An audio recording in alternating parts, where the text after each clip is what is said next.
news for you today. Why is the dog chewing on this guy? I think they have got the wrong guy there. They got the wrong guy, and the dog was biting him. He roughing him up quite a bit. There's a lawsuit. This is the next search on February 28, 2020. 7:44 p.m. How does the FBI find people? And people's misspelled P-E-O-O-P-L-E. Did the defendant find out how the FBI finds people in this case? Oh, she found out. I just didn't want the court to feel all alone, like they are the only one that has audio problems. So I just fabricated one of my own. Let's see, let's turn this down. Why is that? That's right here. I've got my sound going to the soundboard instead of the switcher, which is just weird.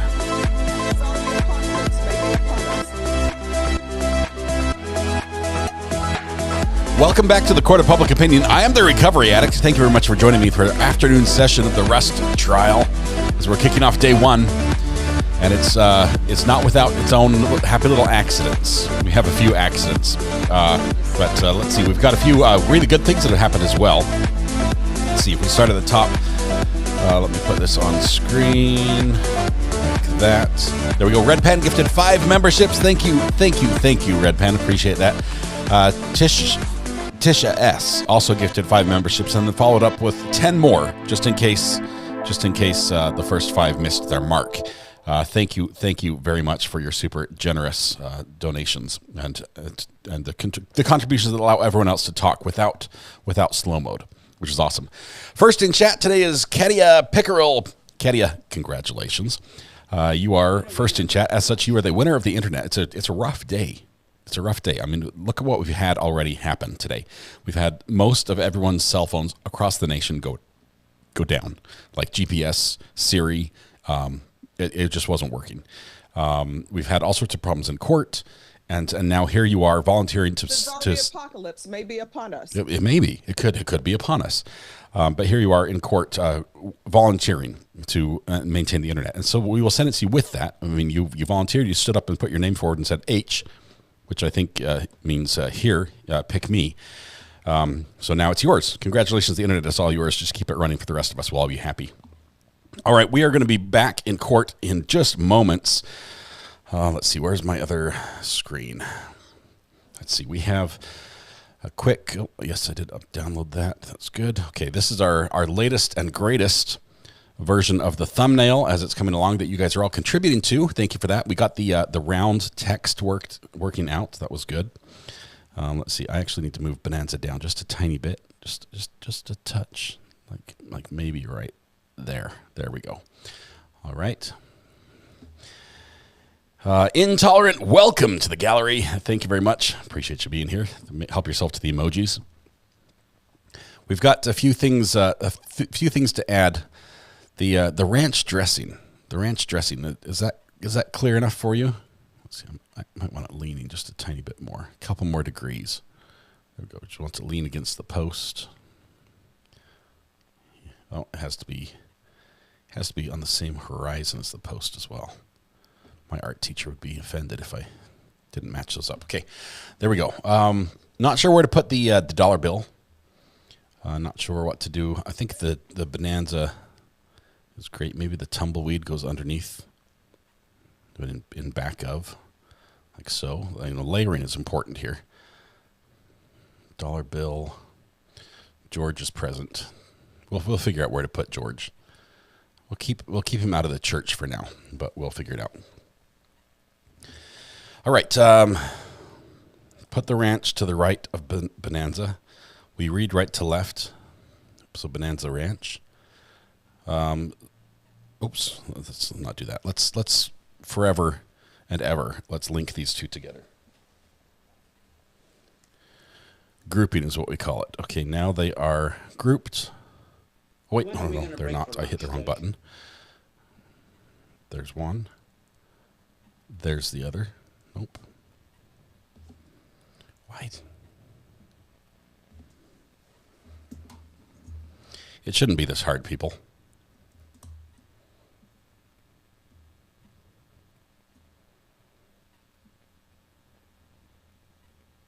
Okay, these two are grouped. There we go. Okay, so we're going to move this a little bit. Take the ranch. Let's first move the ranch. Then we'll move Bonanza. Like so. The ranch bottle, we're going to tip the other direction.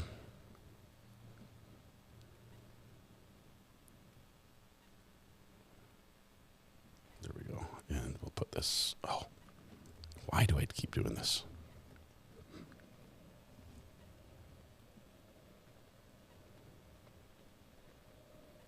We'll grab this and put it over here. There we go. All right, I fixed it. Let's turn this one off, this one on. Ready, channel 2. Are we ready? I'm ready. Let's see. Okay, we're back in court. We are back. What does the dummy represent, please? All of these are loosely based on what we're hearing about in court. We have a lot of dummy rounds. Blanks, maybe a piece of paper, just a blank piece of paper. I don't know how we represent blanks. The Spain flag, all the things that have been mentioned in some way or another in court. Let's see. All that work in RA beat me to it. I kid. It was fun. Maybe we'll update. Yes, we'll update. I'll take a look when I can and see what you sent. I haven't seen it yet. Wasn't it Bonanza Creek Ranch? Yeah, but there's no water in New Mexico. You guys, seriously, water in New Mexico? Well, I guess something had to etch away all those mesas, but it wouldn't go well with our picture. It's clearly desert. All right, Kim, thank you. This shirt was a gift from Tammy. Tammy sent this to me. I appreciate it. Because Love he's it. the guy. Are you going to add the 6 live rounds? I don't know where to put it because it's dark. I'm thinking about that one. All right, we are back here. No bits dry here, says Karen. No water. You want the snowballs? Just subject matter jurisdiction. Pretty much did the same thing. You just have a slightly fancier program. You need a TV live sign as a reference to live rounds. The post could be creaky. Maybe like barn doors. All right. All right. While we're getting set, let me tell you what's happened so far. If you missed this morning, first of all, you missed an amazing appearance in court. That was just incredible for Mr. Tonga. You'll have to go back and watch. It's amazing. All right. Agata Olga says, I'm torn. I'm currently trying to set up watching this trial on 2 devices, EDB in one ear, RA in the other. Great choices, both of them, if I say so myself. Thank you very much. And congratulations on the 3 months, Agata. I appreciate that. Thank you for your support. You can put live rounds in front of the church. I could. They're going to be really small, and it might be confusing. They look like barrels. I'll work on that. Let's see. Let's get the.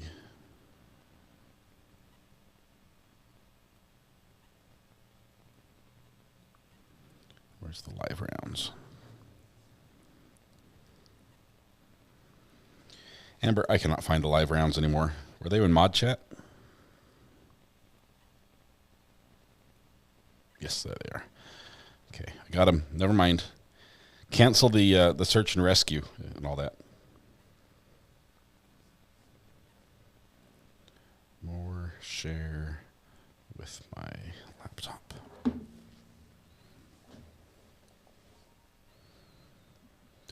All right, so this morning, as we were saying, the trial opened up. We've got a jury seated. Actually, everyone but one juror showed up. That juror got in a car accident and was a little bit delayed. They made it to court. I assume they're uninjured, which is good, but it did cause a little bit of a delay this morning in court.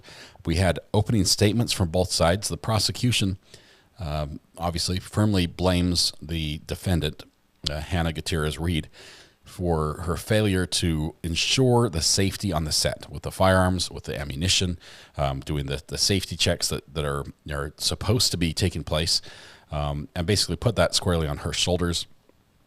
They made brief mention about 9 times to Alec Baldwin in their opening statement. Then the defense got up and a few more times, I think about 12 times, named Alec Baldwin in this and tried to put a little more blame on him and less on her. As a matter of fact, they put blame on everybody else but Hannah. They said that there was another assistant that should have checked this as well. The Alec Baldwin was supposed to have checked the firearm beforehand.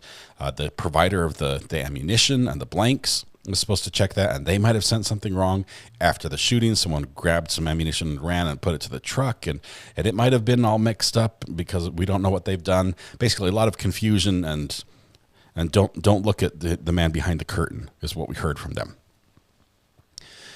So that's basically what we can expect in testimony as well.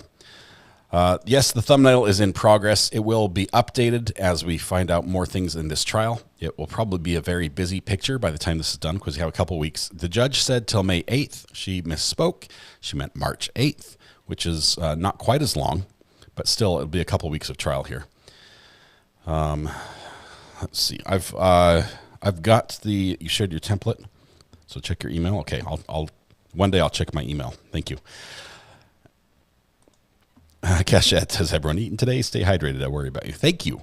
I had some leftovers. It was a Spanish rice with black beans and corn, which we originally put inside tortillas with a little bit of salsa and cheese. But I just ate the Spanish rice for lunch. And that was it. I picked around the black beans because they're not as good when they're cold. We need a cart on there. I've got that actually on my list to add a cart. A cart of guns. I'm not sure if we can do the guns. We'll see. Let's see. Thumbnail is a movie camera. D, you are not wrong. We're going to add that to the list as well. Just not sure how I want to portray that.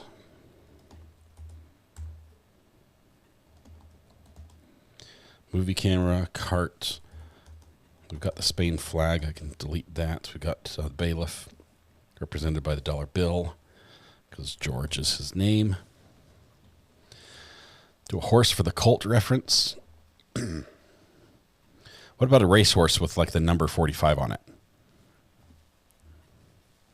Would that work?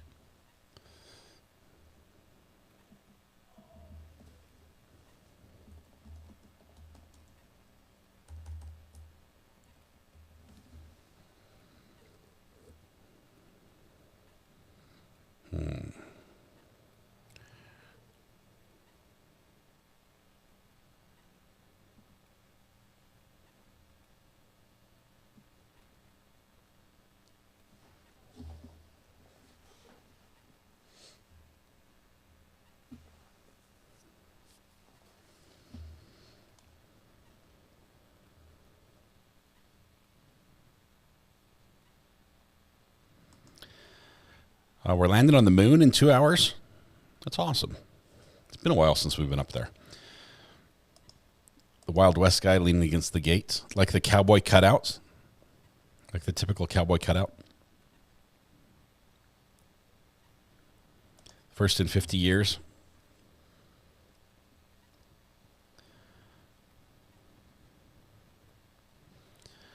I've got like a jockey riding a racehorse. Maybe I could do the artwork and remove the jockey from the horse. What do you think?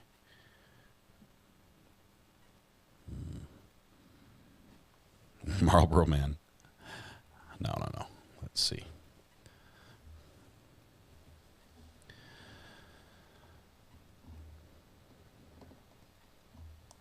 Yes, we need a cactus, says Karen. An OSHA sign. OSHA was here. John Davenport says, not sure if you covered it, but welcome to Bonanza, population 25, crossed out. No, 24. Too soon, John, too soon. We do have live with 6 circles, live rounds.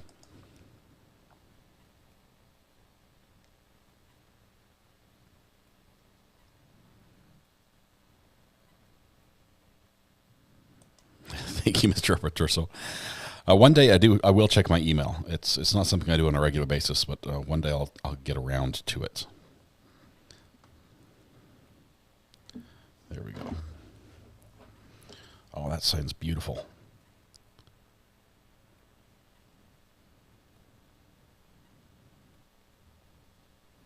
Couple good options.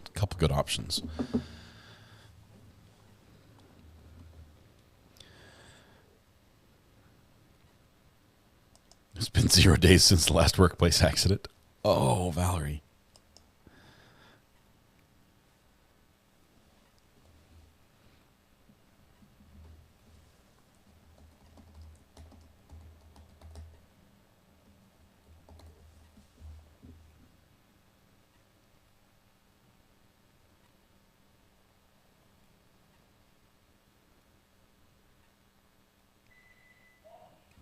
Back door.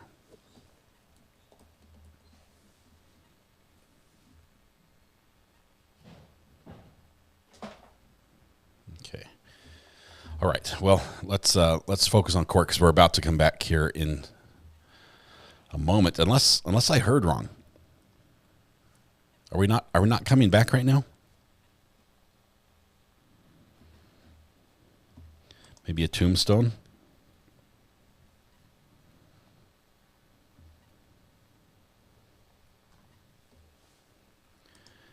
A little bit of crime tape. A crime tape on the ranch entrance.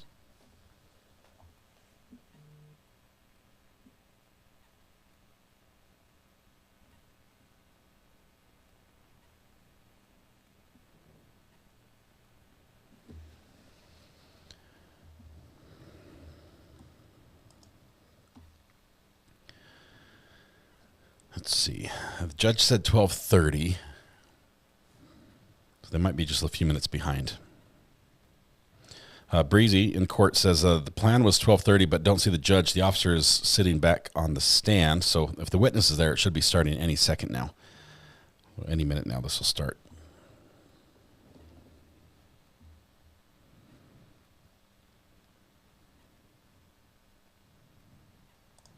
Nina, welcome.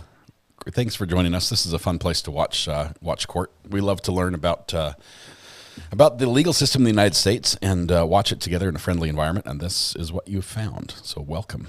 Hope you enjoy it here. And do come back again. How many days of trial? It seemed a lot. She's taking it easy. She said that it was going to go till May 8th, but she meant March. It could go till March 8th. That's the outside. What more do you need to see? Time frame.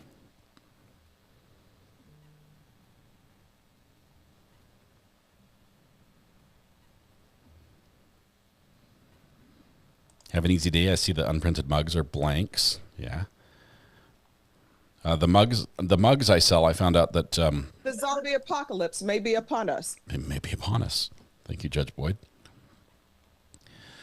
Will you point out our court reporter, Bree? She's seated on the state side, so I'm not sure if we're going to be able to see her. The way the cameras are located, it's just not an area that's shown very much.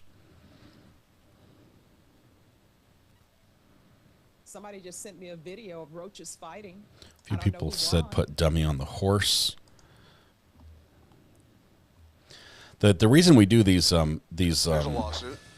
thumbnails, first of all, I love community input, but I am a very visual learner, and I can look at that and remember lots of facts of the case and what happened. Whereas if I can sit and watch trial with you all day and love it.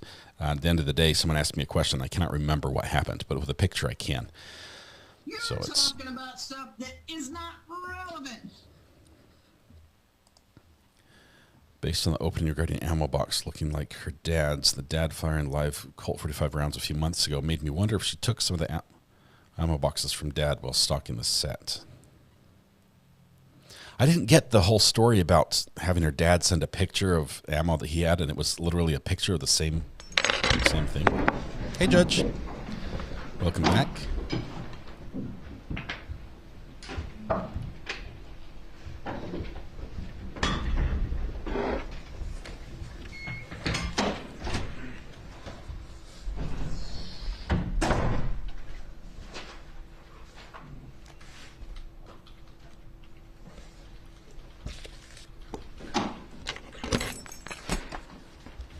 keys, phone, drink.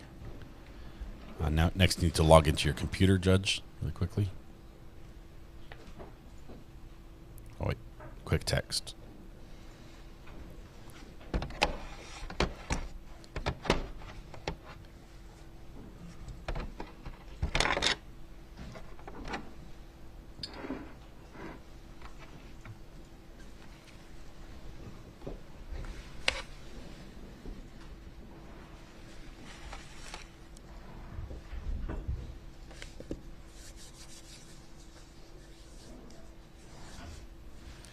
So that is the defendant. That is Hannah Guttierrez-Reed. She's 27 years old now. She was 24 at the time this happened. So it's been 3 years.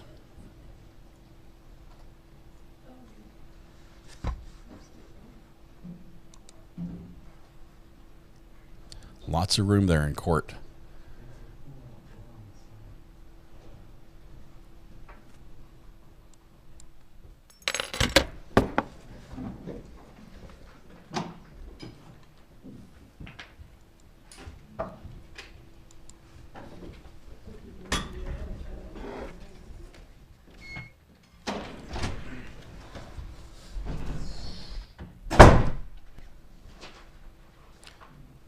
Getting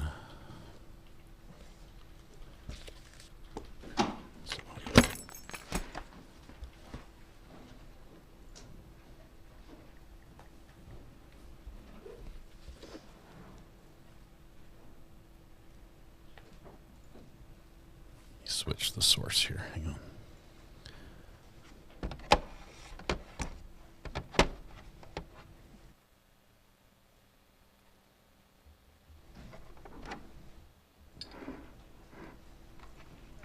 Bailiffs have asked me to remind you to wear your badges so that they know whether you're press or public.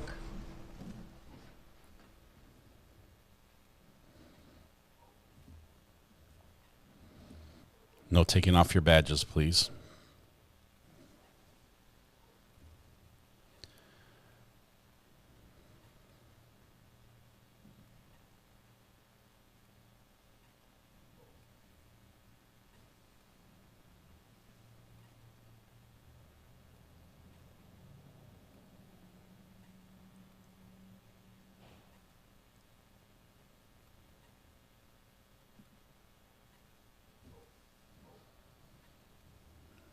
Okay, they're just getting everything set here. Give them a minute. I don't know where the jury is being housed, but it must be like a mile away. It is a long trot to get from the courthouse back to where they're kept and back.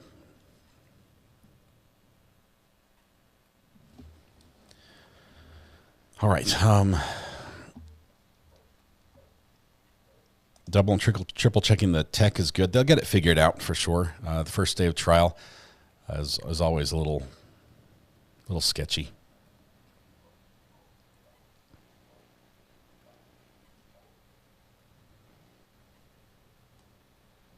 Hannah is out. She's not being held in custody.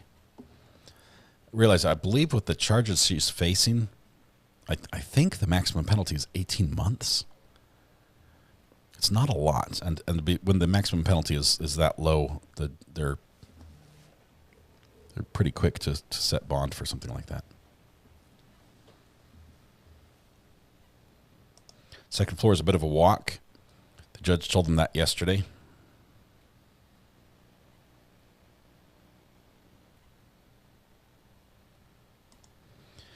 Gigantic solar flare is what caused the communication outages this morning. Maybe we'll have some incredible northern lights as well. Are we ready? Okay. Yes, Your Honor. 18 months and a $5,000 fine.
Labman, she's charged with involuntary manslaughter and tampering with evidence.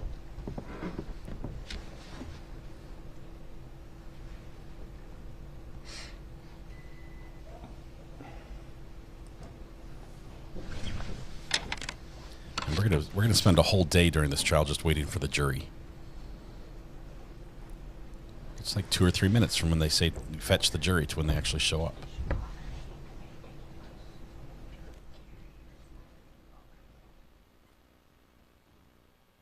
Emily, that's what I'm saying.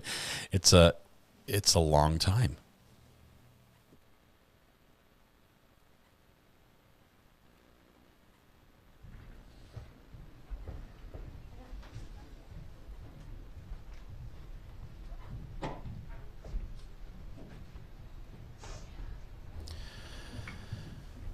Defense is probably going to use the same tactic we heard in the opening statements throughout the trial by pointing fingers at the at anyone else who could have or should have seen that this was a problem and stopped it. We're going to go ahead and bring back on our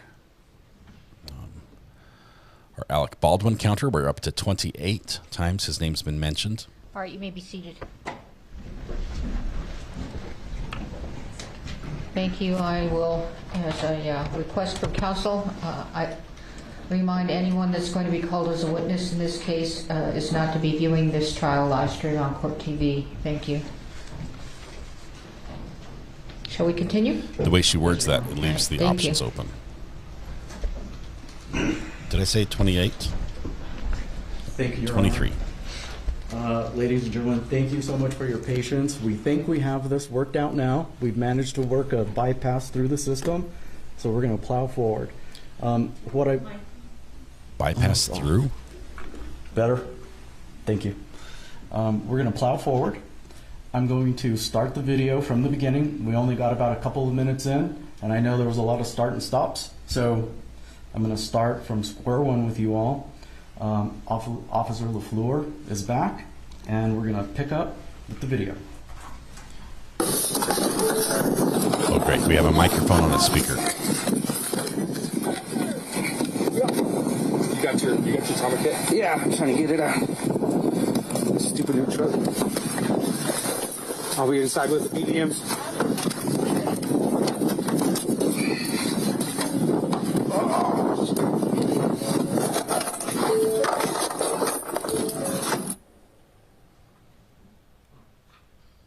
Every time the jury's in the room, the audio and video fails.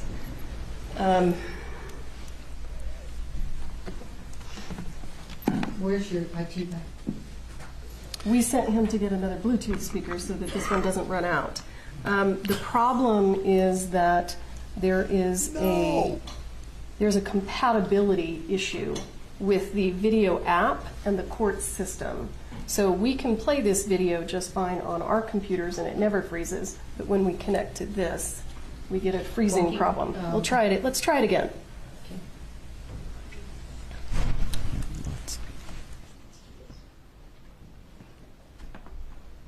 I did that. You guys, there is an easy fix. It requires a couple minutes of preparation.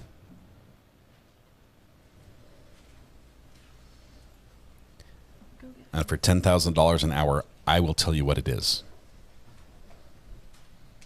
Because I think that's a fair rate.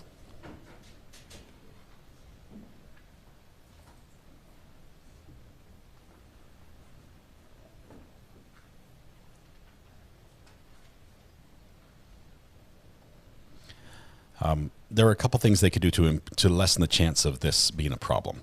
First of all, go out and get yourself a real computer. If you bought a computer from the lowest bidder, who was just going to fill the basic minimum requirements that you wanted for your courtroom computer, it probably is going to give you fits.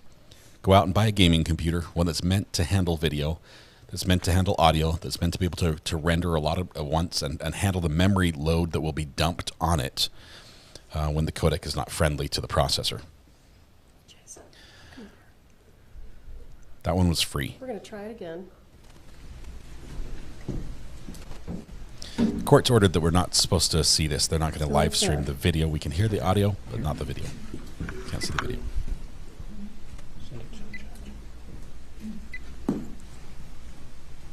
Oh, we've started the microwave.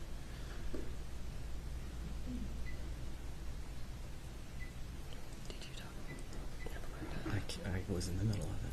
Okay. I'll take care. Okay, I'll take care of it. This is not Court TV's problem, just so you know. Stupid new truck. Are we inside with the BBMs?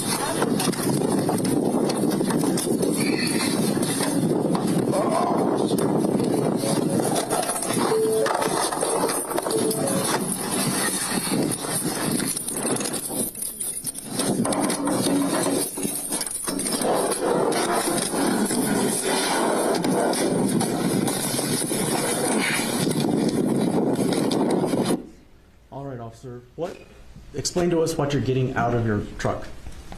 In the beginning, from the passenger seat, it's a trauma kit, and then from the back of the truck, it's a bag full of other medical supplies, to include a BVM, the bag valve mask system, and to help with CPR. Okay, thank you.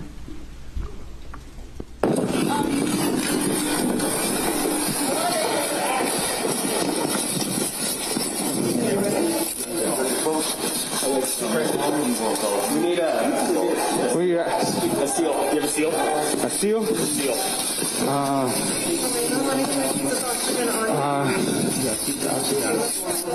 I got a sterile glove and a packing glove. Okay.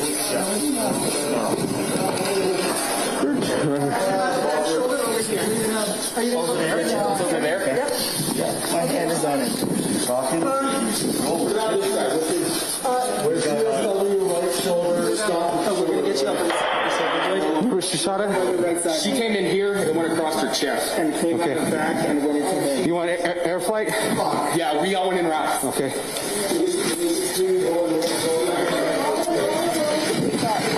32 Santa Fe, one female shot in the chest, male shot in the stomach, requesting air flight.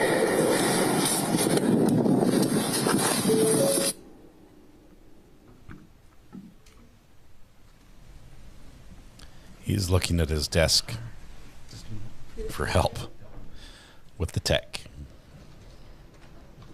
Are you using your Apple still? That's what the question is. We are, and we're about to disconnect from the Apple and get on a Windows Surface Pro. Okay, that's because I was asking if there was a computer that you all could use in the courthouse, and if you're using the Surface Pro, then that's okay. Okay. So we took this long break to fix this problem. The MacBook is now going away. We're going to jump to a Microsoft Surface Pro.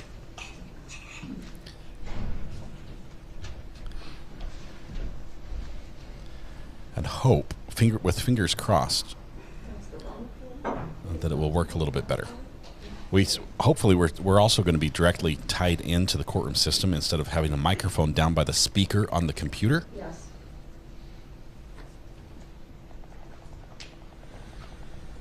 Okay, stay on the phone. Do you want me to try to find a computer? No, we got it. Thank you. We can call Best Buy and see if they have any available. Oh, man.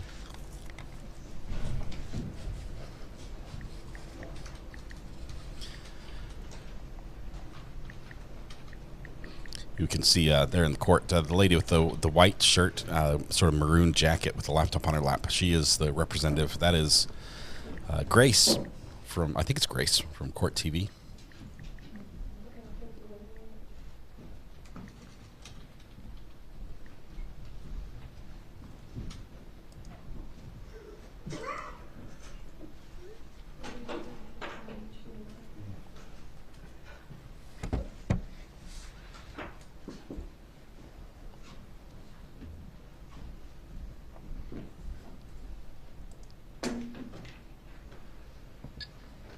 It's a great example. Like Exhibit A. this courtroom.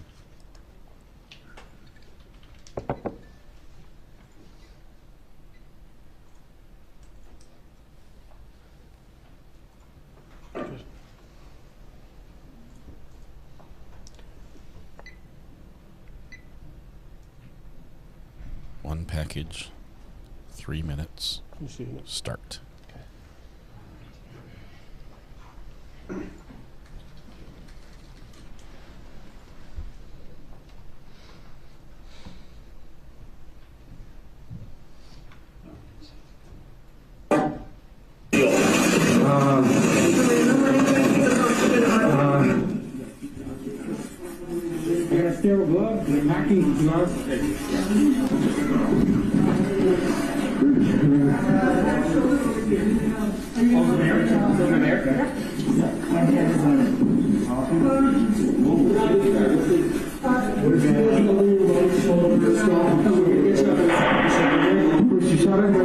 She came in here and went across her chest. And came back.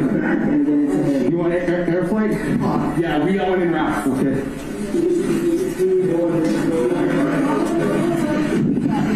32 Santa Fe, one female shot in the chest, male shot in the stomach, requesting air flight. Okay, officer, who are you speaking to when you're on your radio? Whichever dispatcher was on the radio at the time. Okay, great. And what information generally are you providing to them? Patient update and any additional services I'm in need of. Okay, thank you.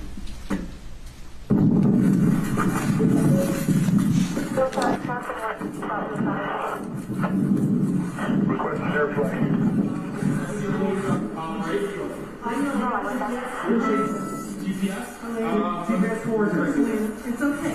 I got you later.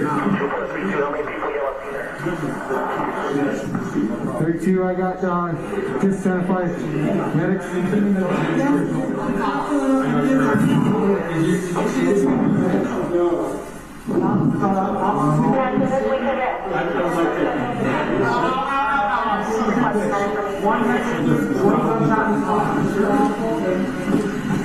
Santa Fe, both approximately 140 pounds, elderly male and young female.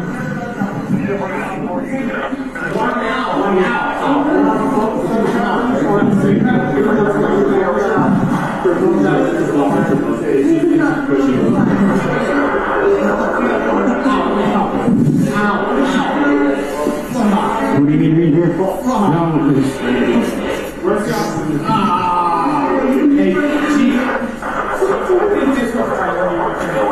You want a BBM? All right, officer, I believe I heard you ask here, do you need a BPM? BVM, it's the back valve mask that I referred to earlier. Okay, thank you.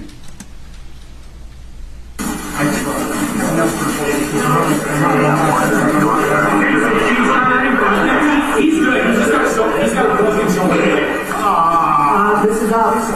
Repeat your information. When you fly her out? Yeah, she'll be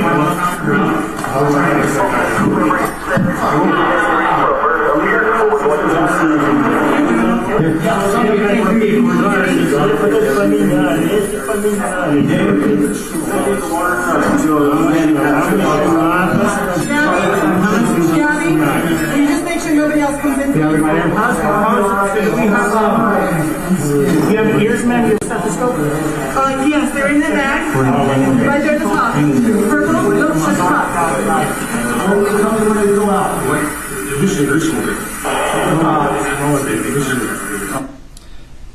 All right, officer, are these your arms that we can see holding that yellow BVM? Yes, sir. Okay. And can you explain to the jury exactly what you're doing here? Well, in the beginning, you can see I'm making sure that there's airflow coming through, and then I orientate it to correctly fit over her nose and mouth. And at this point, the bag isn't needed because there's an oxygen supply going through. So I'm just holding it there so she gets accurate oxygen levels. Okay, thank you. Anybody allowed to go with her in the helicopter? No. Elena, deep breath, Elena. There you go. Deep breath, Helena. Deep breath. Be okay. Good girl. Okay, deep breath again. There you go, good girl.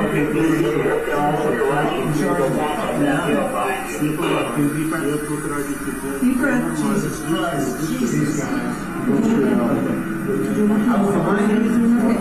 Entrance is here. Exit's back here. I don't know how. Did you guys track it? No. What do you guys need? I just need another dog tag. Last time? Something for pressure. Let's take a big one. This one? This one? No. This one? Underneath the left shoulder blade, keep the coastal area coming through.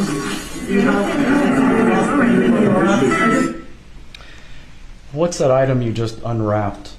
Look like a surgical gauze pad. Okay. Got a stretcher? No, here. Okay. Let me help him get the stretcher.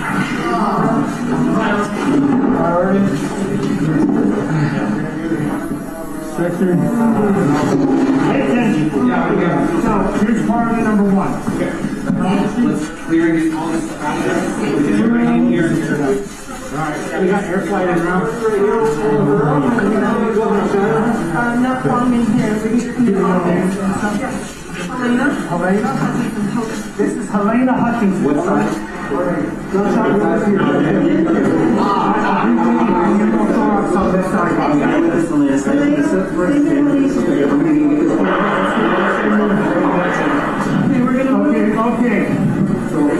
I got the air pad. Thank you. I'm going to slide that thing right out there. Get all that out. I'm not going to do that. Alright, so we're going to need to get her going right away. We got it through and through on her. We went through and through. Who is the gentleman that just walked into the frame? That would be Lieutenant Benavides. Okay, and was he your supervisor? He was a supervisor that day, yes, sir. Okay, thank you. To the chest, and then you got one in the arm over there. And I believe I heard you say that she got a through and through to her, and you got one in the arm over there. What did you mean? That the female had been shot and it had gone through her, and the male who was laying there had been hit in the arm, shoulder area. Okay, thank you. Everybody stops what they're doing right now. This is a crime scene. Okay, everybody stop. Okay, roll back.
Disconnect there. You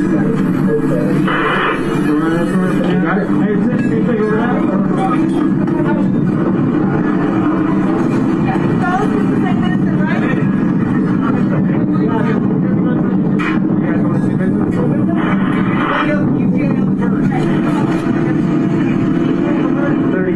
What's ETA on the bird?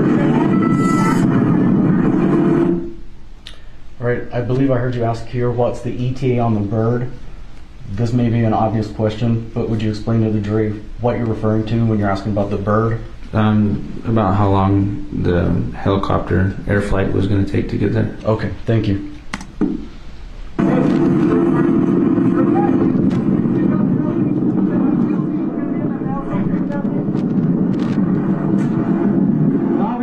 right here.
Approximately 23-year-old female in the back of the ambulance right now. Gunshot underneath the right arm. Went through all the way to the back left. Can you carry this back, please, sir? You got it?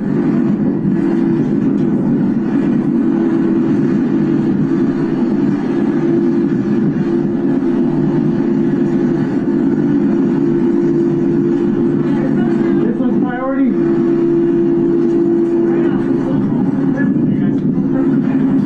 In the video, the officer is putting crime scene tape around the church while the helicopter lands.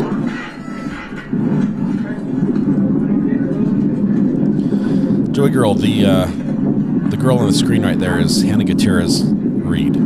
She's the defendant. She's charged with involuntary manslaughter.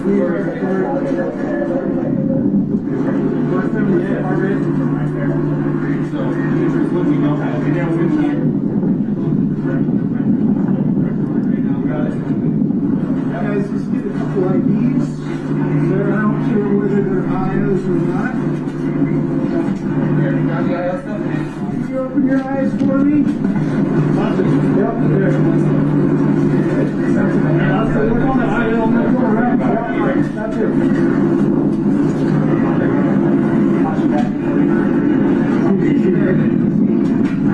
I'm going to have you guys step over there for us, okay? Can I have you guys get over there for us? We're going to have to gather everybody up, get everybody's names, everybody who's on scene, okay? Can you explain to us a little bit about what you're doing here? Trying to stay busy, trying to organize and think ahead of what we're going to need. Telling people that are just, obviously that we're there to corral in one area, to wait for the next steps. Okay, thank you.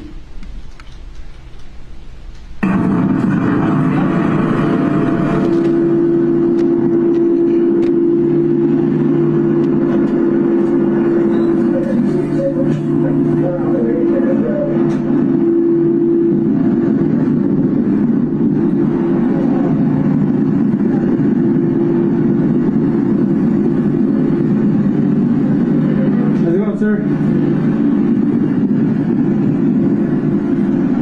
Be taking this one. Going in the bird then? Did she go in the bird? No, not yet. They're in IVs. She's priority. And then they're going to take in the bird. They're coming out like this house? They're moving in from this one? Yeah. Yeah. They come over about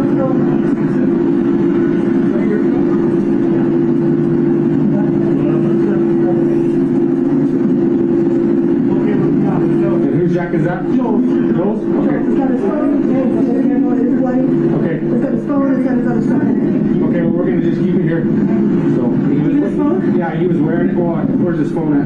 I don't know. There's no phone. Anybody have phone?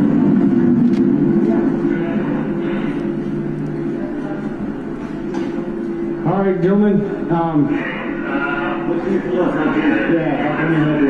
I just need your IDs, and then have you guys step outside and wait for the investigators to get here. Okay? Okay, cool.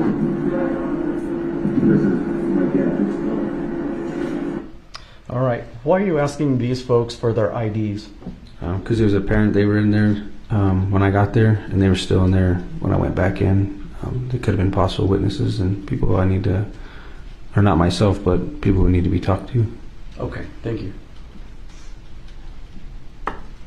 Outside and wait for the investigators to get here. Okay? Okay, cool.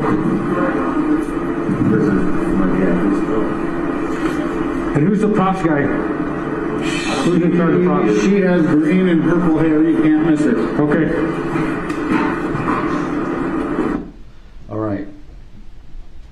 You hear them mention the props guy being a female with green and purple hair? Yes. Okay, were you able to identify who that was? Not me personally, no. Okay. Not at the time. Okay, thank you. I was here when it happened. You were here when it happened? Yes, sir. Who else was here when it happened? The camera operator. How many people do you think were in here when it happened? 3, maybe 4. 4? Okay. So 2 more other than you 2? Reed, as soon as I see him, he was the camera operator. Reed, yes sir. Okay, who else? Reed Russell was here. Alec Baldwin was the actor on set that pulled the trigger. Alec Baldwin? Yes sir. Where's he at? Yeah, can you help me find him? On the cell phone with the cowboy. Okay.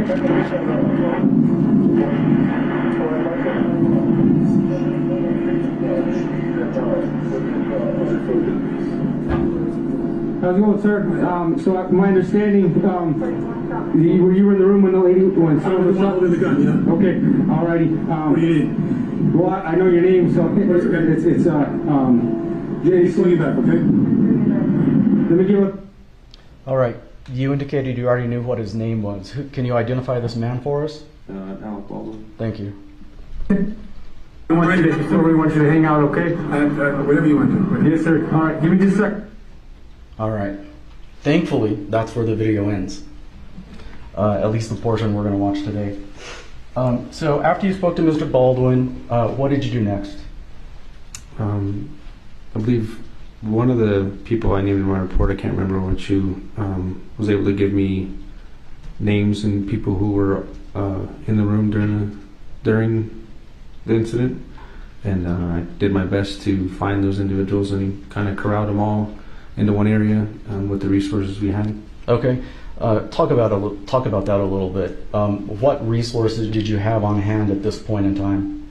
At this point in time, there was only 3 deputies, to include myself, lieutenant, and a corporal. Okay, and approximately how many people were you needing to corral? At that time, it was unknown, but there was the numbers were not in our favor. So, a couple hundred people were there, total on the whole scene. Okay, and do you have an approximation of how many you ended up kind of corralling off? I think maybe 10 without looking at the report. But okay. Once you had the folks corralled, what were your next steps? As more resources got there, we just trying to figure out where they're going to take all these people, how we're going to get them there, where they're going to start conducting interviews, because we're out in the middle of nowhere, essentially. Okay. And was that pretty much conclude your involvement that day? Once you had everybody corralled? Yeah, just the rest of my involvement was keeping people corralled and then staying with people as they were changed out to be interviewed, and ultimately was in one of the trailers. Okay. Okay. We'll pass the witness, Your Honor.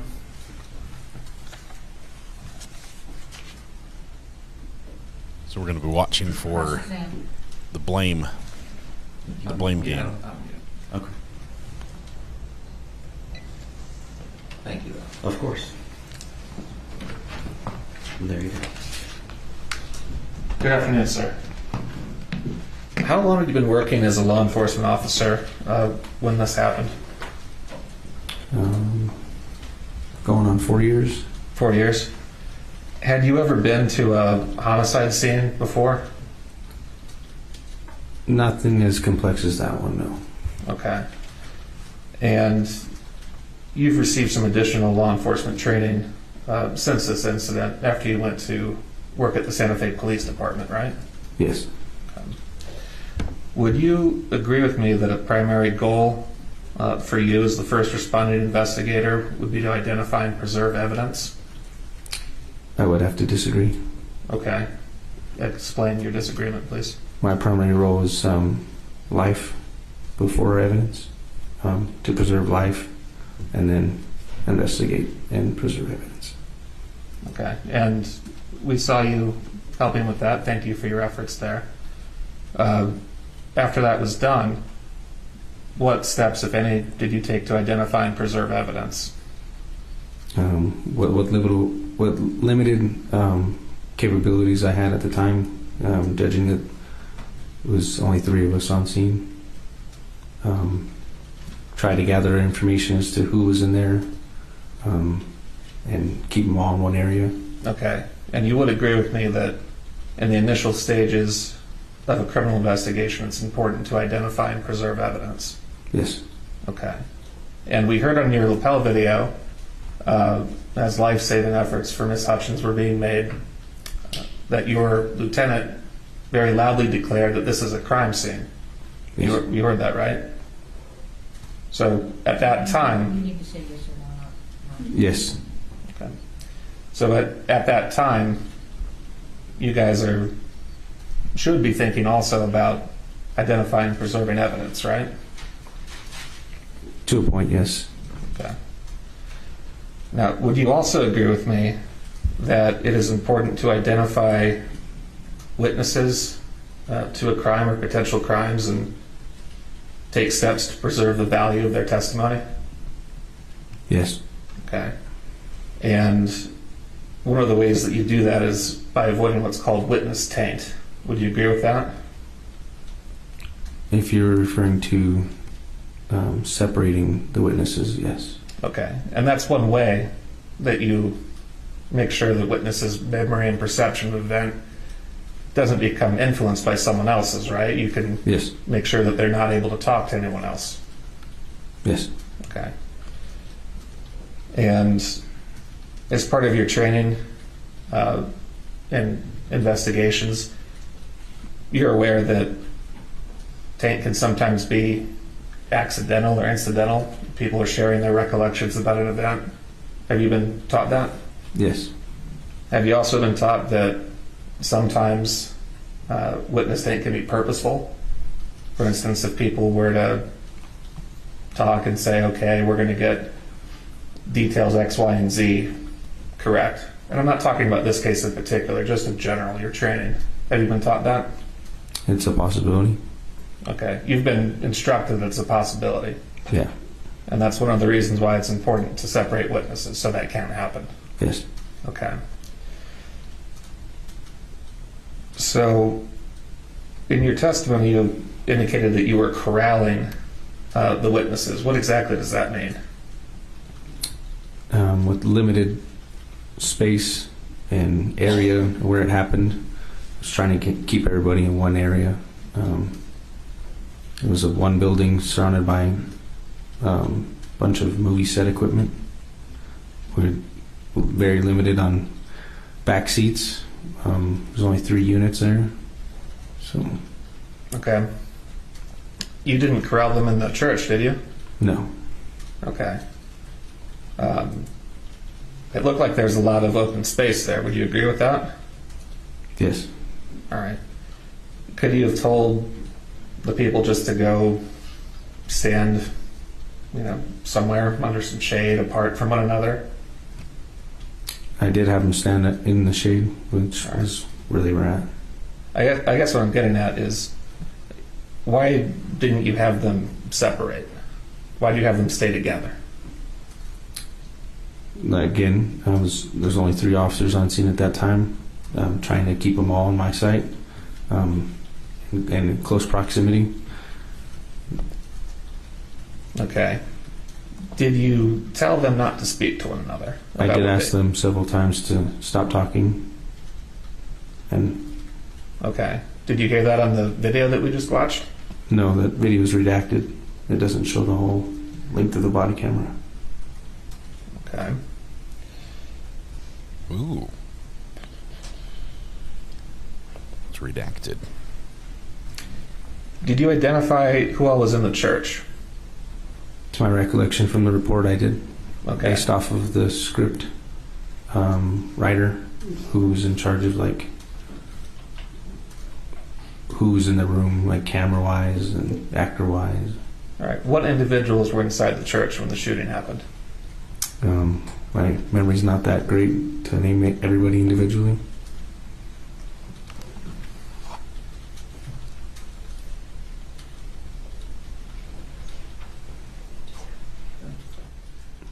Judge, may I approach the witness? Yes.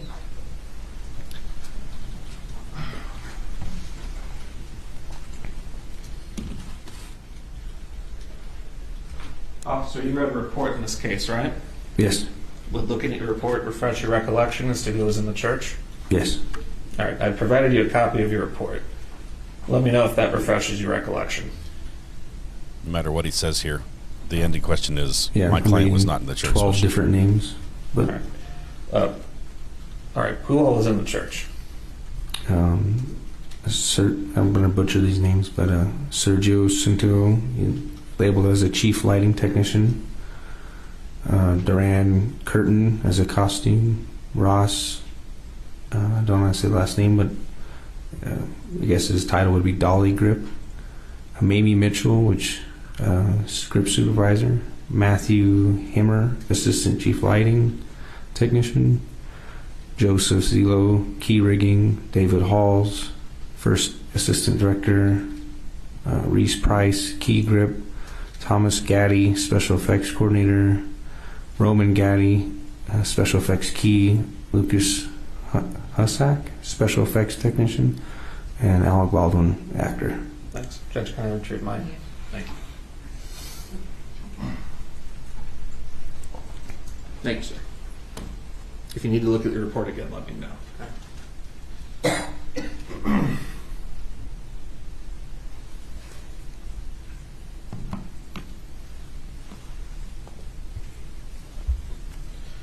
All right. I heard on the Powell video, initially you were told 3 or 4 people were in the church. Yes. All right. After hearing that, what did you do?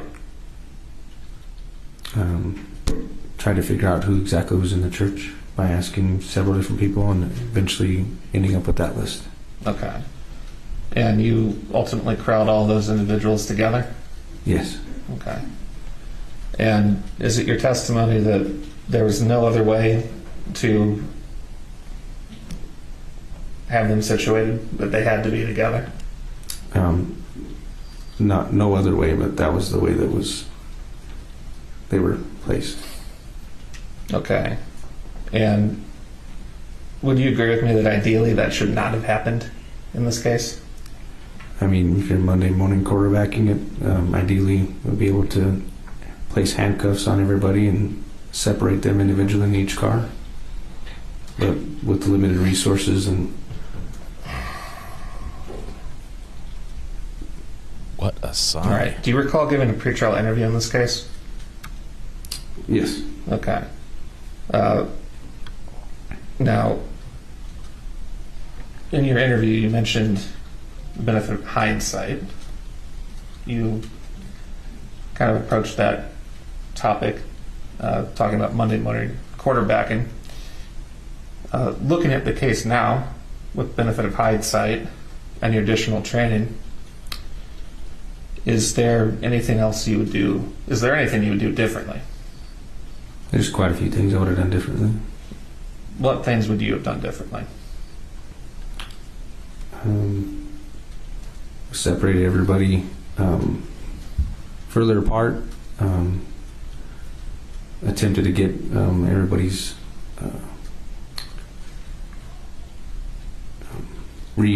disposable cuffs, collect phones, stuff like that. Okay. And you actually told my investigator you do the scene completely differently. Yes.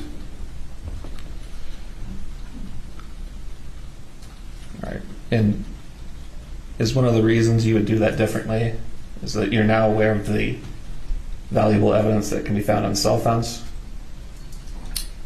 One of the reasons would be the more training that I've received and experience. Okay. When you approached Mr. Baldwin, was he on his phone? Yes. All right. After you spoke with him, did you tell him to stay off of his phone? I believe so. Okay. Not in that video, no. But did you take his phone from him? No, I did not. Why didn't you take his phone?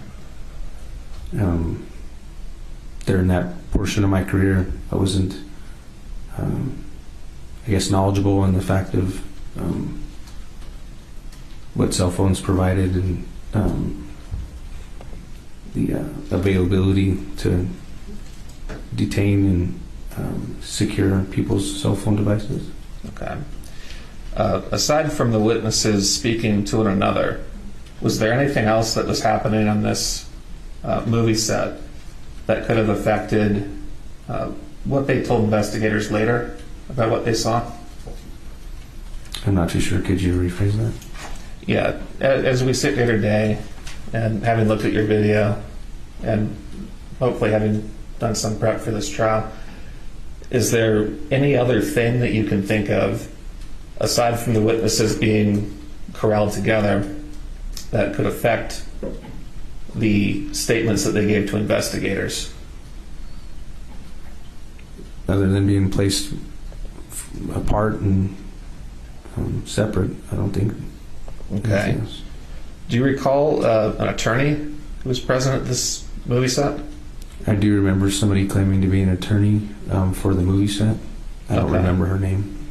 And she specifically identified herself as an attorney for the production company? Yes. All right. And what was she telling people? I can't remember at the time. Yes. Judge, it goes to, do you want to argue here or approach? It doesn't matter, whichever you all are more comfortable with. Judge goes to the effect on the listener and what he did, and it's highly relevant, but it's not offered literally for the truth of the matter asserted. Well, I'd have to see what it is. Approach. So we get to argue in front of the jury. Now she wants to hear what the evidence is. At least the jury doesn't get kicked out. The jury has a long walk. It's no small thing to kick the jury out in this trial. So they're trying to get the hearsay in with what the lawyer for the production company said to people on scene while the police were initially responding. So they're going to show her what was said. They're trying to get around the hearsay objection filed by the defense, saying it goes to the not to the truth of the matter asserted, but its present effect on the hearer, which is the witness. Not sure if it's the strongest argument to get around, but might work.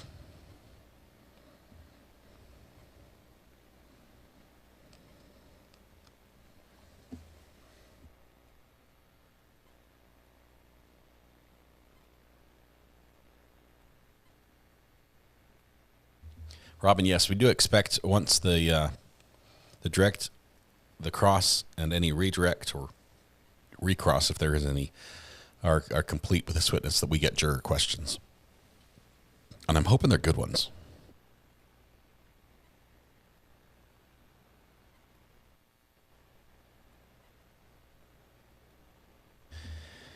Amy, I would say this is an accidental. I don't think there was anybody... I haven't seen any evidence that anyone planned for this to happen. I don't think that this was a malicious plan laid out by the defendant to say, see, I told you I needed more time or else this was going to happen. I don't think that malicious level of intent was there.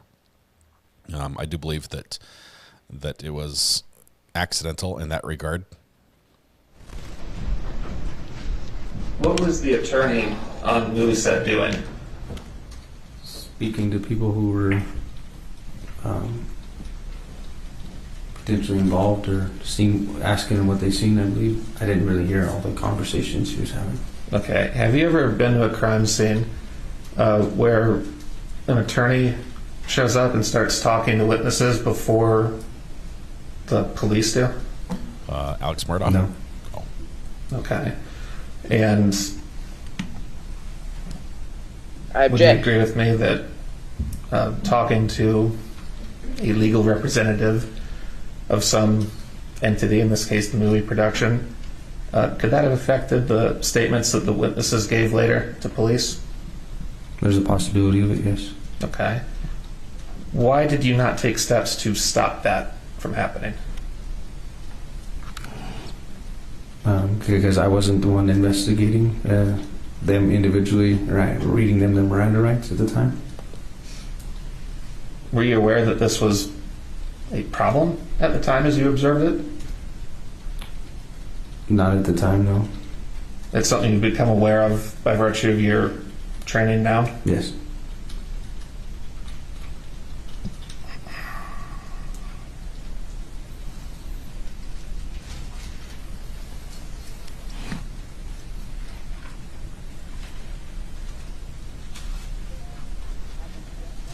Nothing further. Thank you.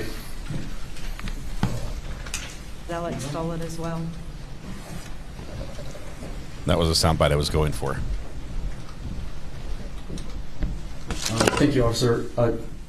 Do you need a warrant to search a phone? Yes. And this, well, Those yes. are exigent circumstances. And did you have a warrant on this day? Judge, objection. I talked about seizing the phone, not searching it. Those are very different concepts. Outside of scope? I can rephrase. Okay. Did you have a warrant to seize the phone? No, I did not have a warrant to seize the phone. Okay, and was it your job to get a warrant? Not at that time, no. Okay. Have you ever been to a crime scene with 200 witnesses before? No. Okay. And have you ever been to a crime scene that was on a movie set before? No. All right. Nothing further. All right, thank you. This witness is excused. Next witness. Thank you, sir. Wait, jury questions, jury questions. Please tell me we get jury questions. The next witness the state calls is Tim Benavides. He should be on his way in.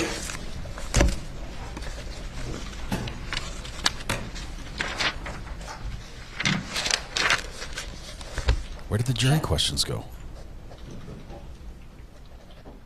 Weren't we promised jury questions? Is this another whoopsies in court?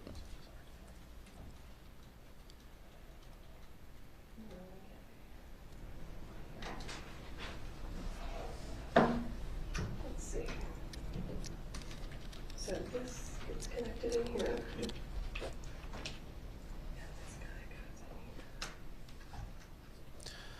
Interesting. What's the pin? It looks like a flag and looks like a double pin. That's the New You Mexico. swear affirm under penalty of law that the testimony you'll give in this case will be the truth, the whole truth, and nothing but the truth? All right, thank you. Have a seat talking to the microphone.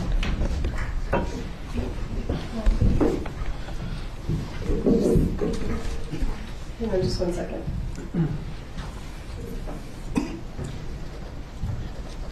Give us just 1 second. When we switched computers, get that. Hold on. Here's the drive.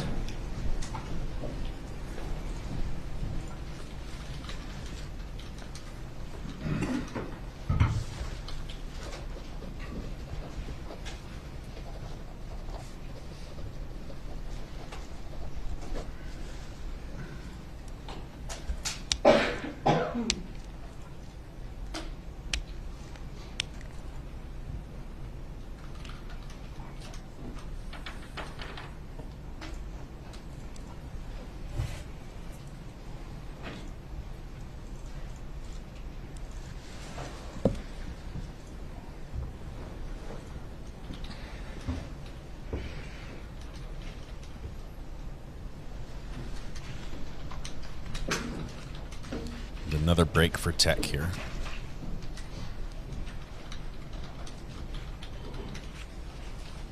Sir, how are you currently employed? I am not. Congratulations. Why are you not employed? I retired from the Santa Fe County Sheriff's Office in July. In July, okay. And how are you employed on October 21st of 2021? I was a lieutenant with the Santa Fe County Sheriff's Office, day shift commander. Give us an idea of your background and experience in terms of your law enforcement experience. I did 20 years with the Santa Fe County Sheriff's Office, going through the ranks from deputy to lieutenant. How many years? 20 years. And did you have any law enforcement experience before going to the Santa Fe County Sheriff's Department? I did not. Okay. And how did you become involved in the incident on October 21st, 2021 at Bonanza Creek Ranch? I was a day shift commander. We had gotten dispatched to the Bonanza Creek Ranch. What did you think you were being dispatched to? Dispatch advised that there was a accidental shooting with a prop gun. And what did you do when you received that information? Due to the nature of the call, I activated my lights and sirens, and I proceeded to the movie ranch. And tell us what you saw when you arrived. What was going on? Describe the scene to us. Coming upon the movie ranch, there is security. The movie ranch is quite large. One of the security guards at the time told us that to follow him in because it was quite large, the movie set. As soon as we got to the movie set itself, it was chaos. There was people everywhere. Deputy LaFleur was already on scene. I didn't know where he was, and I was being directed to the makeshift church. And sir, did you also have a body-worn camera? Yes, I did. And did you run your body-worn camera? From the time I activated my lights to head to the movie ranch, it was activated. So is there a fair portion of your body-worn camera that is you driving your car? Yes, there is. I was on the other side of the county, of Santa Fe County, when the call came in. So it took me, I believe, 16 minutes to get to the call. And after you arrived on scene, did you make contact with anyone? With the security guard, and then myself and the corporal at the time, Corporal Alderete, we made contact at the church. And was Corporal Alderete there before you? I believe me and him went in at the same time. So prior to you and Corporal Alderete arriving, was it just Deputy LaFleur? Yes, it was. So was there a way to effectively separate the witnesses at that point in time?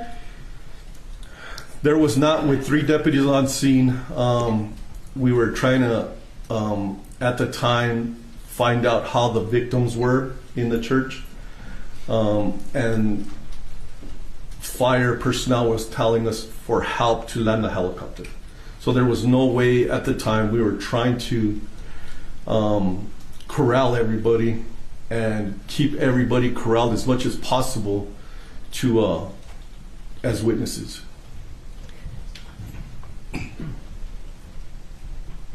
Was one of the primary focuses helping the injured people? That was our main focus. As soon as we found out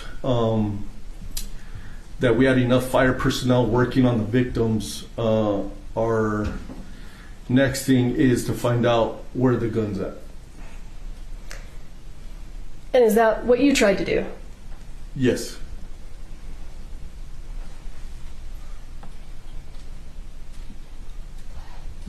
Sir, have you had an opportunity to review the footage from your body-worn camera recently?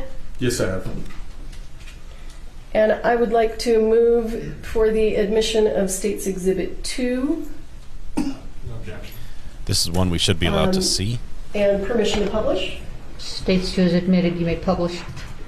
And we are going to start this video at 16 minutes and 5 seconds so that we don't spend 16 minutes watching him drive to the scene.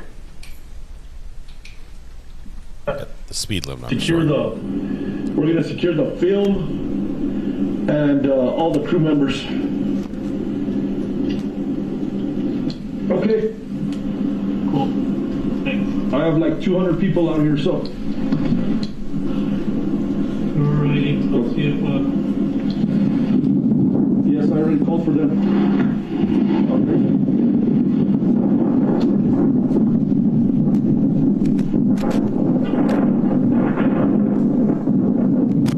Interesting behind the scenes look at movie production here. Wish there wasn't a tragedy involved.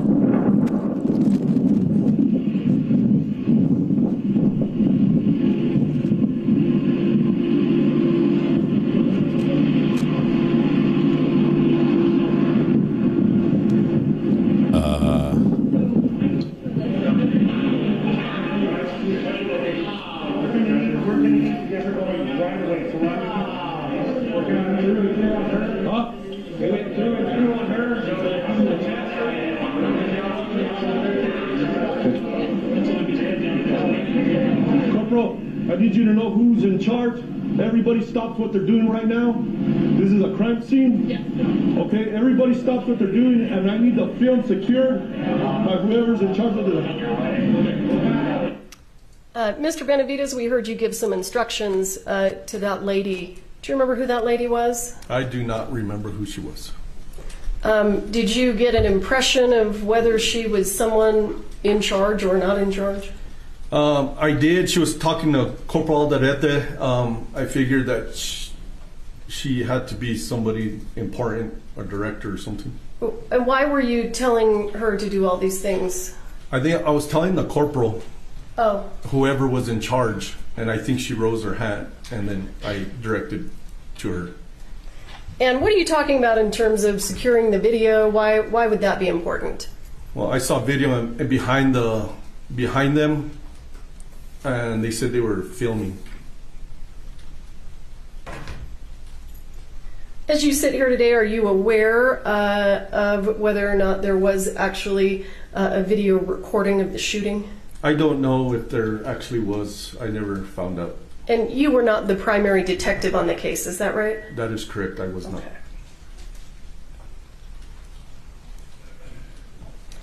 At this point in time, other than providing aid to the people who've been shot, what's the most important piece of evidence that you're concerned about?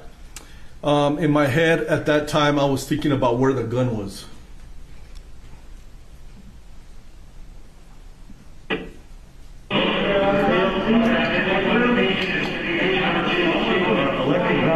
Can I please get them the help with a helicopter? Yes,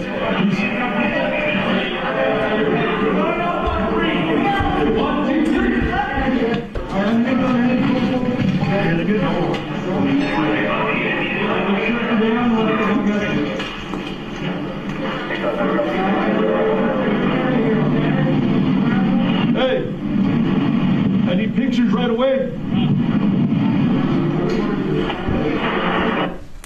Why are you asking for pictures?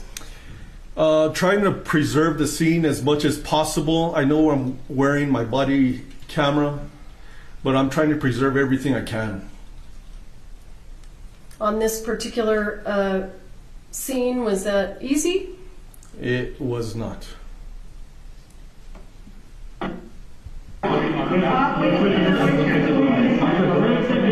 Where's the props guy?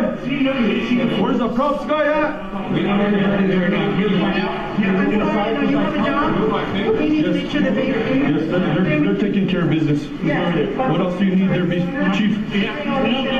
What's my radio? It's just here. Thank you. They already cleared the gun. Where is it?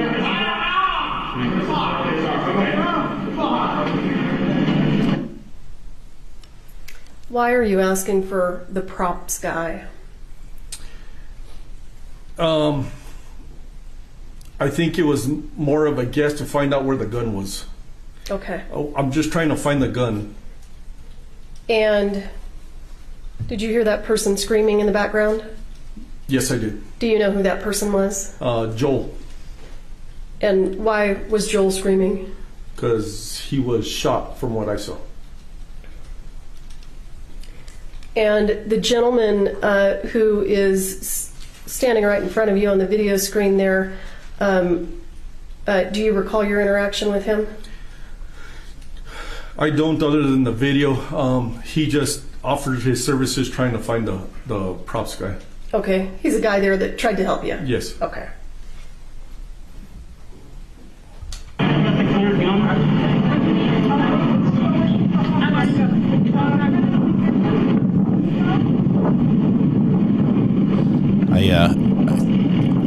We've seen this lady before. I think she was the defense attorney in the Dean Cummings trial. I think this is her from Dean Cummings. Is that not the same lady? Okay. What happened there?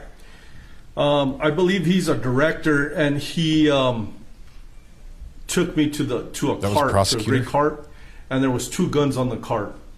And he told me that those weren't the 2 guns used in the church at that time. So not the gun you're looking for? Exactly.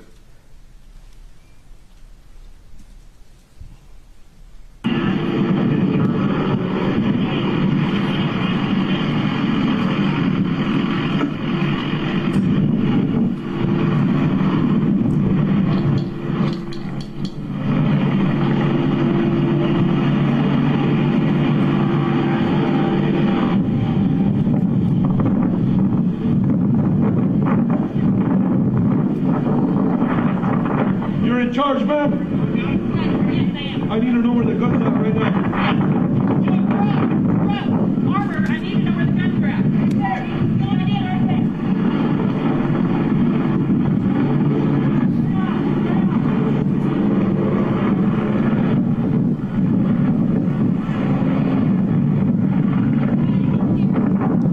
How do I know this is a gun? That's the gun.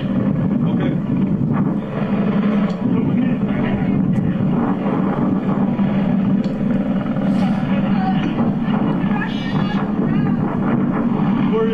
Where are they at?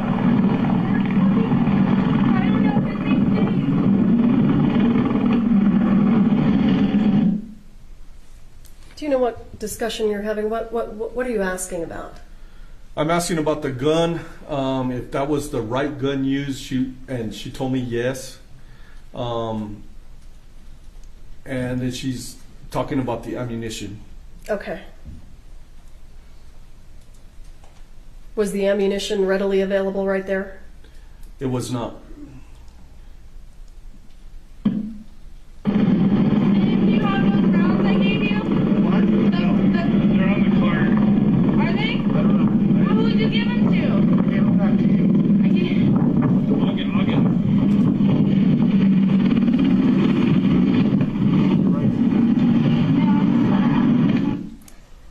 Mr. Benavides, why did you let that gentleman with the hat on go collect the rounds or the cart or whatever it was he said? I had 3 deputies on scene. I was taking care of the gun at the time and the props person. I had 2 other deputies trying to control their part of the scene. I was keeping my eye as much as I can on the person going for the ammunition. Did he bring something back to you? He brought me the gray cart that originally that we had gone and we were looking for the gun that was used. That was the gray cart that he brought back. And you saw that cart previously because the other gentleman walked you up to it, right? That is correct. So when this gentleman brings you the cart, does it appear to have been... Objection, leading. Sorry. Sustained. Did it seem different when the gentleman brought it back to you? Sustained. What did you observe about the cart? How did the cart look when it was brought to you? The cart looked the same to me. It was in disorder. There was still 2 guns on top of it.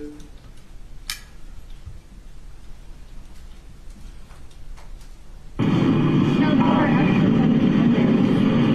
Yeah, that's not it. The one. And what did we just see you do there? I cleared the gun and I secured it in the front of my unit. And what does it mean to clear a gun? I was making it safe for myself and for the crime scene tech, or a detective that would look at it after I secured it. Did it have any ammunition in it? It did not.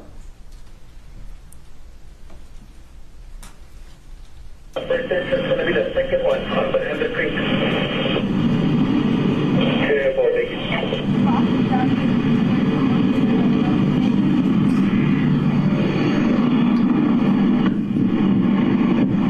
What did you do with that gun? I secured it in the front of my unit and I locked the door. Oh my God, fuck. I'm so. Are they okay? Hey, Santa Fe, we need more units out here. Huh? I've never been inside a donut. Oh my God. Okay, I already been the first one.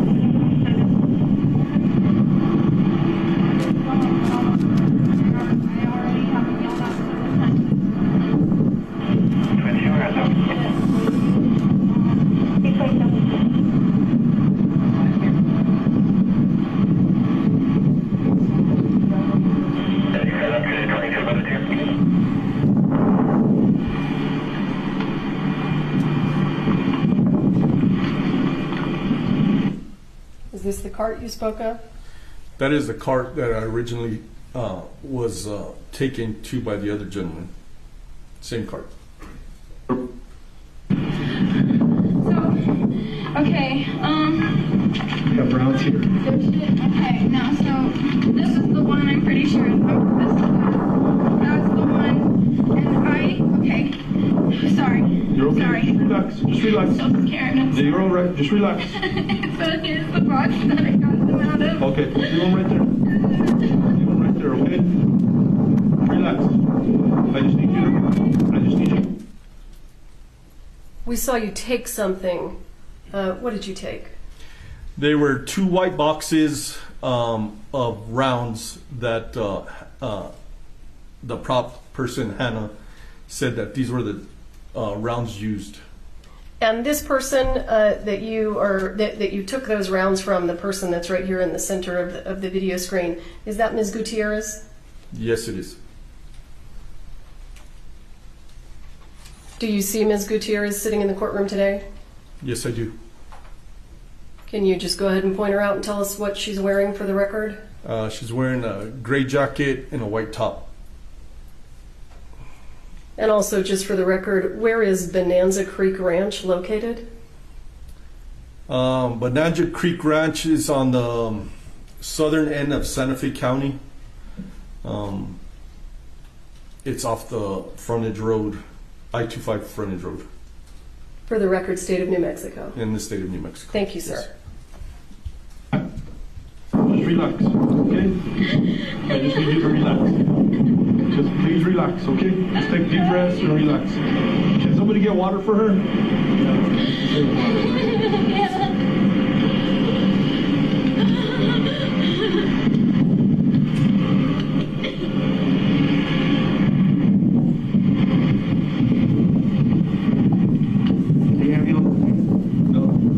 No, the helicopter's here for her.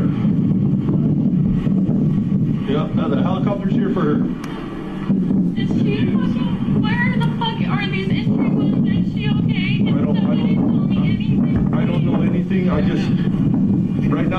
I'm just trying to secure everything. Mr. Benavides, do you know why the helicopter is still there?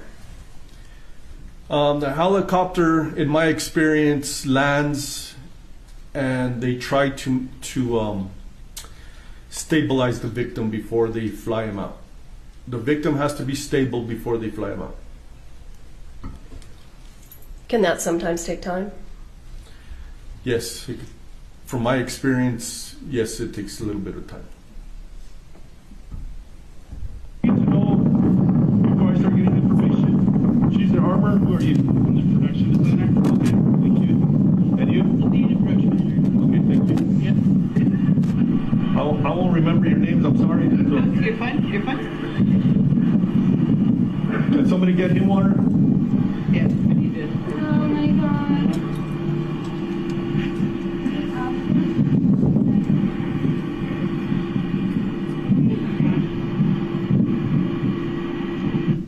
Do you remember where those boxes of ammunition are right now? Yes, they're on the left side of the cart on a piece of paper. And are you keeping an eye on them? I am. And you saw what they... Did you see them when she handed them to you? I saw them. I know what they physically look like, yes. Thank you. My name is Shannon Hughes. My husband and I own ranch. Okay, my name's Tim. Nice to meet you. Okay, so, yes, I mean, I'm not worried about the insurance, I'm worried about her life. So. Oh, absolutely. Okay, that's so, what I'm saying. So, Nobody's worth it. No. No. What can I do to help? We are bringing a whole lot of units here because there's a whole lot of people here. Yes, we're trying to clear them out. No, nobody's getting cleared out. Everybody is staying where they're at. Okay. Okay, we're trying. That's what's so difficult. We're trying to hold everybody where they're at. Okay. Okay, what I'm going to have you do is sit in here. Okay. You're not arrested. The door's going to stay open. Since you're the armor, they're going to want to talk to you more than anybody. Okay. Mr. Benavides, why did you ask Ms. Gutierrez to get into your truck? With the scene being so active and her being the armor, I couldn't have her walk off and lose her. So I put her in my unit. As you heard, she was not under arrest. They just needed to talk to her. Can you describe the inside of your unit?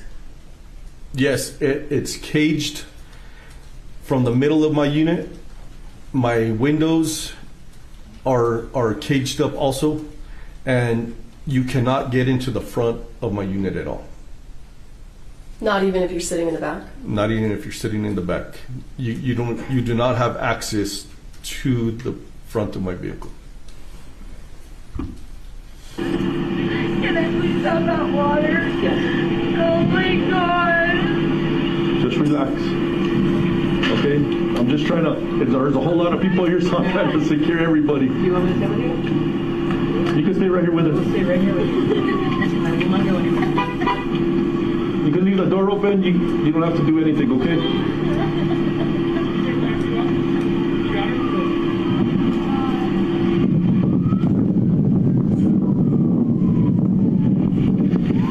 Hey! To the man!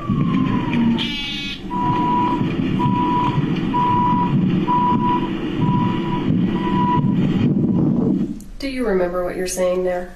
I believe I was telling Corporal Alderete to put the yellow tape to the med truck, I think, or I was asking for a med unit to come and check on Hannah. Understood. And why would you ask for a medical unit to come check on Hannah? The way she was pretty much hyperventilating, and I didn't want her to pass out, and then we have a bigger problem. Okay. Set up it. If I could have a unit head to St. B's, we got one shot in the shoulder. That one's going to St. B's. The helo just landed, and they are trying to get that other 41 stable. So if I could have somebody go to St. V's and this other subject. What is St. V's for people who don't know that short name? That's St. Vincent's Hospital here in Santa Fe. And why are you sending a unit to St. V's? For one, for logistics, to help the detectives find out how the victims are doing.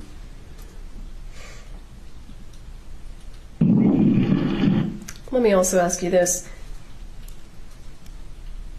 Is there potentially evidence to be collected?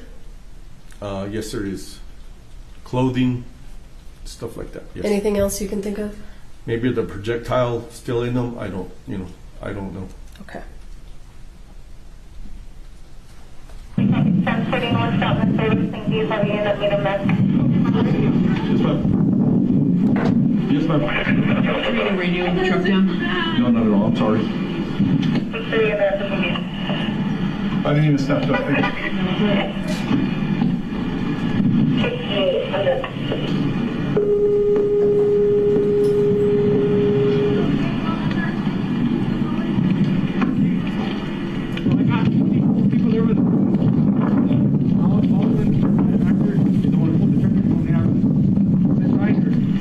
Yeah, you have to sit tight. So I have the armory here. All there's the news is in there, and I got just the people that were in the room. Okay. All those things back with you, no, we know where he's at. We know who he is. Yeah. We just need to say, is he in a trailer? Okay. So tape the whole perimeter. So try to keep him away from everybody. Not to talk to anybody. That's why. Mr. Benavides, tell us what that conversation was about. So Deputy LaFleur and I were conversating on what we have. He was telling me who the shooter was and who he had over there. He had more witnesses. And what we were talking about, because there's 4 of us now, there was another deputy that just showed up on scene. We were trying to keep everybody separated so they wouldn't talk about the case. And is there a specific person that you're talking about keeping separated? Alec Baldwin. Thank you. Production car. If you get all the director, get a production car. Is it?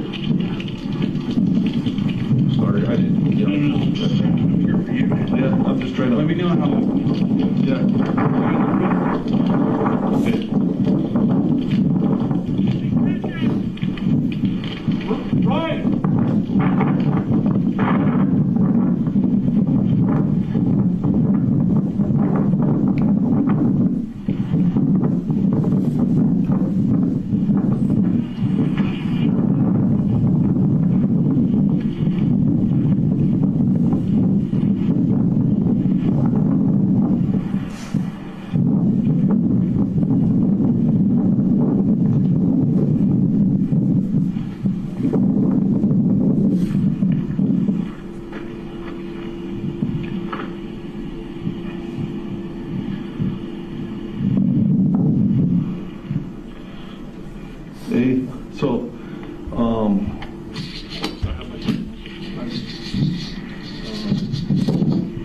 Alec Baldwin, who pulled the trigger. I have the weapon, I have the ammo, and I have the armor. Pretty much they don't touch it until the armor gives it to them. And the director was going over the shot, going over what was going to happen on the set, and she got shot in the chest. And then, that's what it sounds. I don't know. We do have the picture, but there, like I said, there's like 200 people here. There was four people in the room. There was 4 people in the room. And 2 were shot. Okay. 2 shots. 141 in the chest. The other male shot in the shoulder. We do not, right now, we do not, everything is so fluid. Mr. Benavides, do you remember who you're talking to? I believe I was talking to Lieutenant Michael Martinez.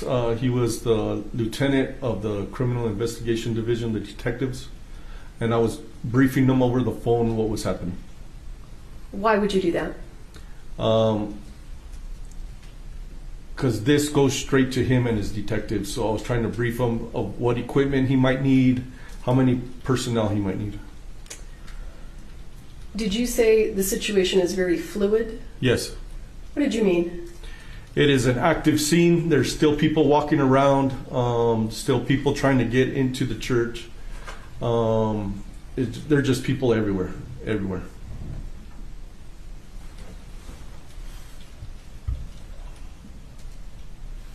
But it is active file. That was called all right. What? 37 Penny, with that. Do you want to talk to me, sir?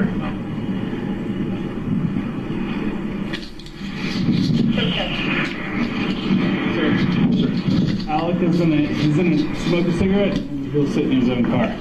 Okay. His vehicle. Alec Baldwin? Yes, sir. Okay, thank you. I'm good, thank you. I just drank a Red Bull right before and I'm all hyped up. I'm sorry. We're standing by at the entrance of Vanessa Creek, the single road at the end. Okay. I'm gonna stand by, so if you need to... Yes, please.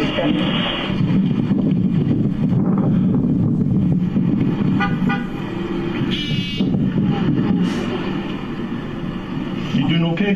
No!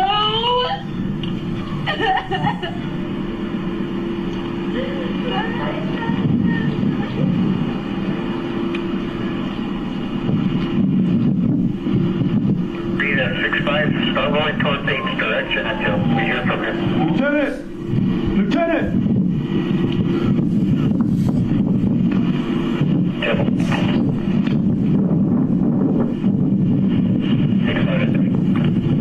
Oh, I thought you were the lieutenant. I need somebody to check that 41, the armor. She's having a panic attack. I need somebody to check for her. Okay. Okay. The armor?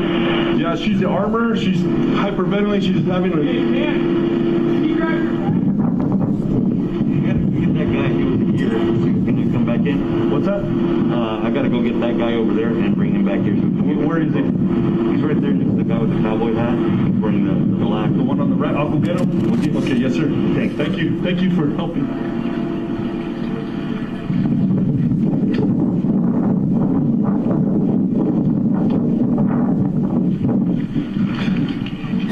You guys security?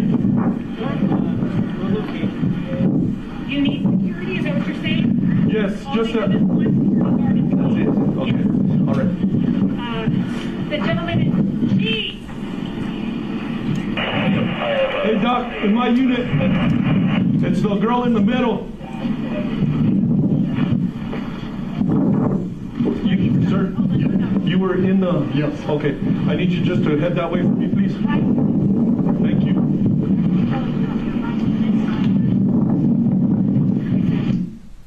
Where are you telling that guy to go? So I was told that he was in the church, so I was directing him towards either Corporal Alderete or Deputy LaFleur. And for what purpose? He was possibly a witness. The house sensors. We were told by the police. Okay, hold on. All right, let me see who you guys are. I don't want too many people here. Lawyer and lawyer. Okay, hold on. What's that? I don't have any additional security guards. I got one. I got to keep the gate. Okay. I've got my two guys right here. You can post them wherever you want. Okay, I'll figure that out. Let me go see what's going on with these guys, and I'll be right back. Okay, just standing by. Yeah, thank you.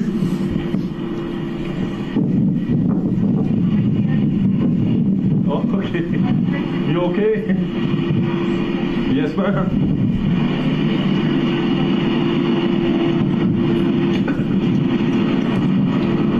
Hey, where's that lady that was in charge? I need you guys.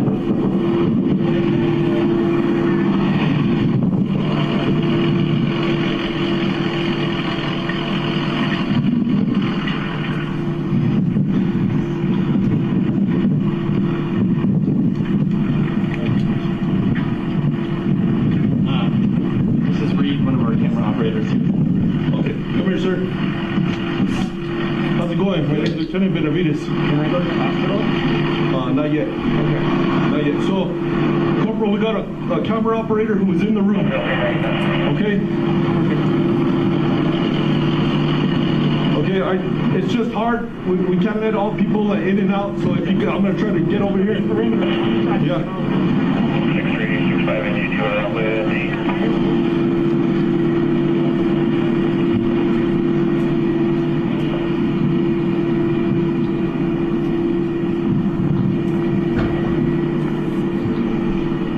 Okay, I'm trying to find the director, whoever directed us on who was in the room. I'm trying to find her so she could help me out and make sure we have everybody. Okay. I can do that. Okay. I'm the EPM.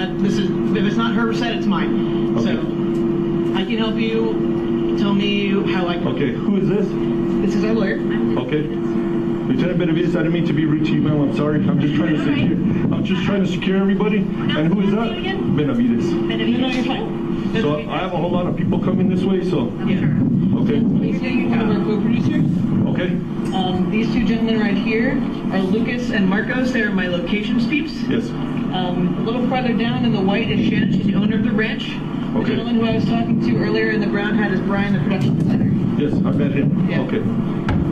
I'll be with you in a little bit, ma'am. Okay. Let me talk to my guys to secure this area.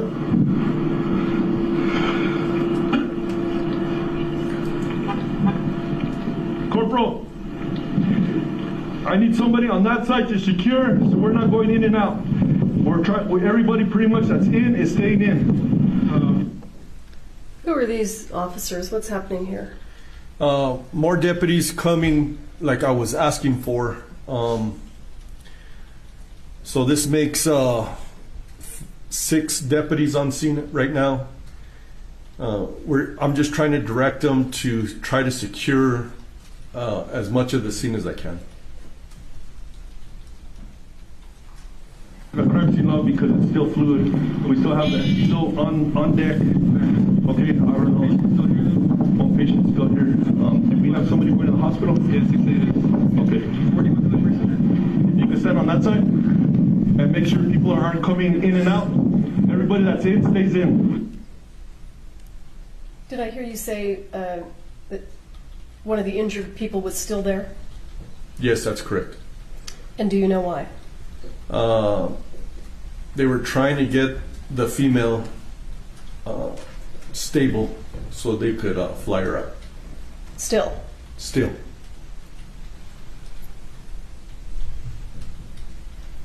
Here, I have the corporal on that side with Sanchez. He's still trying to get the information.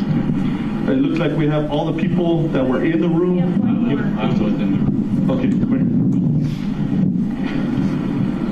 here. If you could go see that gentleman. Sanchez! No más. I need you to stay by my unit. I have the weapon in my truck, Okay. and all the ammunition on that tray. Okay. Okay. It was Alec Baldwin. He's sitting over there. He shot and then he shot. He got the gun from the armor who I have in my car. She's not under arrest. She's just the armor. So he could help with that. And this will be your entry point right here. Okay. Yep. So they got the facts wrong here. He shot What's and then an he entry shot. point? It's a check-in point for whoever comes into the scene right now.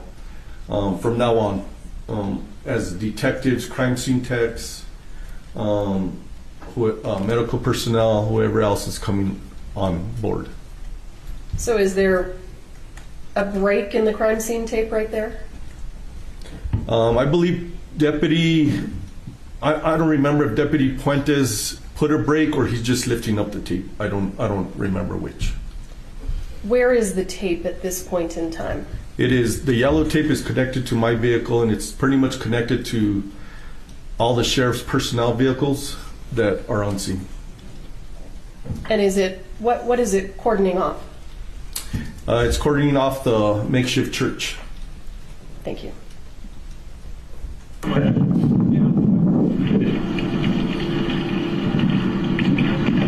LT 9 have those charges continued. Why do they call it a makeshift church?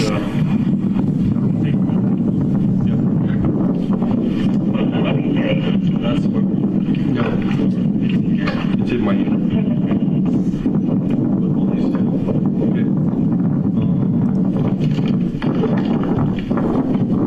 Ruth, thank you. Good luck at work. She said this is the one that's empty. This is the one that she said.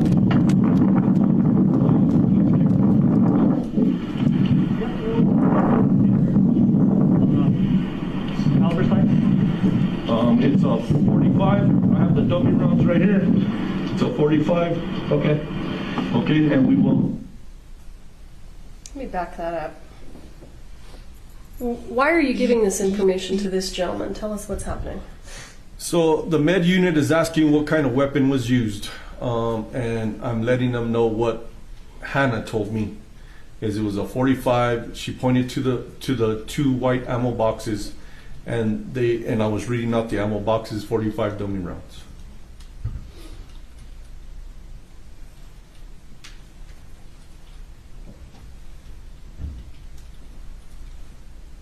Bear with me, I'm trying to, there we go.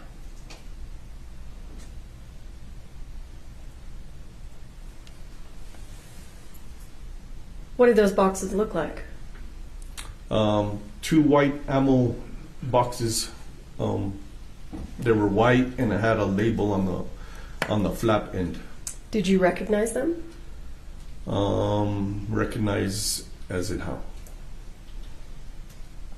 Had you seen them previously? Oh yes, they're the ones that Hannah told me that these were the rounds used for that day. Did they look different? They did not. Did the prop cart look different? It did not.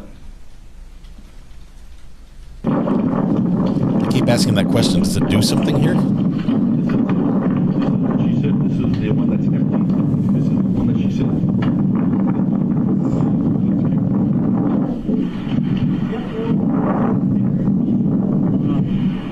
Caliber size? It's a 45. I have the dummy rounds right here. It's a 45. Okay. Okay, and we will. Let's go this way. I have a lawyer here already. Okay.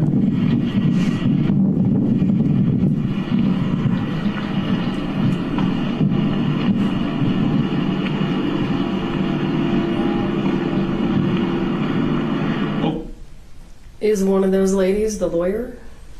I believe the one on the left, the white shirted lady, is the lawyer.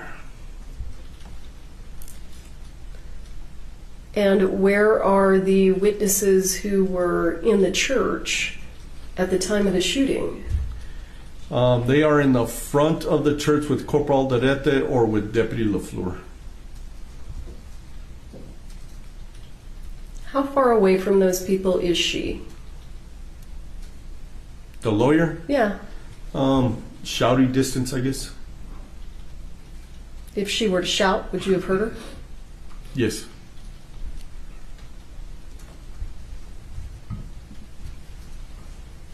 Birth for the med? Date of birth and social. For me or for her? For her. Would anybody have that? Yeah, give me 2 seconds. Thank you. And the name was Helena Hutchins? Helena Hutchins, H-Y-L-E-N-A. Here, I get it for you. You got it, Doc? Yep.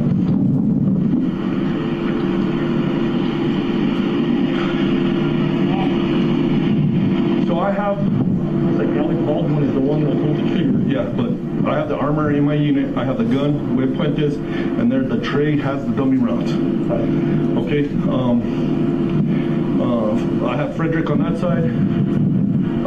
Puentes is taking care of here. He's going to start taking care of the lock. I got this down until they get the patient still behind there until they HP dog and then I'll put it up. Okay. And then make sure everybody goes to Sanchez. All the personnel that were in there. Yeah. Make sure he has everybody. Okay. And get Sanchez repairs. Yeah. I have more people coming.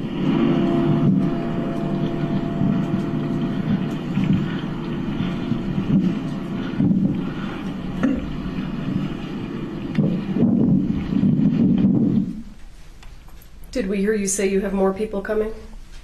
I was hoping I had more people coming, but I kept asking for more people. Let me ask you, how big is the Santa Fe County Sheriff's Department? When I left, we had 100 officers. And if you can estimate for us, on a day like October 21st, 2021, how many officers would have been available to respond to this call out?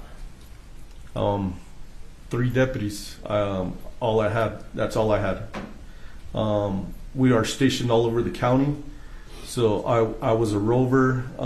I believe the corporal was north of Santa Fe County. And then I had a deputy that was assigned to Santa Fe. But in this case, Deputy LaFleur was coming in for overtime, and he happened to hear the call and he helped out. Thank you. She okay? She okay? She's shaking up. I know, that's why I called the meds for her. Yeah. I want her to check to make sure she's not, you know. I think they're testing her sugar level right now. Okay. We just need her to. I'll bring it back. All right. Okay. Careful, let me answer questions. Well, yeah. as long as she's okay. She's already dealing with all this. Yeah. She needs that thing over here too. Okay.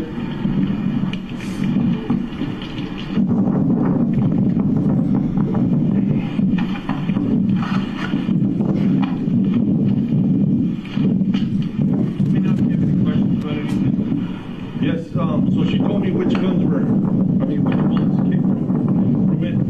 What do you have in your hand right now?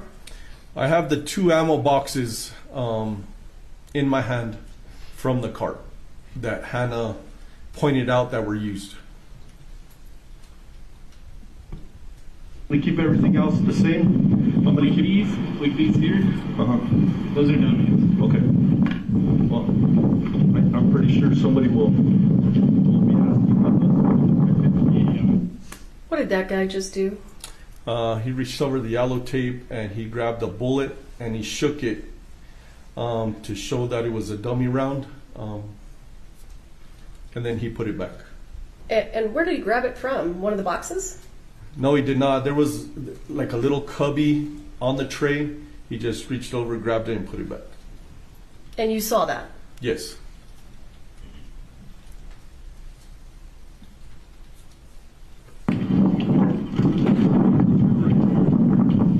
Yes, that's already secured.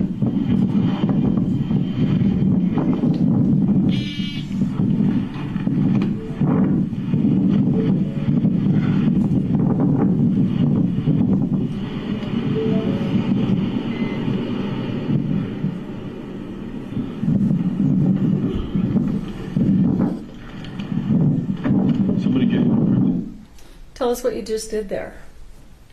With the 2 white ammo boxes that Hannah pointed out that were used that day, I secured them in the front of my unit on the driver's side seat.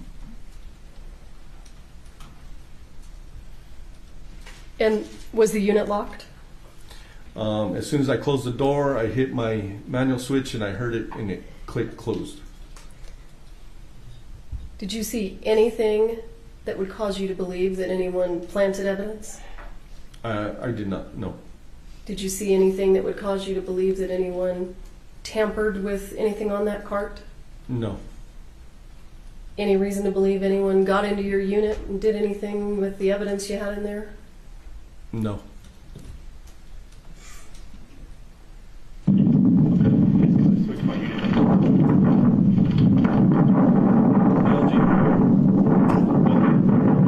I got 2 extra people which help me out, help me secure this area.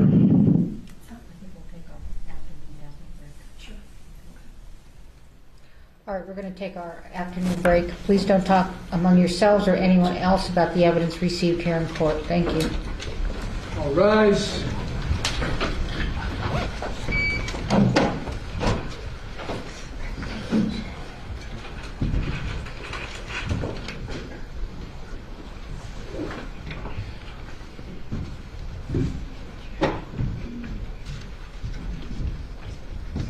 Afternoon break right here. This is a good time for yoga. Get up and stretch. Get some water. It's a good time for me to remind you that tonight at 8 p.m. on this channel, we have our podcast. Thomas and I will be doing the Not Relevant podcast. You'll want to be here for this one. You'll just want to be here.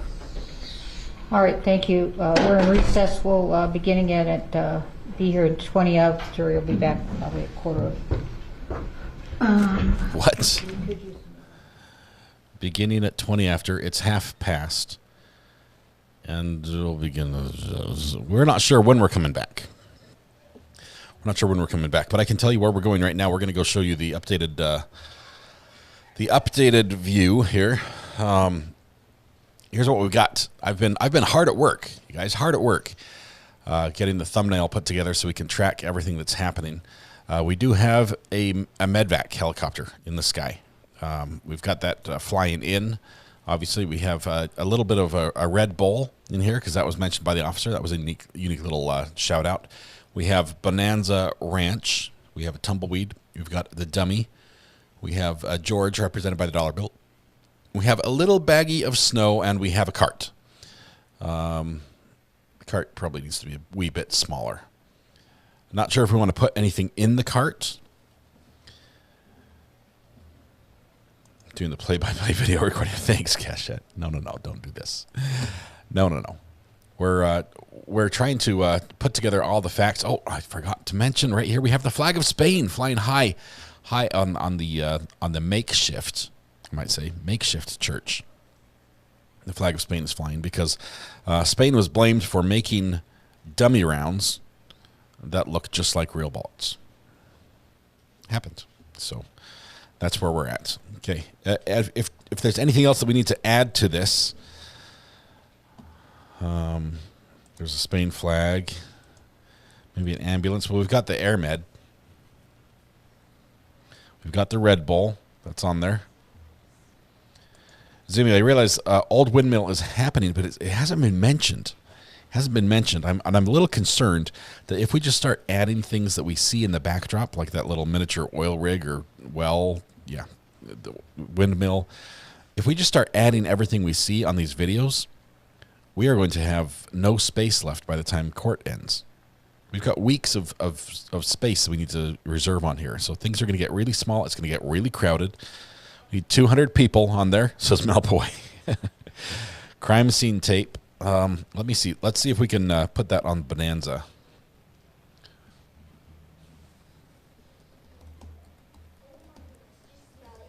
Crime scene tape. Let's do a quick zoom in here. Which one? I think this one.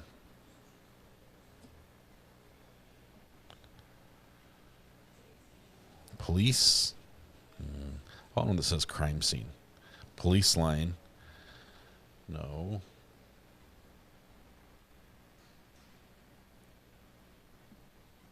Crime scene, do not cross. So we could.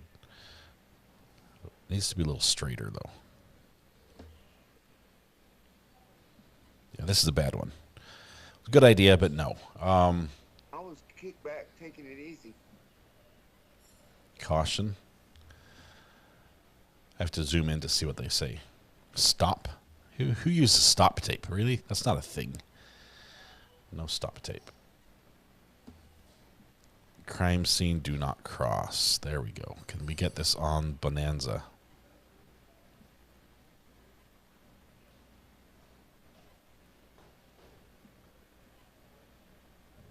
Somebody just sent me a video of roaches fighting.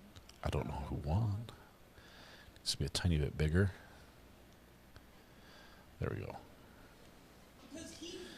Is that all right? Crime scene, do not cross. That one's perfect, says Peggy. You're probably talking about something else, but I'm going to take it. What is the software? I'm using Canva. Not a sponsor. I think I pay $14 a month for the privilege of using Canva. So, put the tape on the church door. If I do it way back then, Ivy, way back there, it's going to be almost unreadable. It's going to be way far back. And I don't want to make the church too much bigger because I really think we need a little bit of space for the sky to be represented. I realize New Mexico has the blue skies, but I think the The desert needs the yellow sky. We do have the bottle of ranch next to the Bonanza, so it's Bonanza Ranch. So you put a little corral in the back. I have to skip the artistic stuff until it's mentioned in court.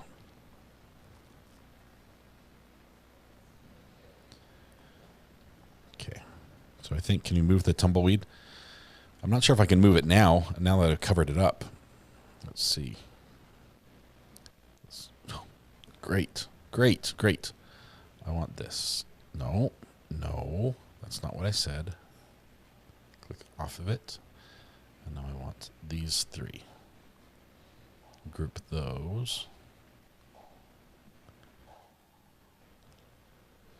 Move the tumbleweed right over there. Is that better? You want the tape layer backwards? I'll have to ungroup them here. Ungroup. Send back one layer. Needs to go back another.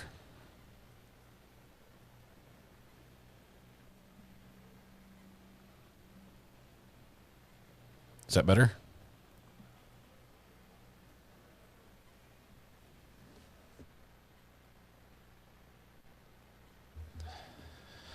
All right. There we go. Okay, we'll leave it like that. What's with the dollar bill? That's George. That's George. George is our bailiff. I don't know how else to represent him. If there's a better way, let me know. Can you add wind? Rescue Puppy, I've got a 70-mile-an-hour wind in there right now. If you want me to crank it up a little bit, I could do that, but the helicopter will be flying at a steeper angle. I think crime scene is in front of the church. It is, but I don't want to obscure the view behind tape.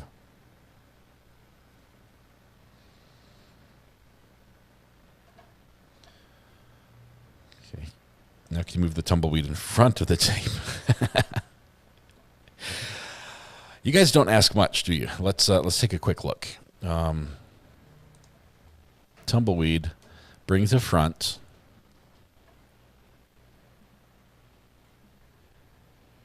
And we'll set that right over here. Maybe a little bit like that. Does that work?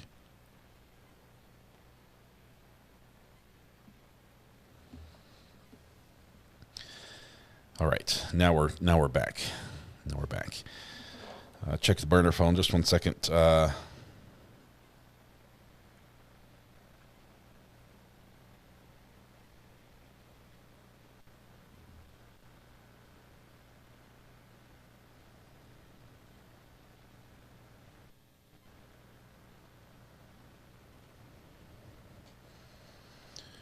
Checking the burner phone. Sorry, there's a lot of messages. Oh, wow. How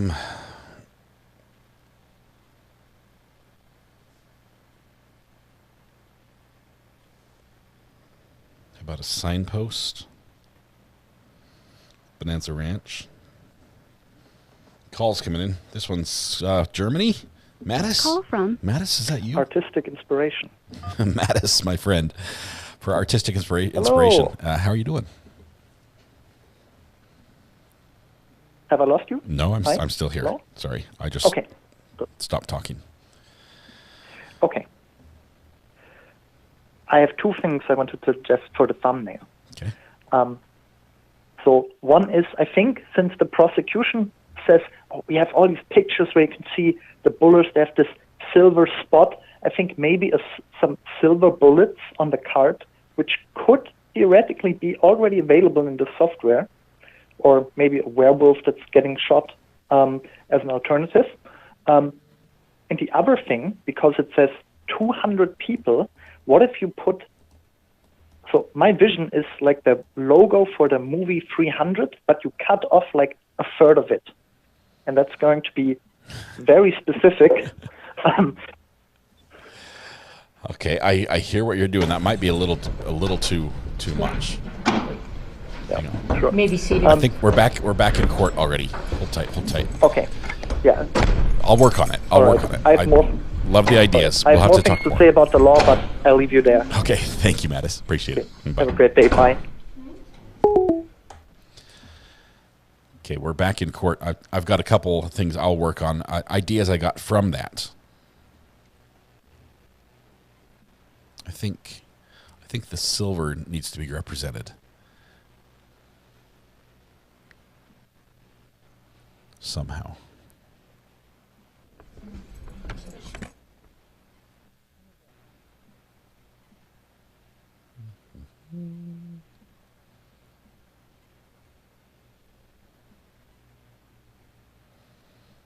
Put the silver in the cart.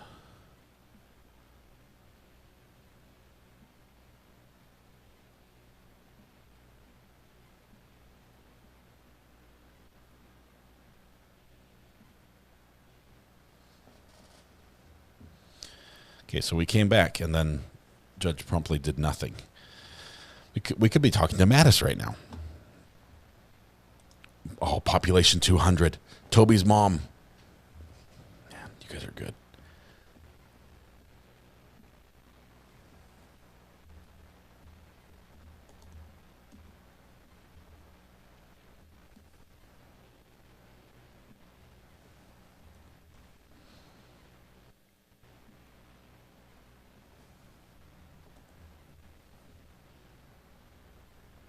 Let's see.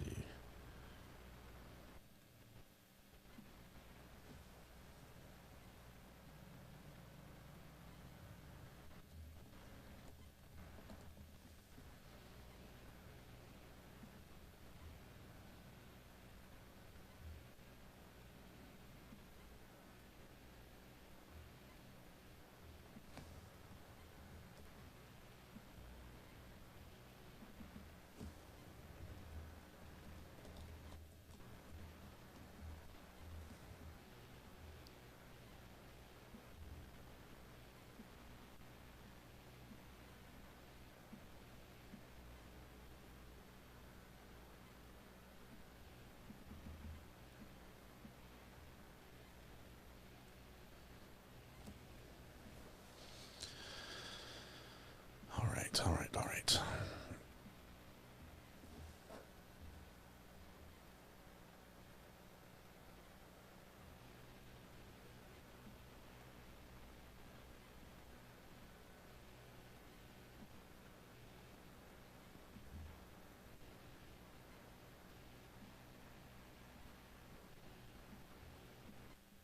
Sorry, guys. I'm busy working. You can't distract me here. You have questions? Maybe sign reserve capacity type for 200 on the church entry. Maggie, we're going slowly through testimony on this trial, slowly, and we're working our way through everybody who was on the scene. Apparently, we've got a couple officers we're talking to. We're now on Timothy Benavides, who was a retired lieutenant. Sort of took charge of the case when he showed up there. He was a ranking officer. Did what, 19 years on the sheriff's department? 19, 20 years? Started as a deputy and moved up to lieutenant. I think that's 2 rank advancements during that time. Let's see. Yeah, it goes.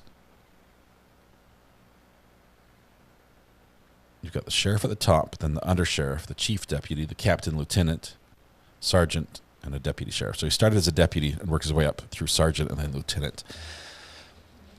All right, bottle of water. Oh, he could. She has asked for a bottle of water. Jury has a long walk.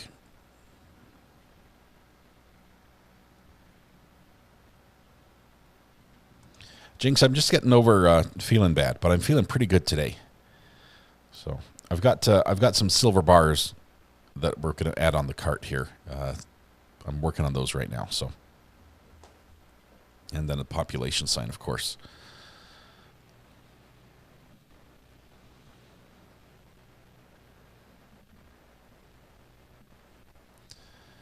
Elements.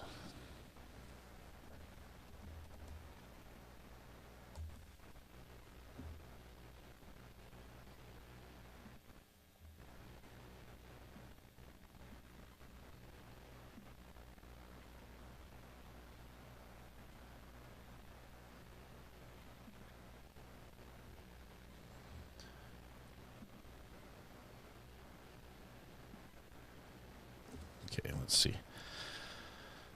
A little bit of action in the courtroom. A little motion.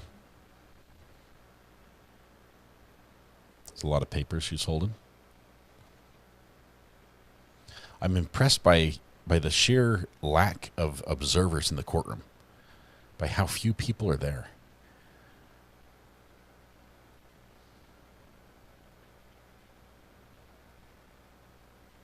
The rare behind the bench conference. This is taking place right now.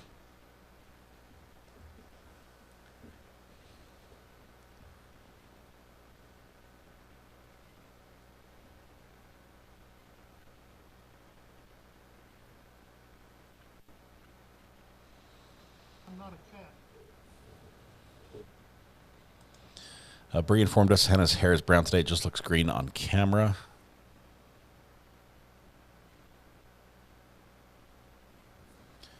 Apparently, they want to talk to the judge here really quickly. So that's why the prosecution just asked for the defense to go up to speak with the judge briefly about something.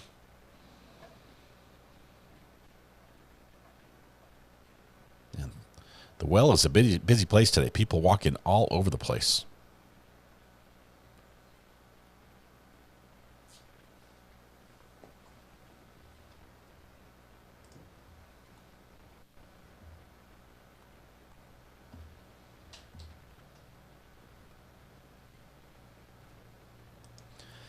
Joan, I actually am surprised with the amount of media coverage there is, which is a lot for a case without, having, it's associated with someone famous, but it doesn't have a famous person in there directly. Usually the more media presence, the more the public wants to be there. They like to sort of be in the background and be caught on camera. I expect this to change as this case moves on and gets further along. I expect the courtroom to fill up. We don't have a camera yet on the thumbnail. I still have to think of which model of camera I want. I'm very picky about cameras. So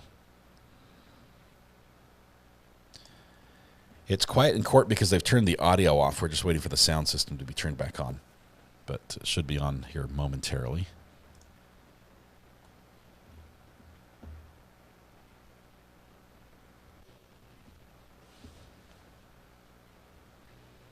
A Polaroid camera? No, I can't do that. Greeners.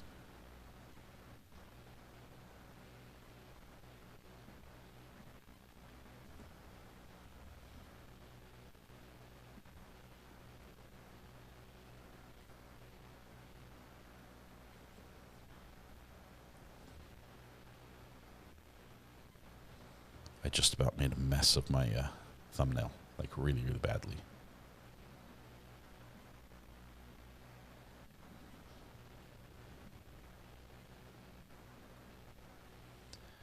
Let's add a text box.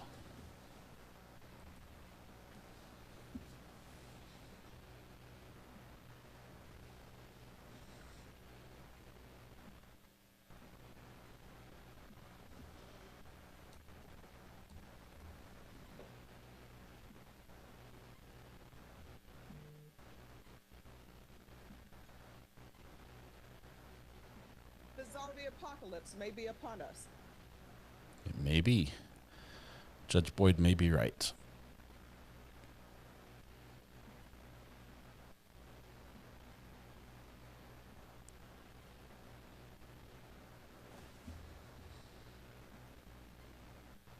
When are we going to break for lunch, Judge? We already had lunch. Sorry, I'm busy working on the population sign.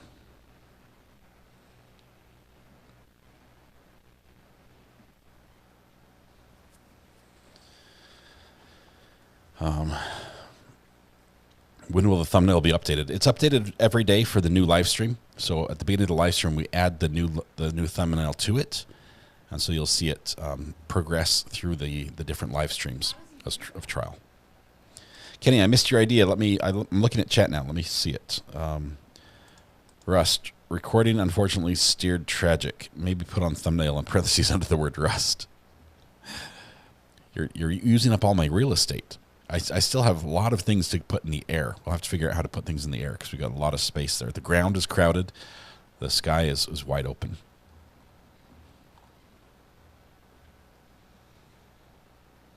Is that correct?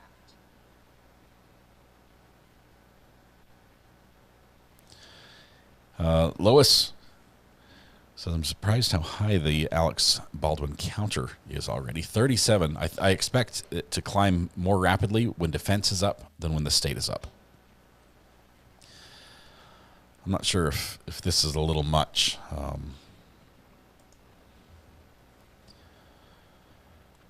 We're taking bets on the ABC final number. I wasn't. I do have a helicopter in the sky. We've put one in the sky already, Kiki.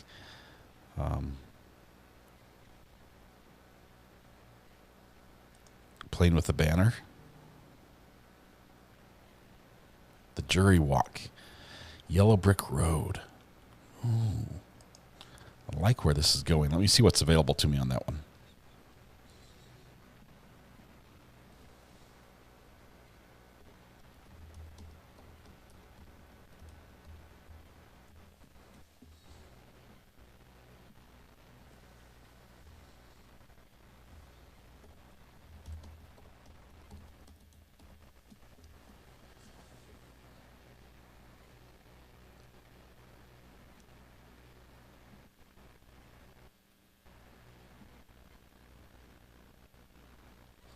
I'm going to have to move some stuff.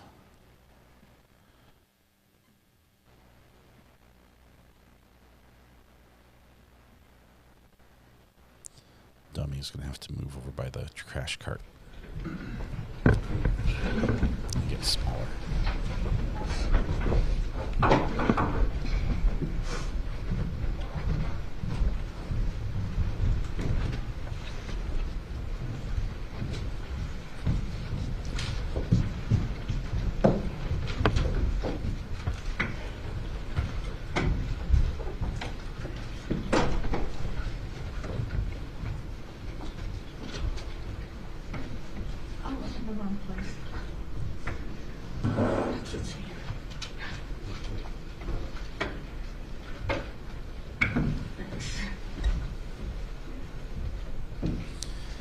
Okay, this is just a rough, as the jury's getting seated, this is just a rough view of what it sort of looks like right now.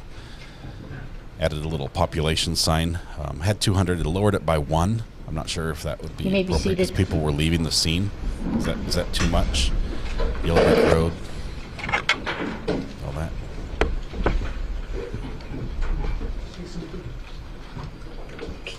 Test. It's working.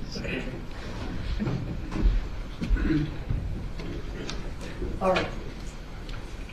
Are we back on? Yes, we are on the record. All right. Mr. Benavides, let's go ahead and just watch the last few minutes of this video for completeness, okay? Getting some feedback on that.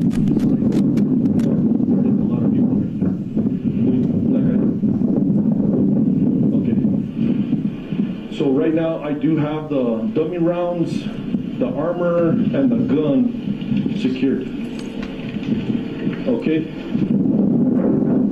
Yes. I grabbed her right away. She was with, and we did secure the film.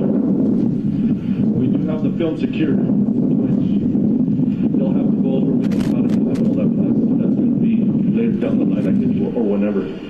But everything was getting filmed. Okay. The helo's still on the ground right now. I don't know. They're still working her. Just still working. He was a student.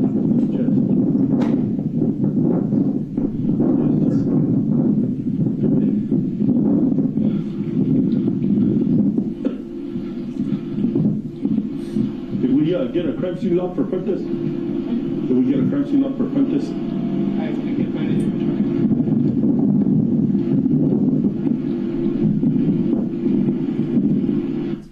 Did you see the helicopter there? Yes, I did. Any idea why that helicopter is still there?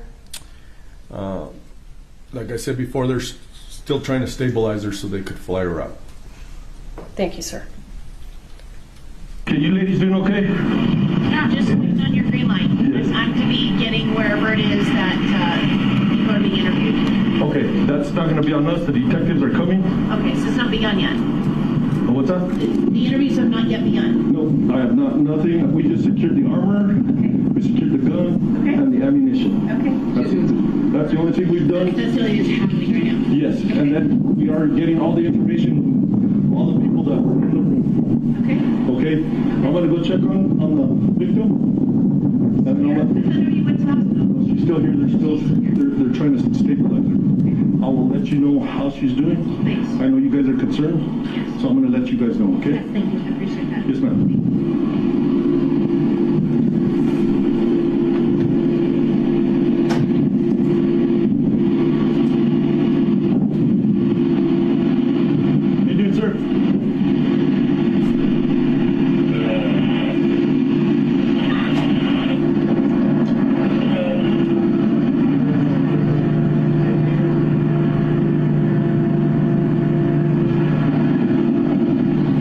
DSN.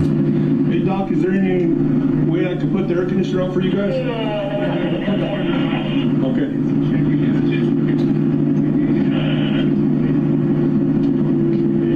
You guys have a direct?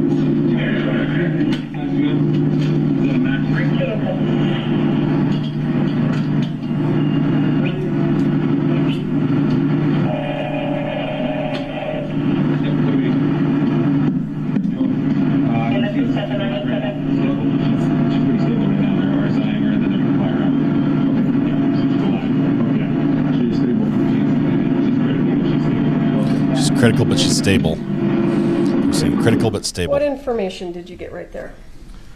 The female, Helena Hutchins, was stable, but in critical condition. They're stabilizing her so they can fly her out. Thank you, sir. Yes, right through the chest. What's up, Chief? Sir? What's making so long? They're trying to stabilize her. Then we have the medic in there from the med, and they're trying to stabilize her. It looks like, I just asked, they said they're trying to stabilize her. She's critical. Yeah. You know that. No, I know. I'm just sometimes. Sorry about your blues. I know you're at the ceremony. Yeah.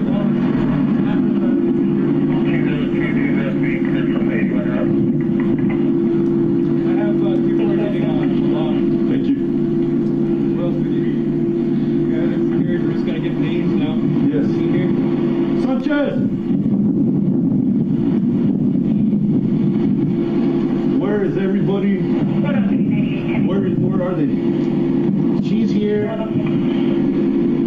think one of the guys went to the back. This Russell guy? I need everybody right here separated.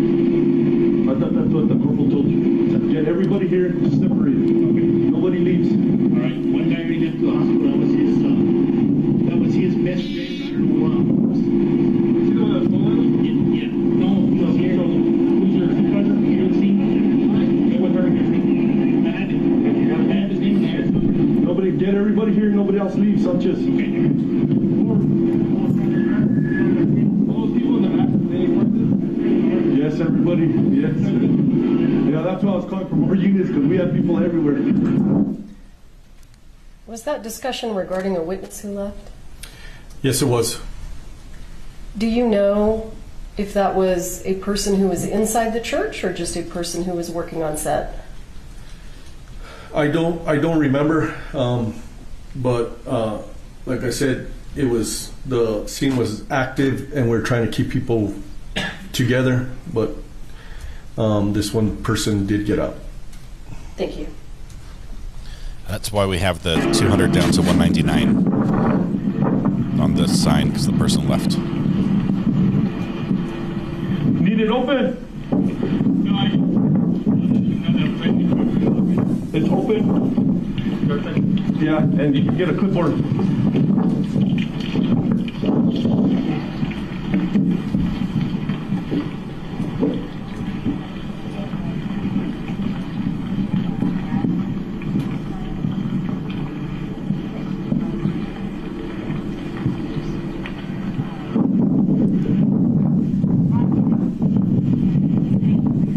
Okay, so she's stable but critical. They're trying to stabilize her so she can get on that helo. Okay, so that she is alive but critical. stabilizer, so they could be comfortable when they get on the helo. Okay. Thank you for that. Okay, but I will give you, if you see them taking them to the helo, that's a good sign they stabilize her. Yes. And they're gonna fly her out. Yes. Okay.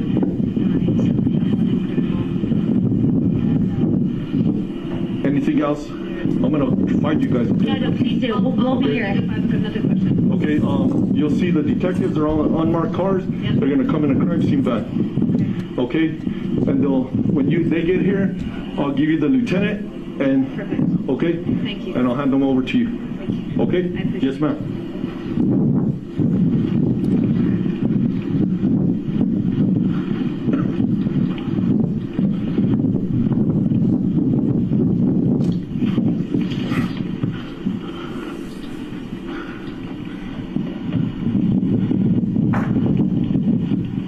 She doing okay? He was inside the. He was inside. Yes. The cabinets in the back of the car. What kind of car? Did you get a car right here, or watch her? Because as soon as the detectives get here, they're. No, I understand. Okay. So if you get another car, an elevator. Yeah, sure. That I asked her. That's why I asked her either. Okay. I just wanted her in one place. I didn't want her to pass out. Yes, fall down. No, I understand. Okay. So if you get another car, all right. Do you remember what that conversation was about? I believe that gentleman was asking if they could move Hannah from the back of my unit to a vehicle. She was not under arrest, I guess to make her more comfortable.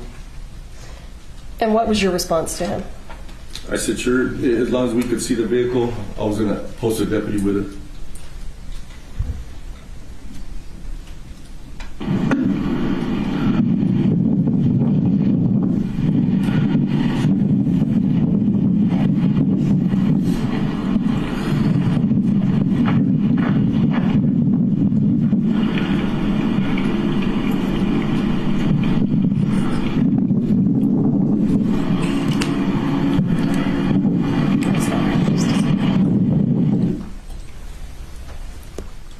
Is that the end of your video? This video, anyway?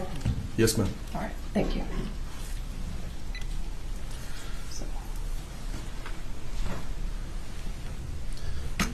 So from an incident management standpoint, especially when it goes to the witnesses, terrible handling of that whole thing. Now that gentleman did a great job, but all the lower, the peons who were getting direction did not do well. They grouped all the witnesses together. They let some people leave. They they got the lawyer in there talking to him. It wasn't prime. It wasn't the best possible example. We have not, as far as body cam goes, we have not seen Mr. Baldwin. Oh, okay. Sorry. Thank you, sir. We know he was smoking a cigarette and in his own car. Mr. Benavides, I'm going to show you what has been marked as State's Exhibit 61, and I believe there's no objection to its admission. We'll do 61 and 62, no objection to the admission to 61 and 62. 61 and 62 are admitted. You may publish. Thank you. Sir, I'm showing you what has been marked as State's Exhibit 61. Can you see that? Yes, I can. Have you seen this photo before? Yes. What is this a photo of? That is the driver's side of the inside of my unit, and it has two white boxes. What are those boxes? Those are the boxes that I secured from the gray car into my driver's seat. Did you take this picture? I did not. Who would have taken this photo? Our crime scene tech. So would you have left the boxes there in your car until the crime scene tech arrived to take a picture? That is correct. Anything change about these boxes? No.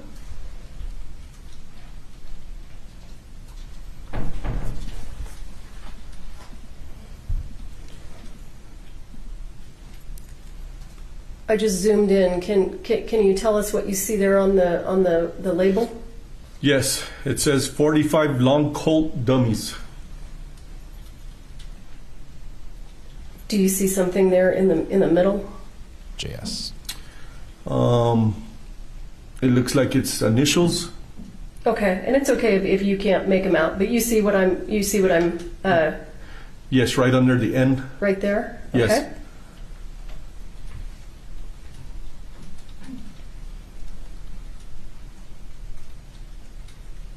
That was State's Exhibit 61. Oh. Valerie, I think the anything question, zoomed in. Sorry. Anything changed questions This have is to do State's with Exhibit 62. What we just looked at. countering the defense's argument that somebody tampered with the evidence. Thank you, sir. I'll pass the witness. So let's see if they try to address that issue. There's still opportunity for it to be tampered with, but we realize he saw the cart in his body cam as he walked by it initially, and then it was brought to him, and he says it looked the same. Cross-exam. Afternoon, sir. Good afternoon. Would you agree with me that the identification, preservation of evidence is important in a crime scene? Yes, it is. Sorry. Judge, if I could have George's help. Just need to hook into the HDMI. All right, and why is that important? Where's your part? It's important because the scene is important also, and the preservation of evidence is needed. Okay. That's not HDMI. That's a display board. It's different. Oh, sorry. How did you do those things in this case? The best I can, the best I could, due to the evolving scene that was happening. Okay. And I'm going to go back to your lapel video here.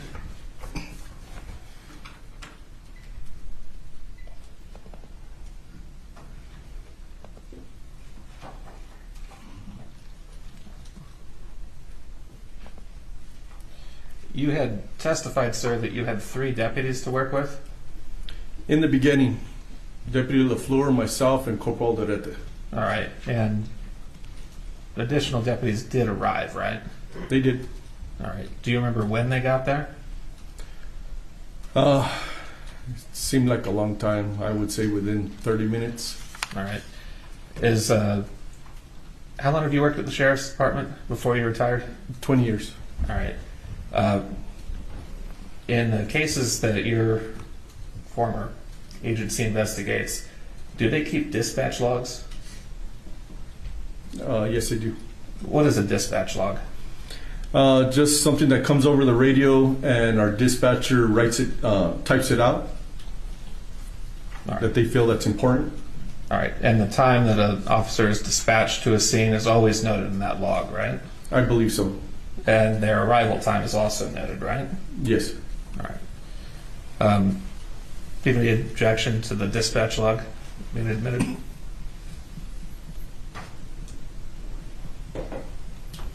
Let me visit with you about it real quick. Sure. I'm not sure if this is a sidebar or if the attorneys are just going to confer. Looks like sidebar. Okay, dispatch log. Not sure what the argument is over, but AOL Podcast sent a super chat saying this is for RA for doing an amazing job that we all benefit from and enjoy. Also the mods, last but not least, chat. I love this community. Thank you very much, AOL Podcast.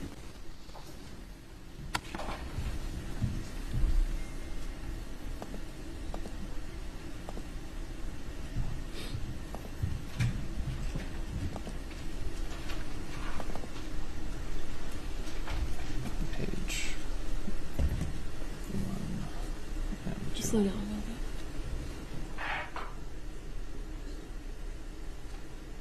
So is that George, the gentleman closest to us, with the very short haircut? Is that our bailiff? All right. Judge will offer the dispatch log as defendants, specifically the first 2 pages of it, as defendant's exhibit A. Sir, what are we looking at here? Just a minute. Any objection to defendant's A? No, Your Honor. All right, you may submit it and you may publish. What are we looking at here, sir? It looks like a dispatch log, sorry. Okay. And I've highlighted this entry here. It says Unit 32. It's got an employee ID. Description arrived at, that's 14:02. Would that be 2 p.m.? That'd be 2 p.m., yes. All right. Is that Deputy LaFleur? I believe so. If he was Unit 32, I believe he was Unit 32. Okay. And I know it's been a while and you've retired, but do you remember what your unit was? Unit 8. Unit 8. All right. So you arrived at 2:20? Yes. All right. Now there are, on this dispatch log, 1, 2, 3, 4, 5 other units noted as arriving right around the same time as you. Are you sure you only had 3 deputies to work with at that time? All we had was 3 deputies. I don't know where 6'3", 6'5", that was 14, 18, that was 18 minutes later. Then I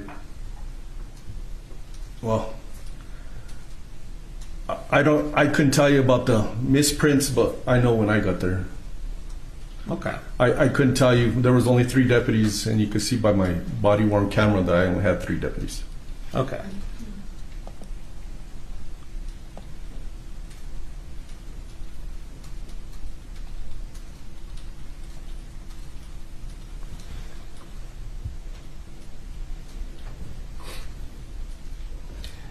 I don't want to take more of your time, being retired and all, and the jury's time.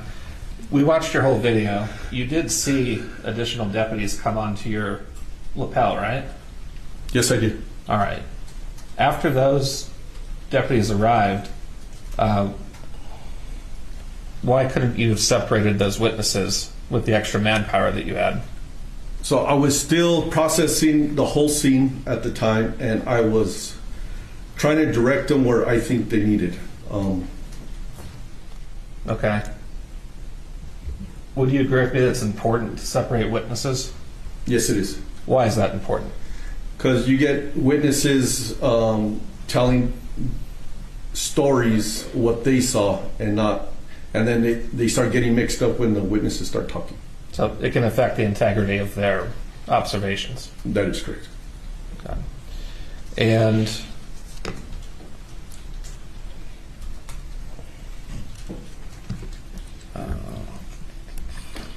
George, I just need to stop publishing for a minute.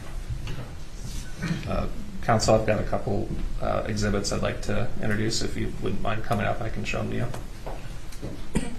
Come on down. Just unplug the HDMI cable and you can show them to each other.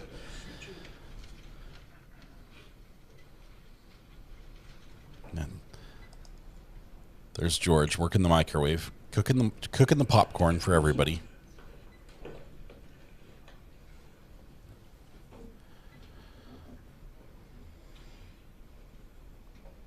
George wanders the well freely. I love it.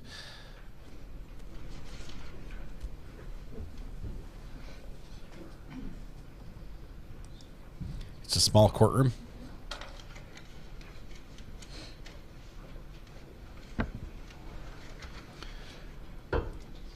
Suzanne, congratulations on 13 months. She says, sending out huge thanks to Ari and mods and to this wonderful community. Be safe and be well all. Love and light. Thank you, Suzanne. Love your pick. Love the mug.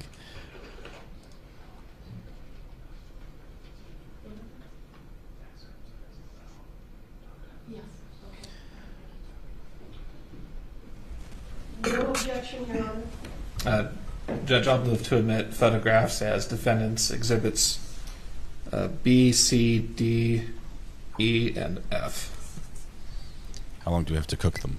Defendants B through F are admitted. You may publish.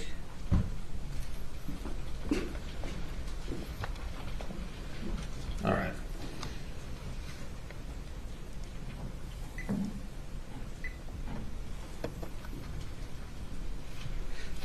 I swear that's the exact sound my microwave makes. As part of securing the scene, you use crime scene tape, right?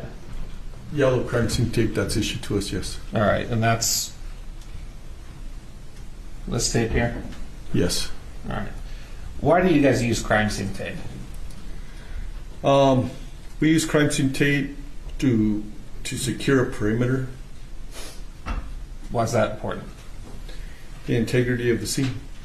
All right. If the perimeter is not secure, why is that a problem? People could go in and out.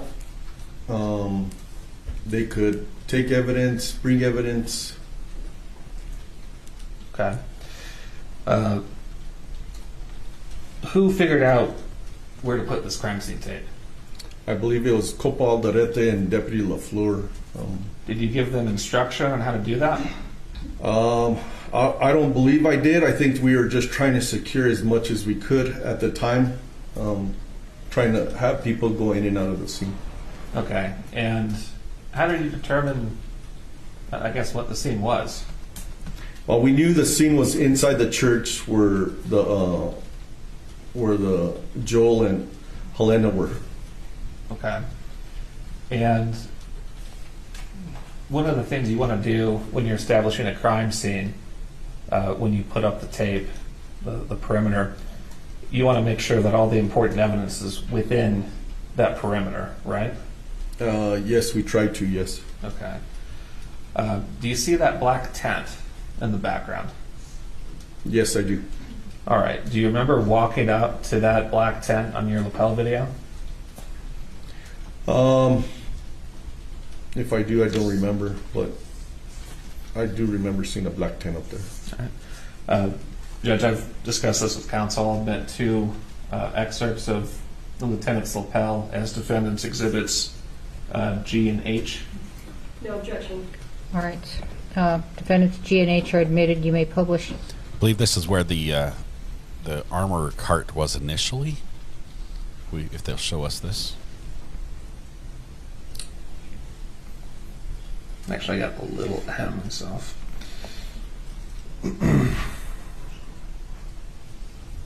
All right, this is back to State's Exhibit 1 here. We're not supposed to see this.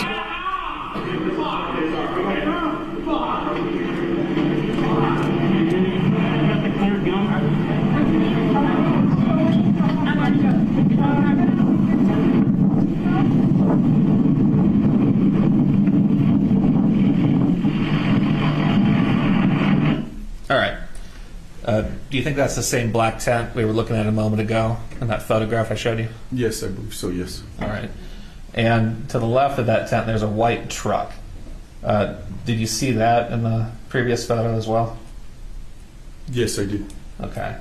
Did you guys look in that truck? No. Okay. Why not? I don't think we had a reason to. Okay. And back to this photograph here. Would you agree with me that the white truck is outside of your crime scene tape perimeter? Yes.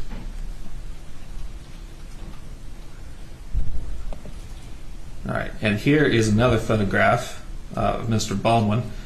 Can you see on the left-hand side here, is this the same white truck we were looking at before, or is this something else? I'm not sure. Okay, but do you have any doubt at all that the white truck was outside of the crime scene tape? Yes. You have doubt about it? No, I mean, it was outside of the crime scene tape. Yes, I have doubt. Okay. All right. And if evidence was in that truck, its integrity would be compromised, right? I don't know if it would be. Well, if access to it isn't cut off, the things that you described earlier in cross-examination yes, could happen.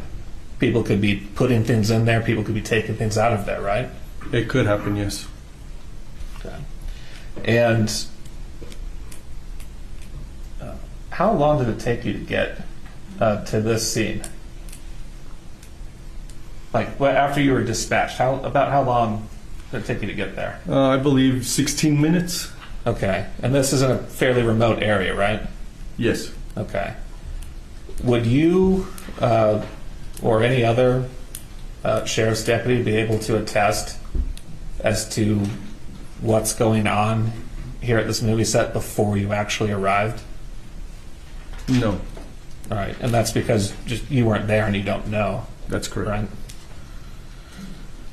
Right? All right. I'll direct your attention, sir, in this photo to these people standing over here. Is that where the witnesses had been corralled by Deputy LaFleur? I don't know. Okay. I know I had instructed him to separate the witnesses, but I don't know where he separated them. Okay. Is that another black tent within? Do you know crime scene tape? who else, if anyone, was keeping an eye on these witnesses? I believe when deputies arrived, I had told Deputy Sanchez and Deputy Frederick Trujillo. Okay.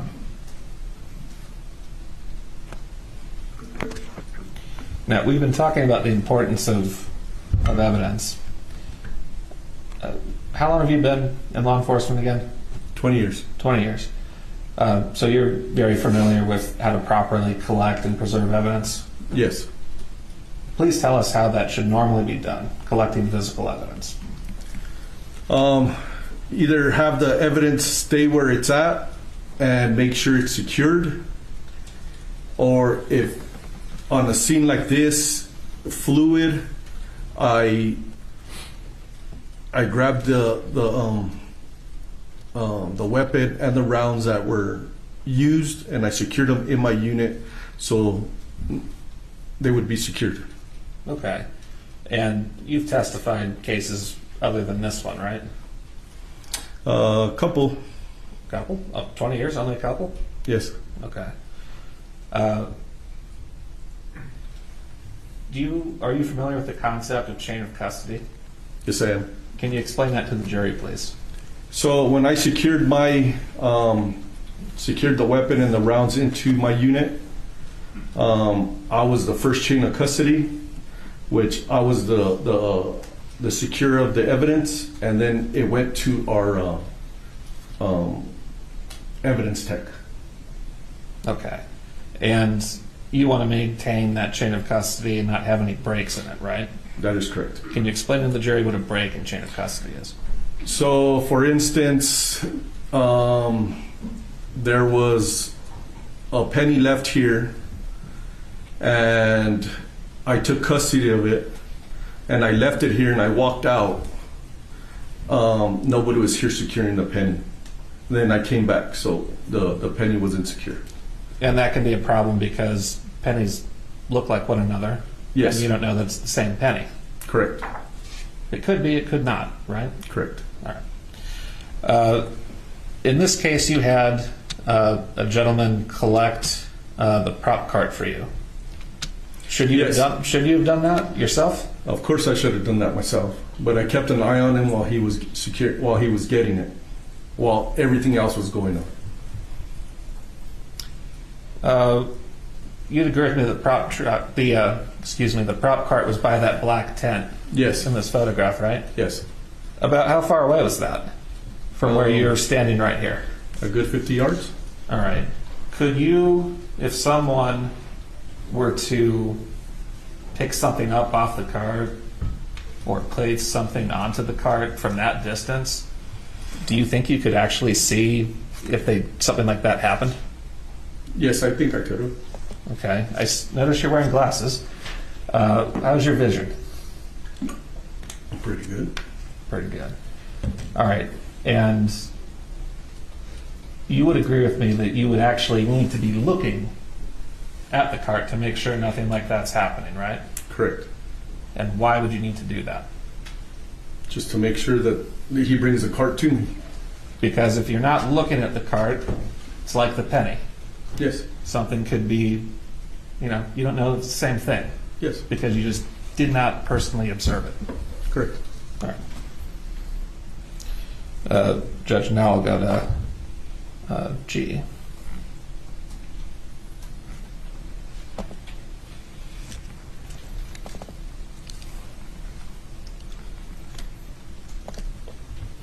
All right, so this is an excerpt from your lapel video, about 90 seconds.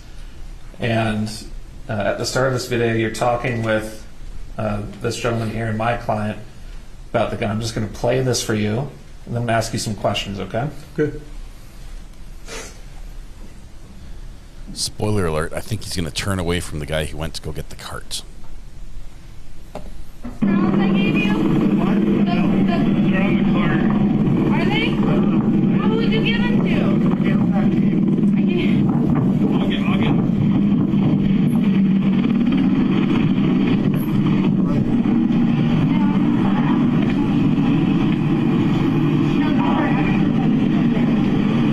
Yeah, that's not it. The one. That's fine. It's not going to be the first entrance. It's going to be the second one. But have the creek.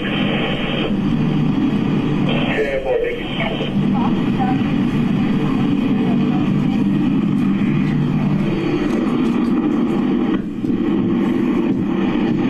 All right, we've gone 42 seconds.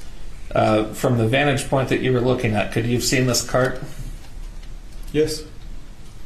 Yes. Do you see it on the video? Well, the video is pointed, because the video is on my chest. So the video is pointed straight, but my head's looking at the cart. Okay. So he's spun in a circle. Oh my God, fuck. Are they okay? Hey, Santa Fe, we need more units out here. I'm half been inside of it. Oh my God. Okay, I'm already going to catch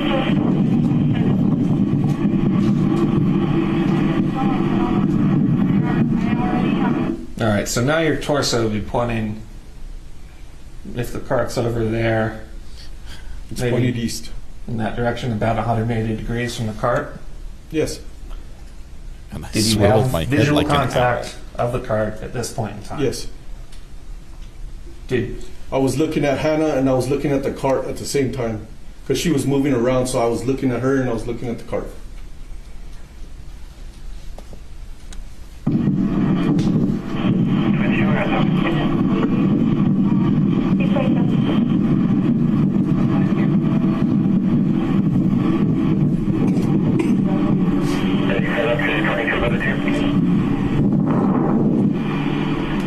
All right.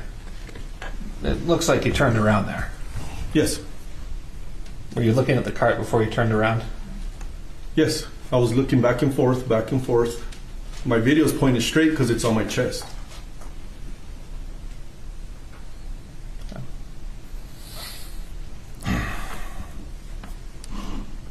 Do we need a poll, guys? We need an owl on the thumbnail. So, this gentleman here, he essentially is the collector of this evidence, right? Yes, he offers his services to go get the cart, yes. All right. So he's the first link in the chain. Yes. And then you become the second link. Yes.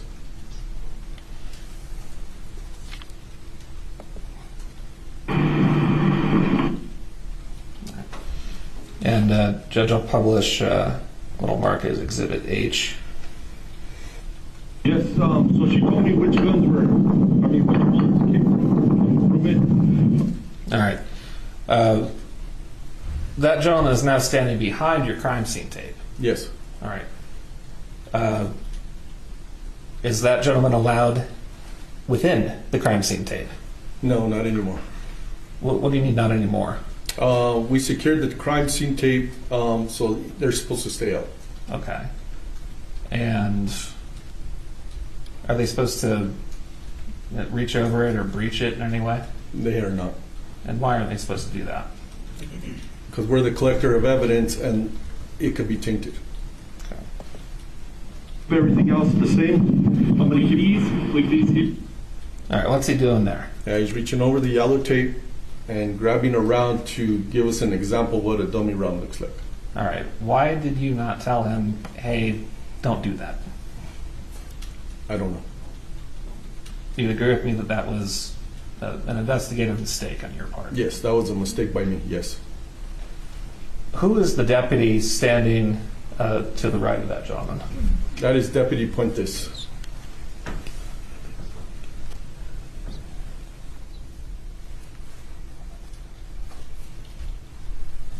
All right, and he's one of the deputies that arrived at the scene after you did?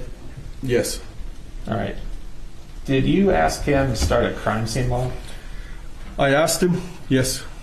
All right, what's a crime scene log? A crime scene log is people coming into the crime scene and we document who's there. Is that something that's important to do? Yes. Why is that important to do? So we know who was in the scene. All right, why is that important? So we could go back and the detectives could interview them and see what their involvement was on the scene. And anyone who goes in or out is supposed to be in the log, right? Correct. Is that guy in the log? I don't know. I haven't seen the log. Okay. When did you ask Deputy Fuentes to start a crime scene log? I believe I asked him when he first showed up, if I remember correctly. All right. Do you know what time he actually started the thing? I do not know. If you were to look at his report, could that refresh your recollection as to when he actually started the log? It sure would. Judge, if I could approach the witness. Show Ms. Morrissey. Yeah. Thank you, Judge.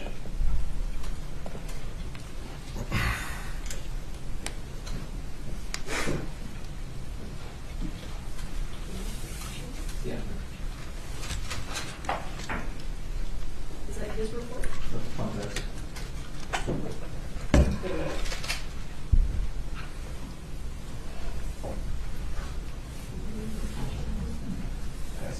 Is this the crime scene log? I guess all evidence is admitted digitally here, which I'm a big fan of. Not a big fan of papers going everywhere.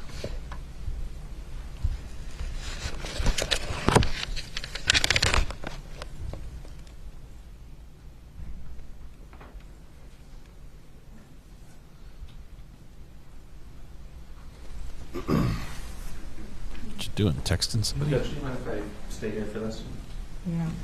Yes, I mind. Don't. All right. Please don't. Sorry, Lieutenant.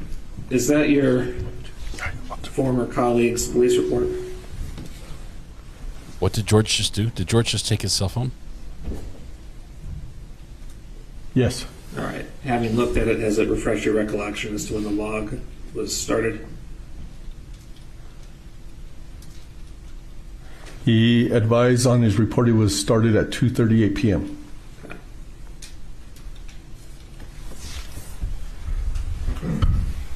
They just moved the microphone.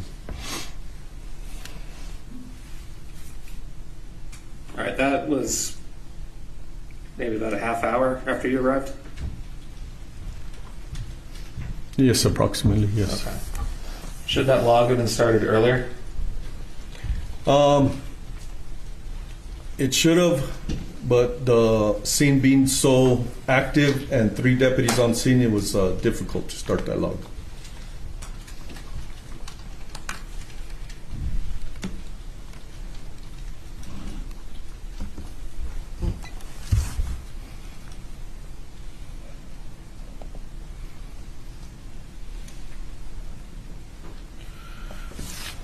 So I play this for you again.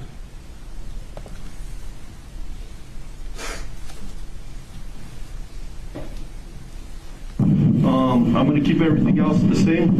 I'm going to keep these here. Those are dummies. Okay.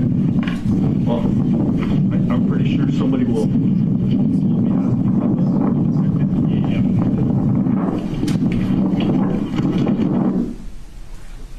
See, did stay on the outside. He just reached over the line. Should Deputy Puentes have said something to this guy about reaching over the tape? Yes, as well as I. And he didn't do that, right? Correct. All right. We saw later in your video this gentleman also standing next to Deputy Puentes, and he was actually within the tape. Do you remember that? I believe I do, yes. Okay. Why was he allowed inside the crime scene tape?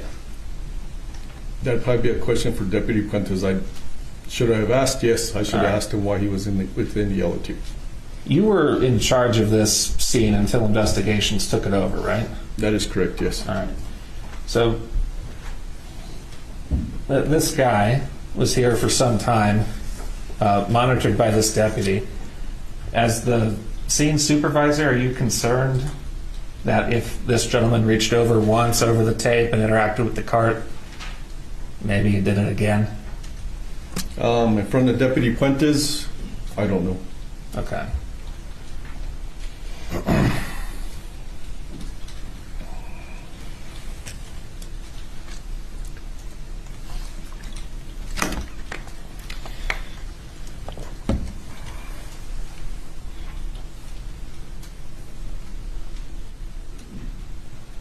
Let's talk a bit about the gun.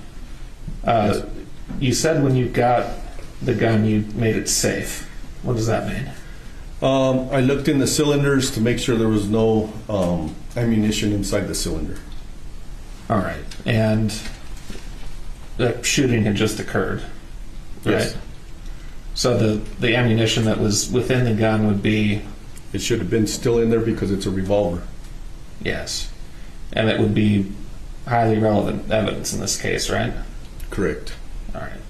Now, on the video we listened to, you can hear my client Hannah talking to Mr. Dave Halls, the first assistant director, and they're talking about where that ammo is, right? I don't know what ammo they're talking about. What's your understanding as to where the ammunition inside of the .45 caliber gun you collected went? I never asked that question. I do not know. You have no idea where that ammunition is? The one that was in the cylinder, no. What about the other 5? I do not know.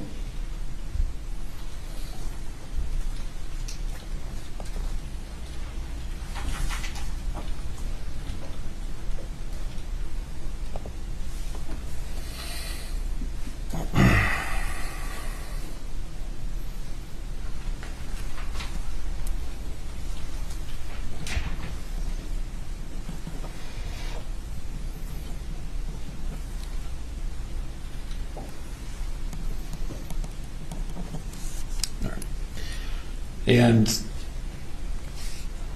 what I know you said initially you only had three deputies, but I've seen a lot of that would look like vehicles on your lapel video. Why couldn't you have sent these witnesses to go just wait in their cars and told them not to talk to anyone? Well, the scene being so big, we tried to keep everybody corralled in one place where we could keep an eye on everybody. To send people back to their vehicles, I don't know where their vehicles were. Because on a movie set there's staging areas, and I don't know if that staging area was somewhere else. I do not know.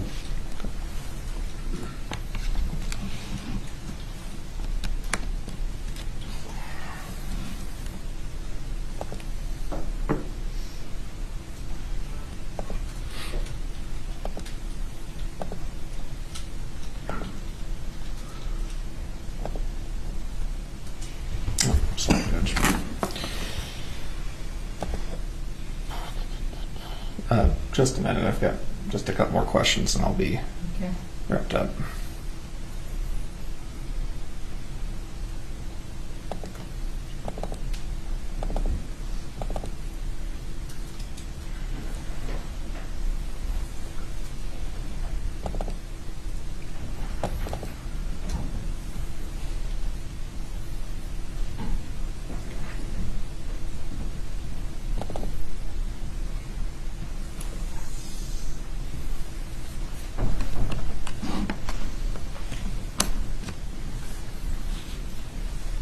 All right, Lieutenant, I want to show you just a couple specific timestamps from your video.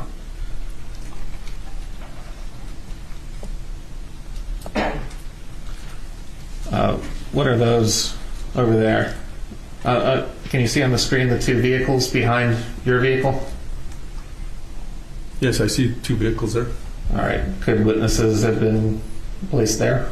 One vehicle, one, I don't know. Objection. Calls for speculation. Can you rephrase your question, please? Is there some reason you do not have witnesses just staying in those cars? Like I said, the fluid was big. I mean, the scene was big. We were trying to corral everybody into one place where we could watch them and tell them not to talk. I mean, are you telling me you couldn't watch those people if they're in those vehicles? I had Hannah in the back of my unit. Okay. We were.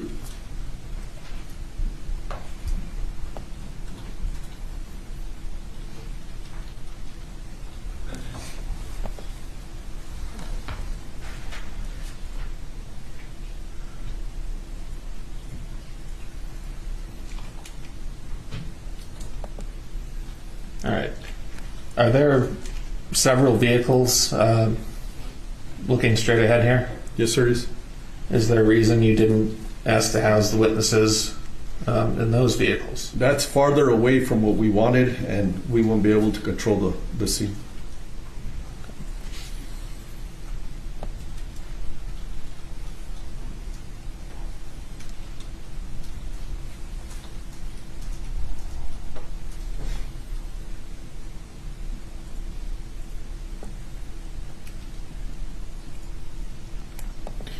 Judge, if I could just have a moment before passing the witness. Sure. I just heard from good friend Dr. Joe. Gave me a call, and going to do a favor for him really quickly. We're going to put the I'm going to launch the JHatch debt counter over on the Top Mark Media side. I'm going to be working on that for just a minute. So I'm a little distracted. So if you have a question. I don't have anything further. Thank you, sir. Thank you.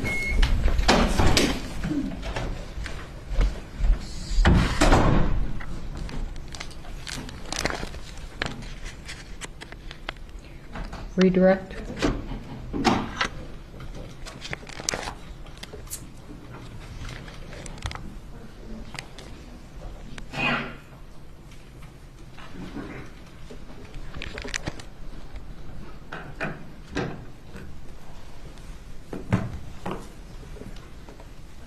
Redirect.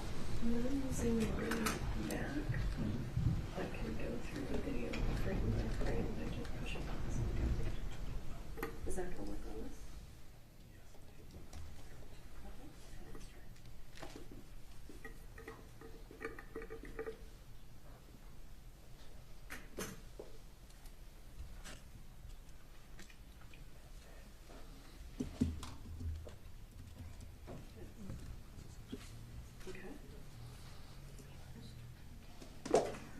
Okay.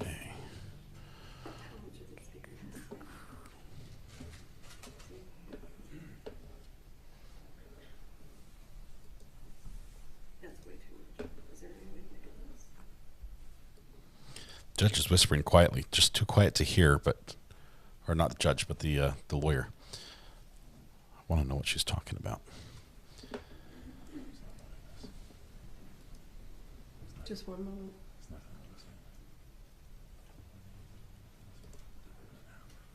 No, I mean, if you think that'll work.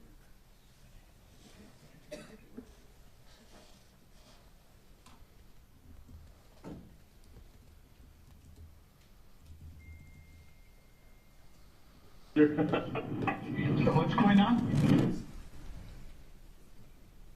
We don't know. Something's going on.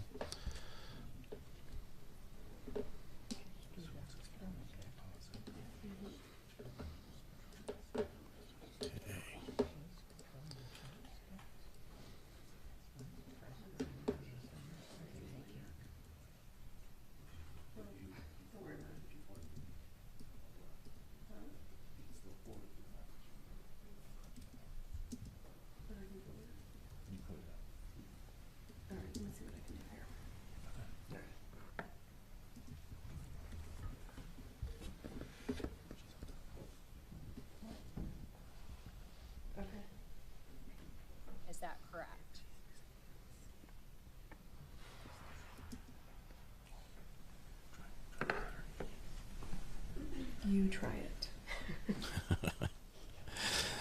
Tech is going to kill this trial. Oh my goodness. They're trying very, very hard. Let me just try to cue this video up real quick.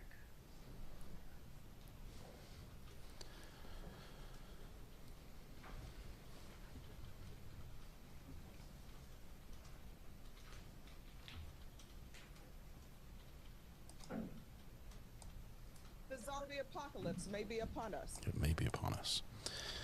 I'm still trying to work on this other live stream. Just 1 second. We'll get it up here.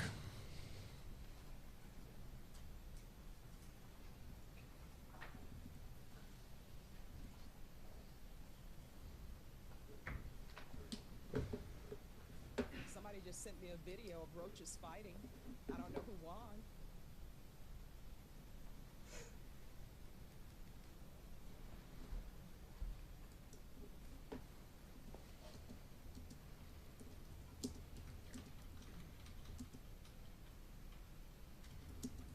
I'm not a camel. Can you have a look at your monitor there, Mr. Benavides? Yes, ma'am. Let's just be clear. Do you have any reason to believe that that gentleman in the hat tampered with any kind of evidence? No, I do not. Any reason to believe that he planted any evidence? No, I do not. When he reached over the crime scene tape and touched that dummy round on the cart, were you there? I was looking straight at him. Yes. Did he plant any evidence? No.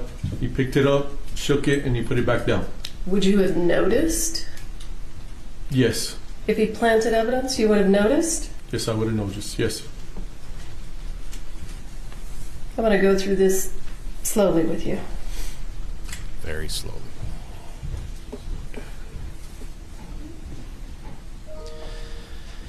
Yes, podcast this evening, 8 p.m. Thomas and I will be there. You should be there as well. Can you see, even on your video, what he is reaching into? Yes, it's a little cubby hole, and there's quite a few rounds in there. When he shook it, did it rattle? I do not remember.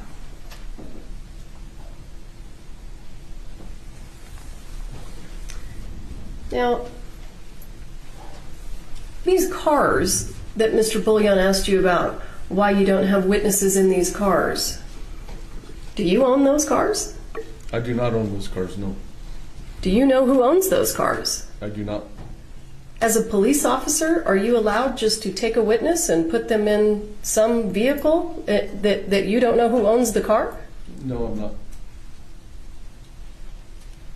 Have you ever done that in your entire career? No. The glasses.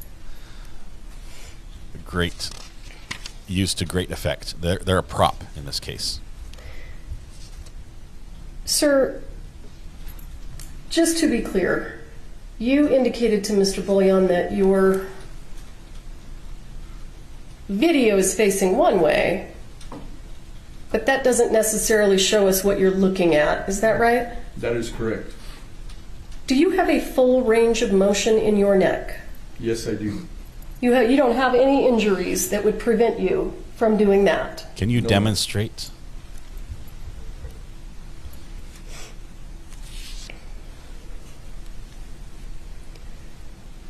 Can you think of a reason that it took a while to get the crime log started? Just how active the scene was, and it was. I was trying to get deputies assigned. You know, checking on everybody, checking on the victim. I do not know. For the first half hour that you were on scene, did you have enough personnel so that someone could start doing paperwork? No. Is a crime scene log paperwork? Yes, it is. These glasses, they're The going gun everywhere. that you put in your unit, who handed it to you? Hannah. How many rounds of ammunition were in the cylinder when she handed it to you? None.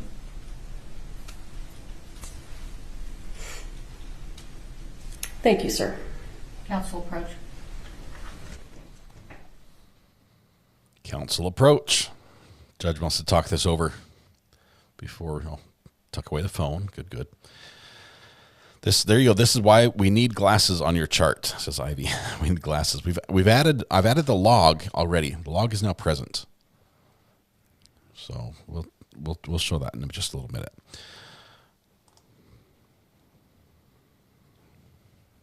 Okay. I need to see if I can You know what we haven't had in this trial yet? ASMR. We haven't had any evidence ASMR with bag opening. We've had awful audio from displays, but that's it. Thank you, sir. You're excused. Your Honor, just to be safe, I want to reserve Mr. Benavides, so let's give him an instruction if he needs one. Please don't talk among the other witnesses about the case. Okay? Thank you. And don't watch the trial on court TV. And anyone to be called as a witness in this case may not be viewing this trial live stream on court TV. There it is. The state will call Marissa Popple. All right.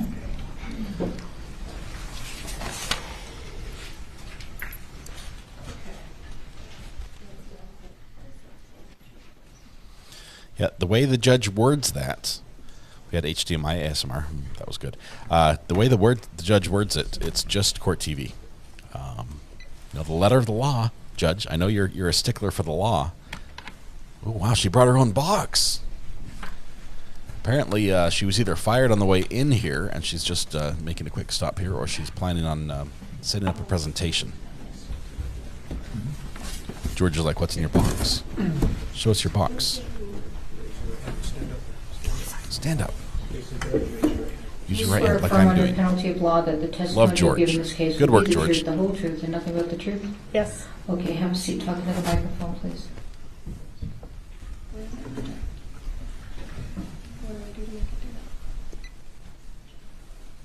Beep, beep, beep, beep, beep.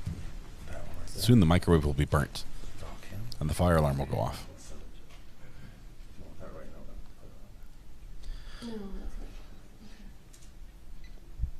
Ma'am, would you state your full name and spell your last name for the record, please? Marissa Popple, Poppell. And how are you currently employed? I'm a crime scene technician with Santa Fe County Sheriff's Office. How long have you been a crime scene technician with the Sheriff's Office? With them for almost 3 years now.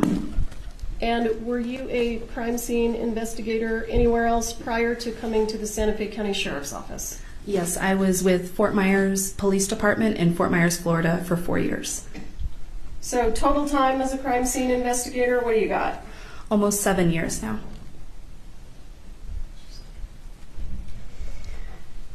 How did you become involved in this case?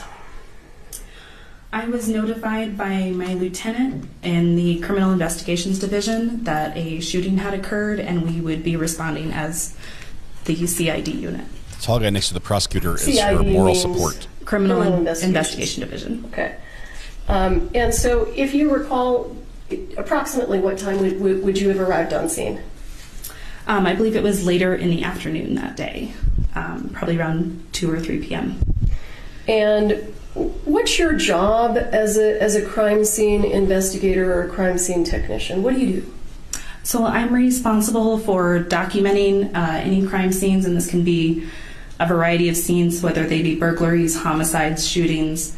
I'm responsible for photographing any evidence, collecting that evidence, and packaging it as well. And after you collect it and photograph it and package it, what do you do with it? Depending on the circumstances of the evidence, I often am responsible for it getting sent off to the lab for further analysis if that's needed.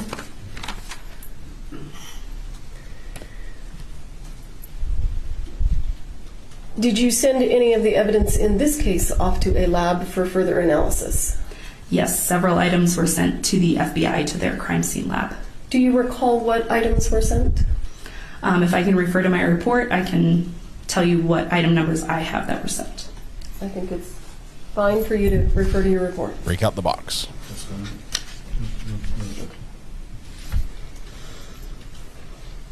According to my report, items 1, 2, 3, 25, 26, 27, 140.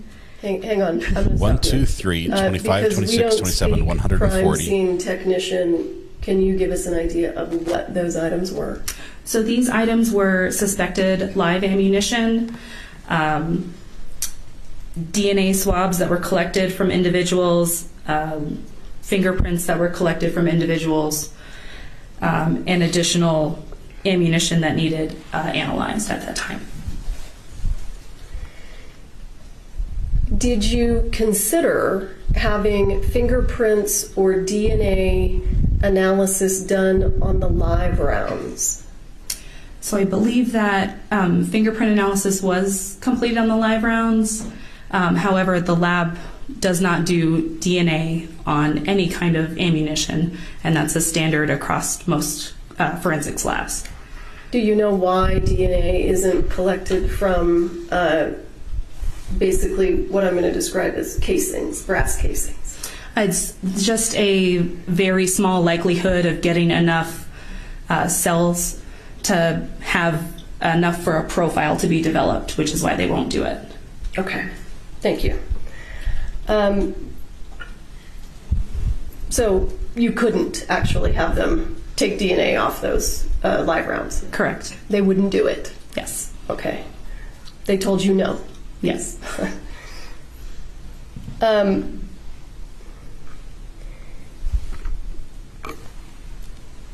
Did you collect all of the evidence from the scene at Bonanza Creek Ranch? Yes, they did. And did you get to collect evidence from other items or other locations on different dates? Yes. What other areas or places did you collect evidence? I also assisted with the search warrant that was done on the prop truck at Bonanza Creek and a search warrant that was conducted at PDQ warehouse in Albuquerque. And do you recall when you conducted a search on the prop truck? I believe that was the week after the incident, if I can refer to my report.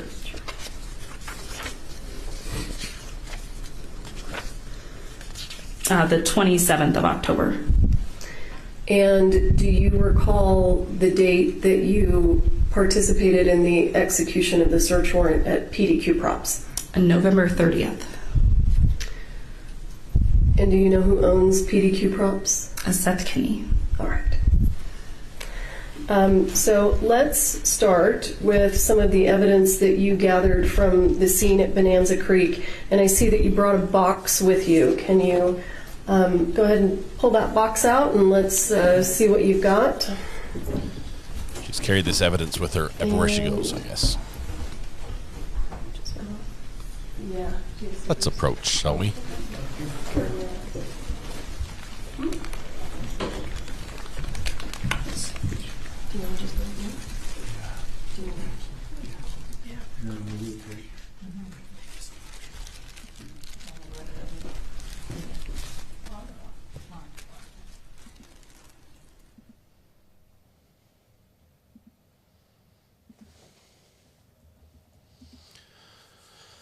Huddle. We get our ASMR, I think, here in just a moment. I'm really excited. A little bit of crinkle, crinkle happening.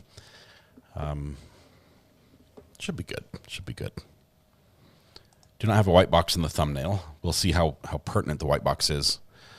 Space is at a premium. Realize this is day one of trial, and you guys are using up space like it's going out of style.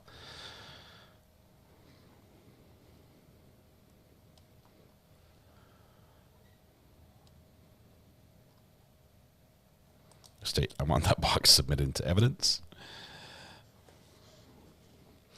It is 3:57 Mountain Standard Time. Do you want to? Yes, Your Honor. Okay, go ahead. Yeah. Okay, can I look in your box? What you got here? It's going to be a rabbit. She's going to pull a rabbit out.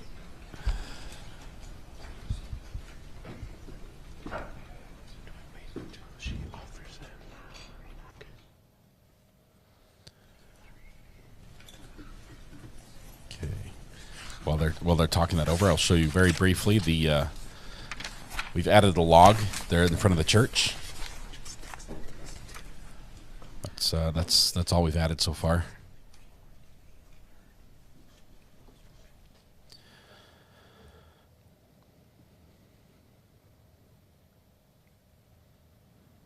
We are using up the space. No, they're giving us thumbnail evidence.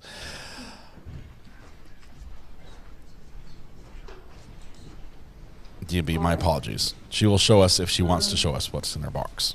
If you can just start, I'm going to ask you, well, Mr. Bowles, do you have any objection to entering any of those items into evidence? No, I don't. Okay, and publishing them? Yeah. Okay, great. So great, that saves a lot of time. Let's start with the first one, and I will go ahead and mark it as State's Exhibit 74.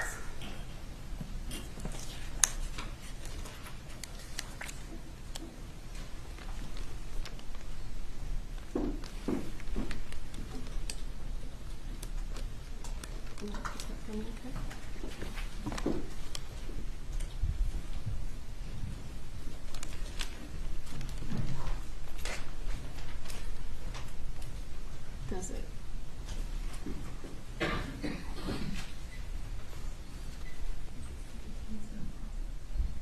That's my computer.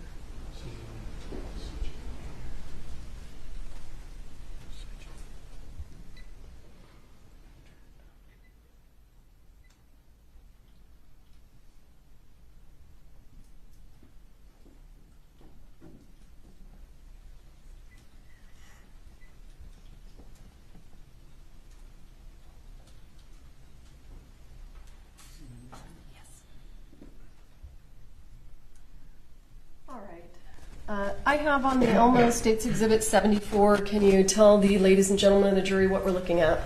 So this is an ammunition box with a label that states 35 long Colt dummies.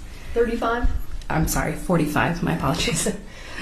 And did you collect this? Yes, I did. And where did you collect this item from? This box was located in Lieutenant Benavidez's vehicle. And was it in this condition when you collected it? It was not. Tell us what condition it was in when you collected it. It was fully intact with a foam insert and rounds inside of it. Okay, great. Thank you. Let's go ahead and have a look at State's Exhibit 75.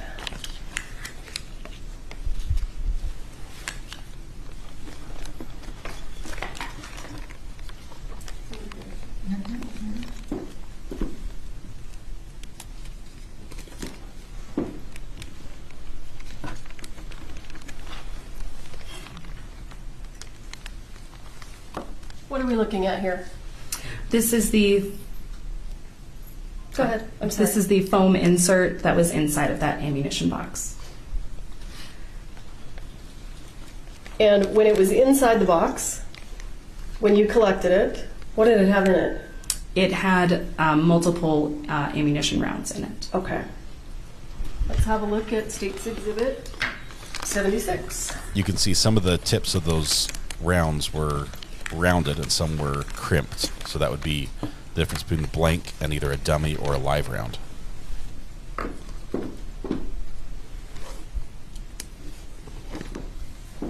She's pretty quick with that sticker. Bag it and tag it. Tell us what State's Exhibit 76 is. This is a 4440 dummy round. Do you know where it came from? This was inside the foam insert in the ammunition box. How do you know it's a dummy round? When you shake it, you hear ball bearings inside of the round.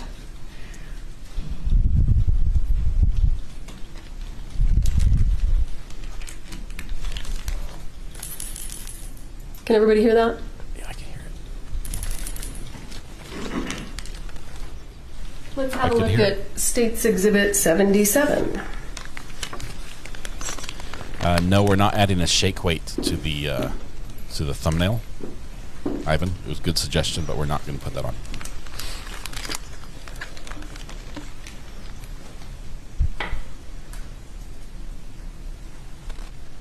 What are we looking at here? This is a .45 dummy round that has been deconstructed by the FBI. And what's in the little plastic container? So that is the ball bearing that was inside of this round. Okay, so this is just an example of what that looks like when you take it apart. Yes. All right. Tell us here. Let me get State's Exhibit 78.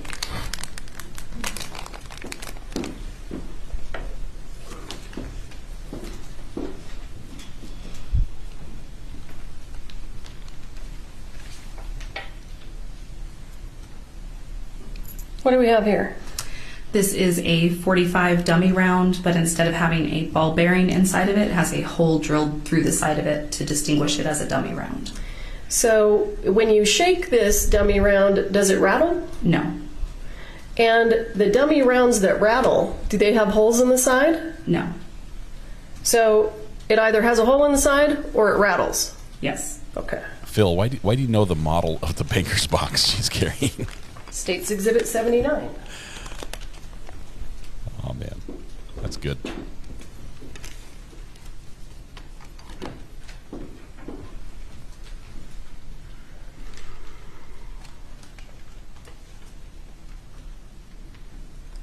Tell us what we're looking That's at. live. This is a .45 live round that was located inside of that same ammo box. Those little black spots How that do you look know like it's a pepper. live round? It's gunpowder. Inside the plastic cylinder is all of the gunpowder that the FBI forensics lab took out when they deconstructed the round.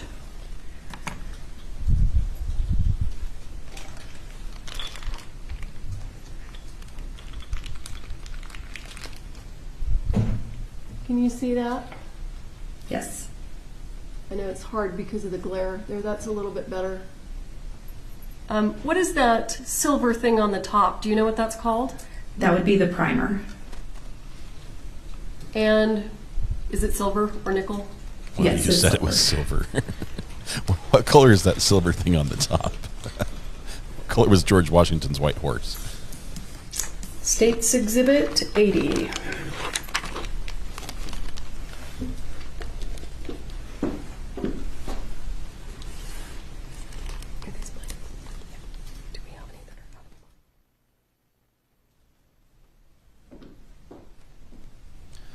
I think she should not be whispering to the witness. What is State's Exhibit 80? This was the other box of ammunition that was located in Lieutenant Benavidez's vehicle. Did you personally inspect what was in that box? Yes. And what is that box full of? Each of these rounds is a blank round, meaning instead of a projectile on the head, they have kind of a crimped end to them. Okay, thank you. State's Exhibit 81.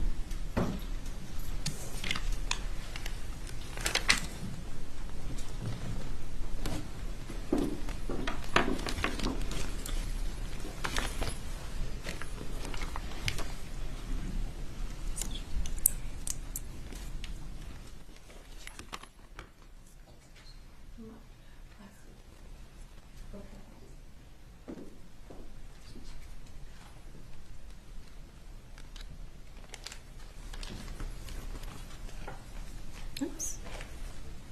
Not that one. Nobody look. That wasn't what we were supposed to. There we go.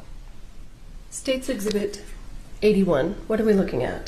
This is a .44-40 dummy round that was taken out of a box marked .38-40. And what does 4440 mean, if you know? That would be the caliber of the round. So is a 4440 different than a 45? Yes.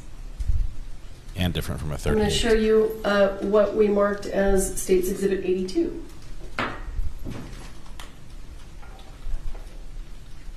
What's that?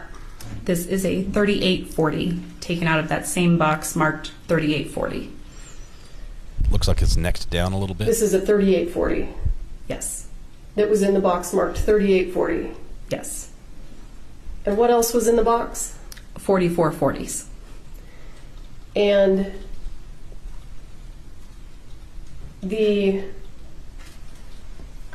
where were the 3840 dummy rounds found? I believe they were in a bag in the prop truck. Okay. And inside the bag, were they just loose? They were in an ammo box in the bag. Did you find 3840 dummy rounds in any other location? I don't believe so. Okay. Does it rattle? Yes.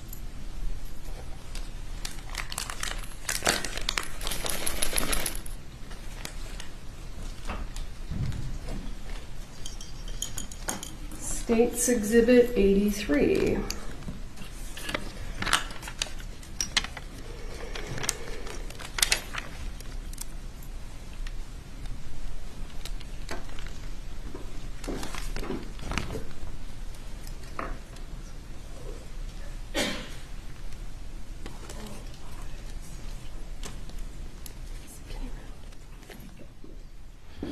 The cameraman's getting impatient. He just wants to look at all the evidence right now. He's like, well, I can see the pile of it. Let me just show you what's coming up.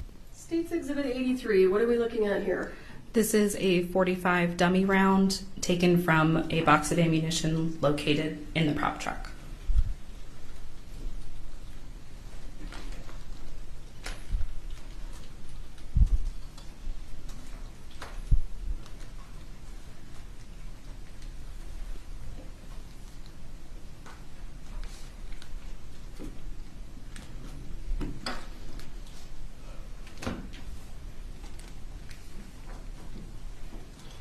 Oh, good. The sun just had a massive solar flare ejection.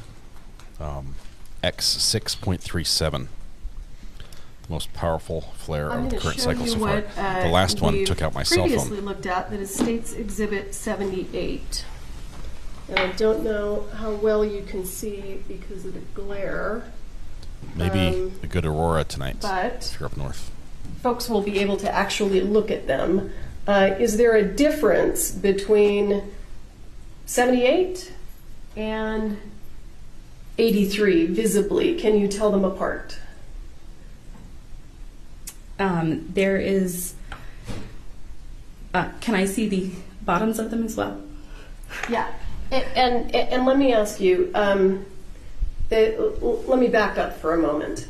The box that 83 came out of, how many other rounds were in that box, if you recall?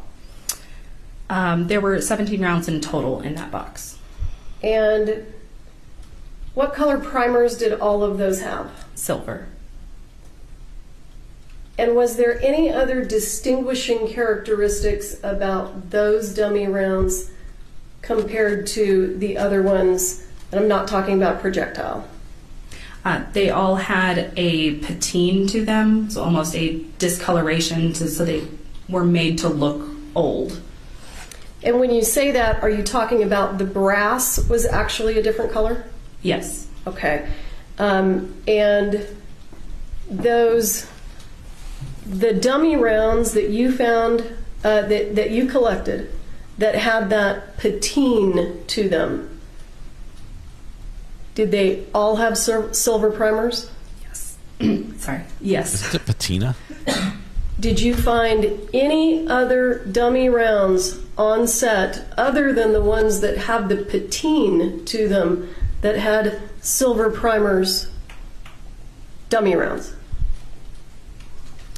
I'm sorry, you're asking if there were any other dummy rounds that had a silver primer to them? Other than the ones that had the patine? No. So only the patine colored dummies had silver primers? Yes. Okay. I've always heard it patina.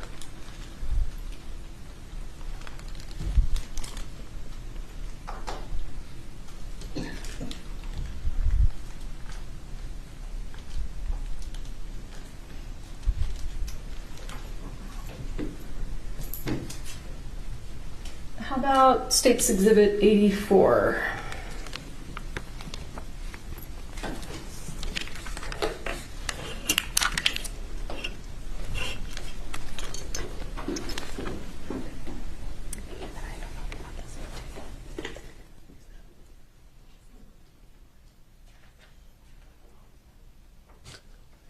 This just seems wrong to have one side up there whispering to the witness and then elicit testimony.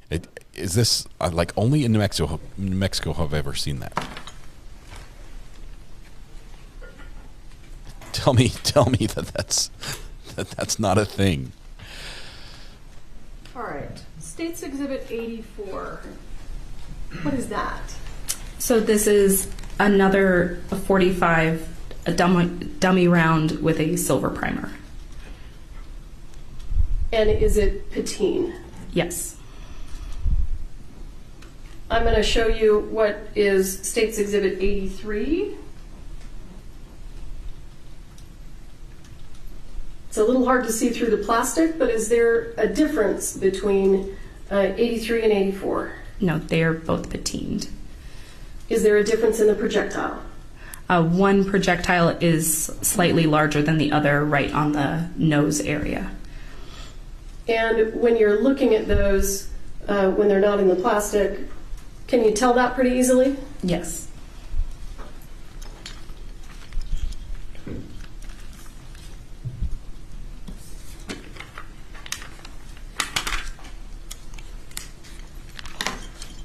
And just for completeness, State's Exhibit 85, what are we looking at there? This is another 45 dummy round taken from that same box that has been deconstructed by the FBI. And we can see that there were BBs inside of it? Yes. All right, so prior to it being deconstructed, it would rattle. It would rattle. Okay, thanks. Do you have State's Exhibit 86? If you guys want to know a patina story, we'll save it for the podcast tonight. Remind me tonight, and I'll try to remember it. Involves a former job and some bad advice.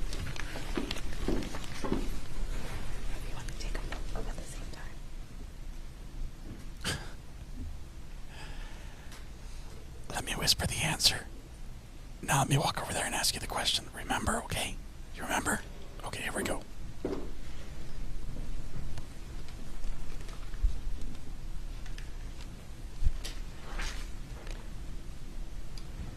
I'm showing you what we've marked as State's Exhibit 86.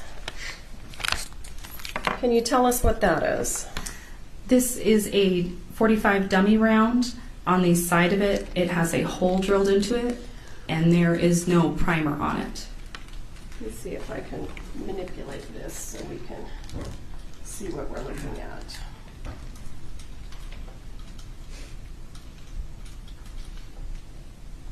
Is that the hole you're referring to? Yes. And you indicated that it does not have a primer? Correct. Is that what you're talking about? Yes, where we would normally see a primer, instead it has a hole.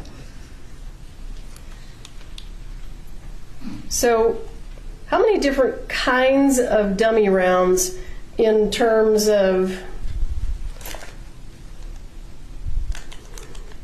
characteristics that would enable someone to distinguish them from a live round, how many different kinds did you find on set? There were a few on set. There's the ones that rattle. There are ones with holes drilled into the side, and there are ones with holes drilled into the side that do not have a primer. Now, are you familiar with revolvers and the way that revolvers work? Yes.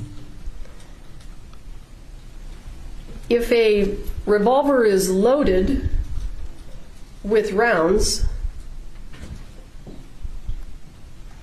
can you see the hole in the side? No. When you look at the revolver? If you are looking at it from the angle of you've loaded the cylinder, no, you won't be able to see the side of the rounds. What can you see?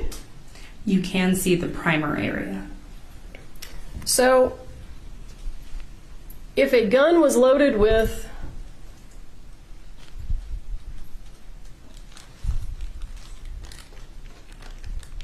number 86,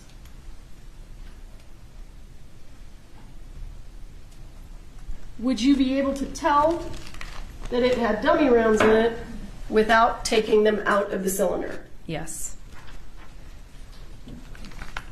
What would a bullet do if it didn't have a primer, even if it had gunpowder inside?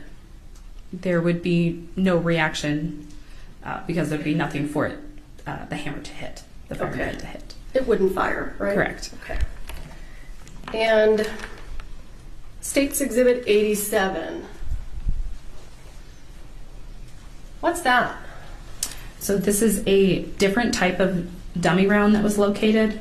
It's a 45, but it's actually made as a replica round. You can see where there was a hole drilled in the side and then it was filled in. What? And there's no way they filled that in. can you see the hole that was filled in right there?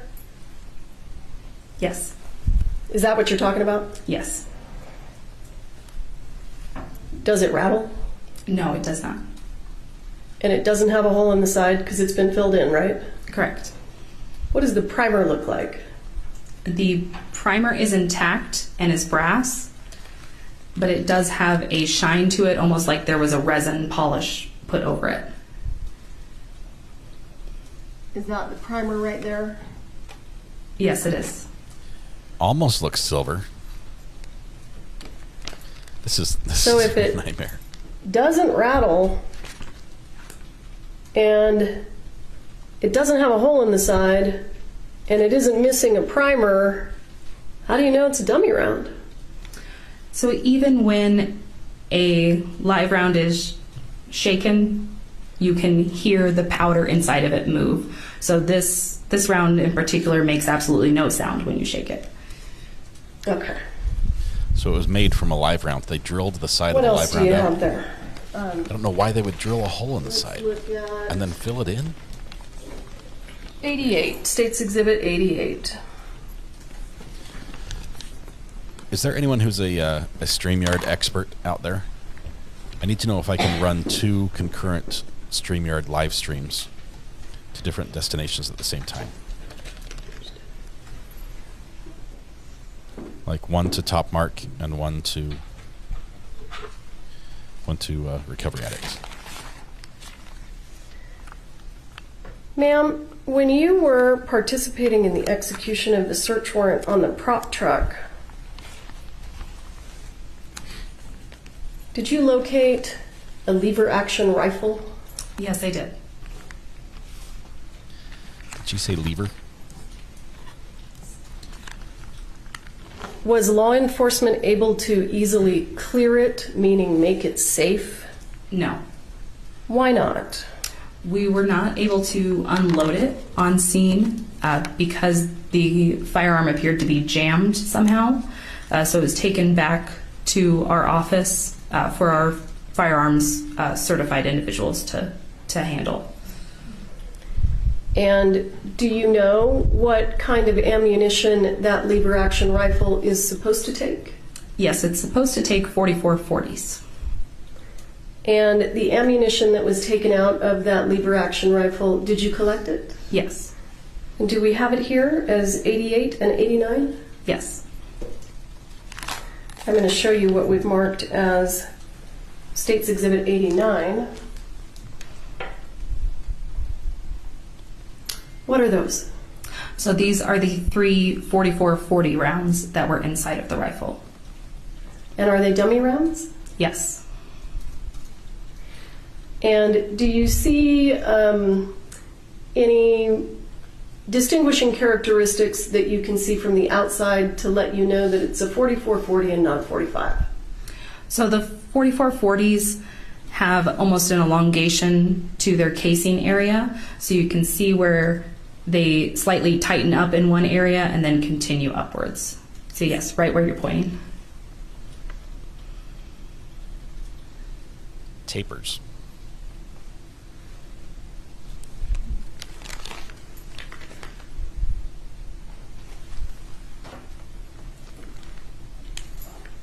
And did you say that you found a 45 in there or not yet? I don't remember. Okay. What is State's Exhibit 88? It is a 45 dummy round that was located inside that same rifle. Do you notice anything different about this dummy round than the other ones?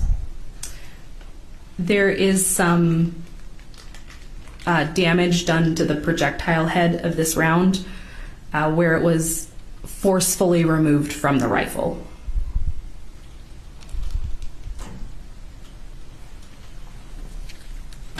Does a .45 caliber dummy, does it fit in that lever action rifle? It does not fit in a .44-40 rifle.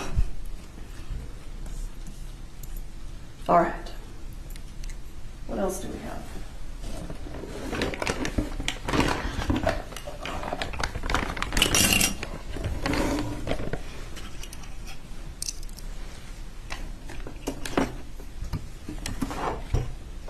Is that the last item? Yes, it is.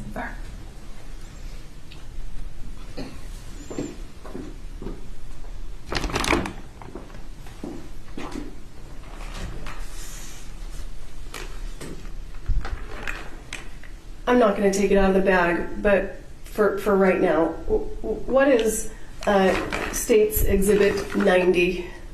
So this is a shoulder holster that was located inside of the building.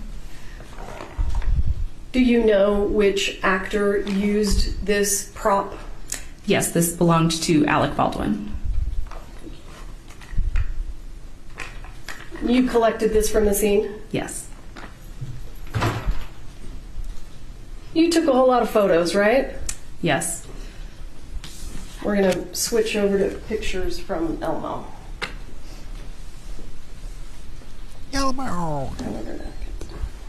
I can't do an Elmo voice.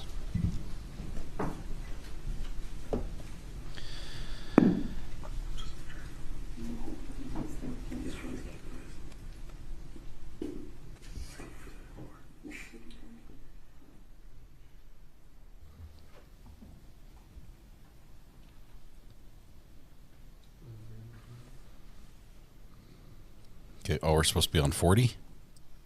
I got 39. I just barely did the one when they said he was his belt. I missed one earlier. Where? I was paying such close attention. Was it a long time ago? You saying I missed one other than when it was the holster and who wore the holster on the scene? Because that one was 39 for me. But if there was one previously, then I owe you another. Yep. Okay. All right. 40 it is.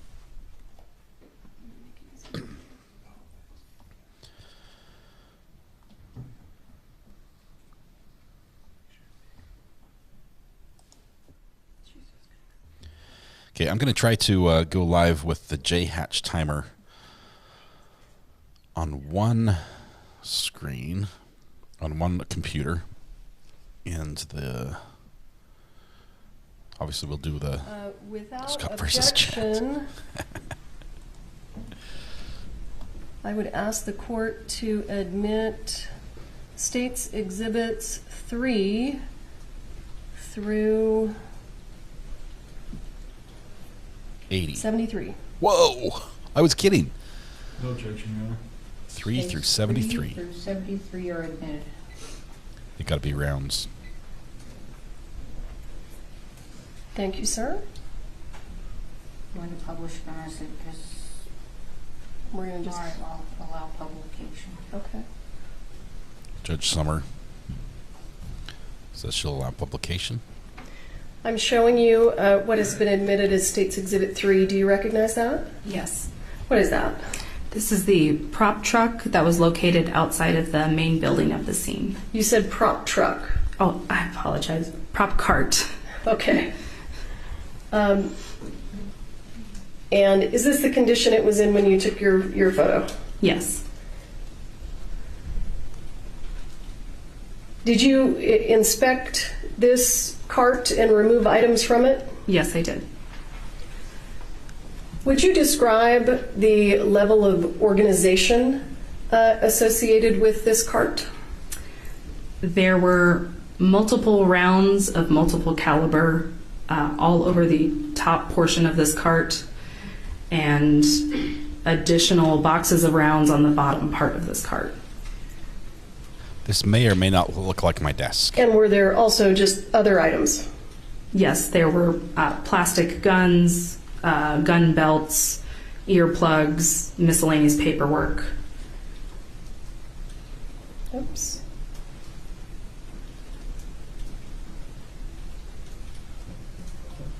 Let's do it this way, it'll be easier.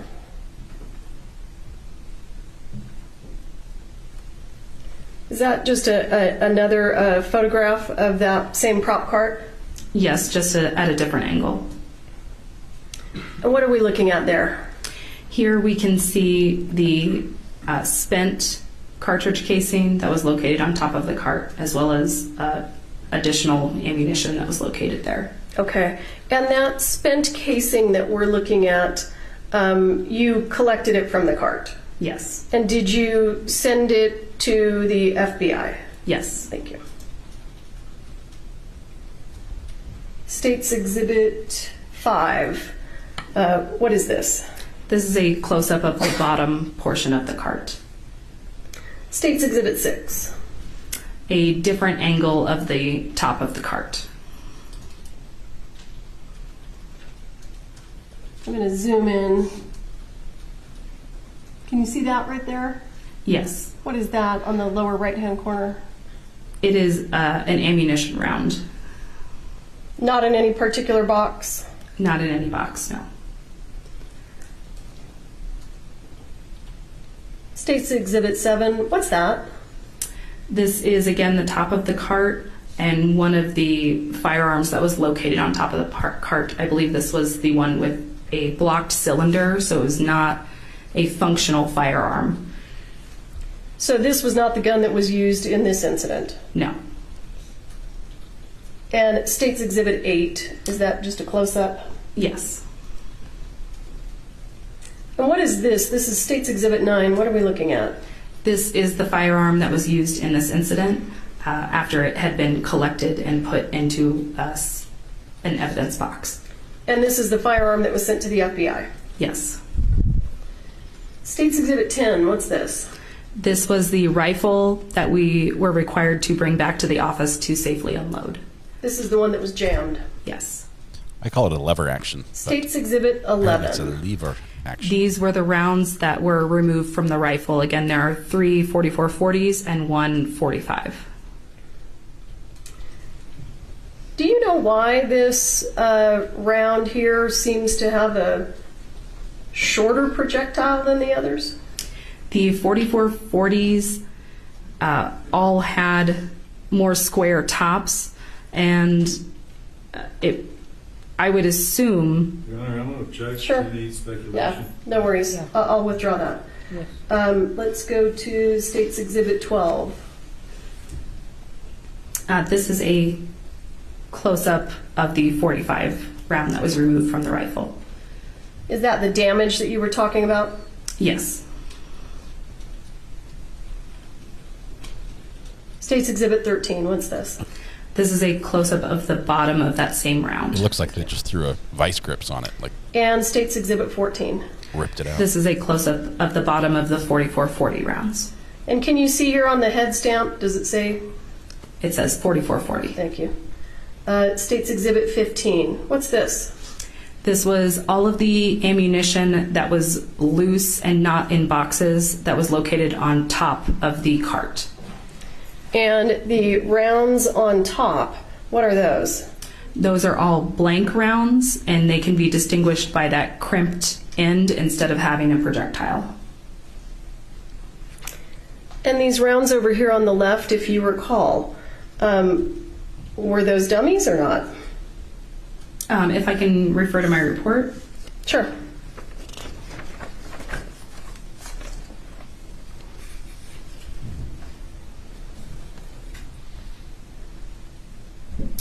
So I believe these 2 rounds were dummy 45 rounds that rattled when shaken. And what about these 2 rounds over here on the right-hand side? These 2 rounds were later, I apologize. These 2 rounds were sent to the FBI because they were suspected live rounds, which the FBI confirmed. So these 2 rounds here, this picture was taken before they were sent to the FBI. Correct. And these turned out to be live rounds. Yes. Meaning real bullets. Yes. And what's this one down here? This is a dummy 45 round with a hole drilled in the side. And these were just loose on the prop cart? Yes. And I'm going to skip through some of the close-ups. That was State's Exhibit 16, 17, State's Exhibit 18. Is this a close-up of something? This is a close-up of the 2 live rounds. And what is this a picture of? The bottoms of those same rounds with silver primer.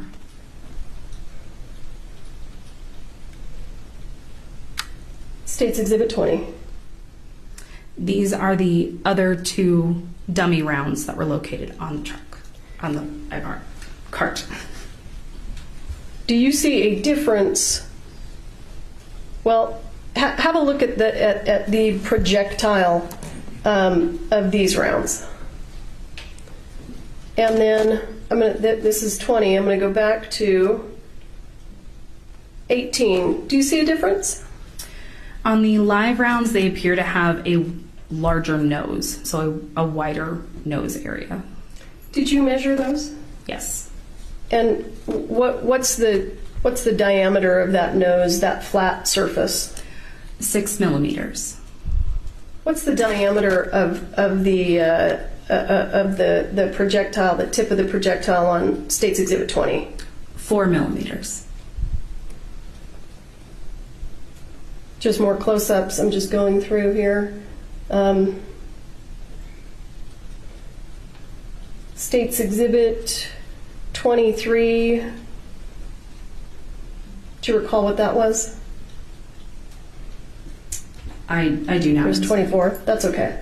And State's Exhibit 25. What's this? This was the spent round located on top of the cart. And what is State's Exhibit 26? The bottom of that round, where you can see the silver primer. It's been fired. Why was this empty casing sent to the FBI? To determine if it had been fired from the firearm that we had in custody. Okay. And we'll have other folks speak to that. State's Exhibit 27. Can you tell me what we're looking at here? This is a close-up of one of the gun belts. Where was this gun belt collected from? I believe this gun belt was on top of the cart. The prop cart? Yes. Pop-Tart. Were any of these rounds sent to the FBI? Yes. Which one? The one with the silver primer. Did that turn out to be a live round? Yes. Do you recall what actor used that gun belt? I believe this belt was assigned to Jensen Eccles. And let's look at State's Exhibit 27A. What is this a photo of? This was ammunition that was located from the top of the cart. Is it the same ammunition that came from that belt? Yes. Okay. And why do you have it separated out like this? So this ammunition was separated out based on its physical description. So we have ammunition at the top that's 45s with brass primers. We have one round by itself, which was 45 with a silver primer, and one round by itself, which was 45 with a hole drilled through the side. So all of these turned out to be dummies except this one here on the left. Correct. State's Exhibit 28, what's this? This was a fanny pack that was located on top of that same cart. State's Exhibit 29, what is this a picture of? This is a close-up of the inside of that bag. And what are those things we're looking at? I believe all of these rounds that we're looking at now were blank rounds that were found in the bag. Okay. And did this bag have more than one pocket? Yes. State's Exhibit 30. What are we looking at here? This is another pocket in this pack containing blank rounds. And State's Exhibit 31. Another pocket in this same bag with blank rounds inside. And State's Exhibit 32. This is inside that bag with a dummy round 45 with a hole drilled through the side of it. And let me ask you, how many dummy rounds altogether did you collect from that crime scene? I believe, as far as dummy rounds go, I believe I have 255. And does that include the prop cart? Yes. Of those 255, approximately how many were not located in a box and not located on a gun belt? I would say probably around 50. So those 50 rounds, were they just loose in different places? Yes.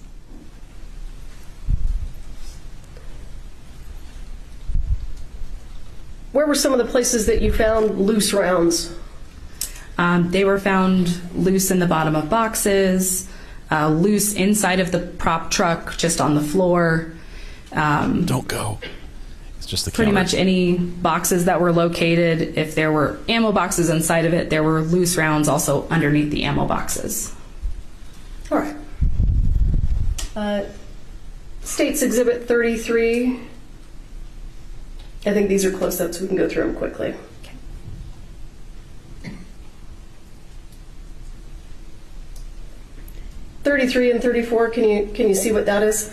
Yes, this is a close-up of that dummy round that has the hole drilled through the side. Okay. State's Exhibit 35. This is the bottom of that dummy round where the primer has been removed. So this is a dummy round that was taken out of that fanny pack? Yes.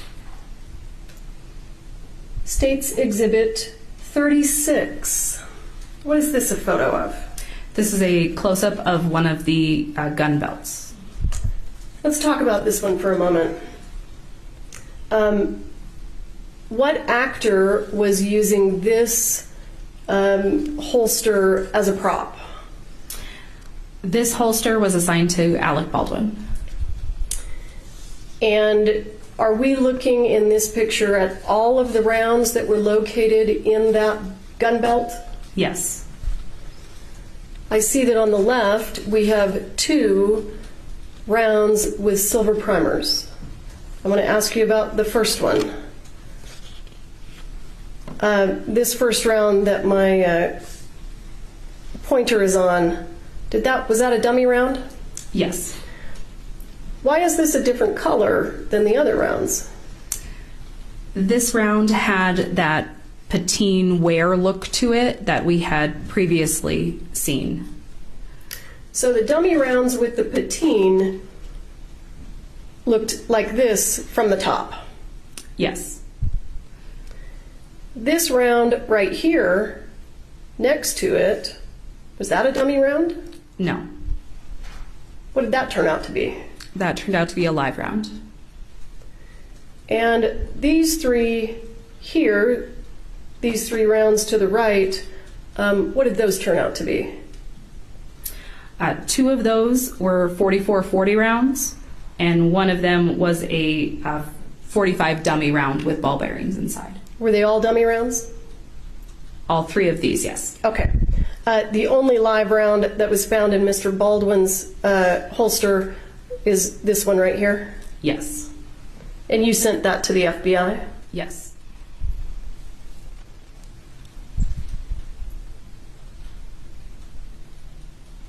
State's Exhibit 37, what is this? This is a different view of that same holster.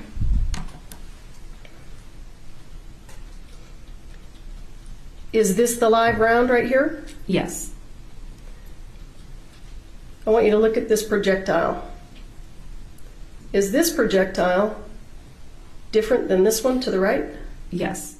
And is it different than the one next to that one? Yes. And is it different than this one? Yes. How is it different than this one? The one that your pointer is on right now has a more elongated nose to it, which makes it a smaller nose width. And what's the measurement of that nose width? 4 millimeters. And this round over here on the far left, can you see a difference between this projectile and this projectile? Yes. And what's that? The projectile on the far left has almost a crimping around the base of it.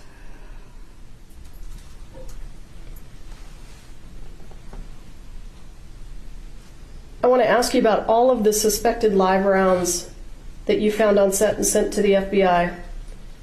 Did they all look like this one? Yes. Did they all have silver primers? Yes. Did they all have the same head stamp? Yes. What is that head stamp? It states 45 Colt and has a Starline Brass logo. And did they all have the same shape projectile? Yes. Did they all have the same color brass? Yes. Meaning they were not patine? Correct. Okay. State's Exhibit 38. What are we looking at here? These are those same rounds from the holster removed from the holster. So we just get a better view of the casing. Correct. All right. State's Exhibit 39. This was a gun belt that was located inside of the prop truck. And what kind of rounds were in this belt? If I can refer to my report. Sure. In this belt were 22 45 Colt rounds with ball bearings inside and one Spain Denix replica round. And do we have the Spain Denix replica round here in evidence? Yes. And all of the rounds in this gun belt, did they all have the patine color? Yes. And were any of them found to be live? No.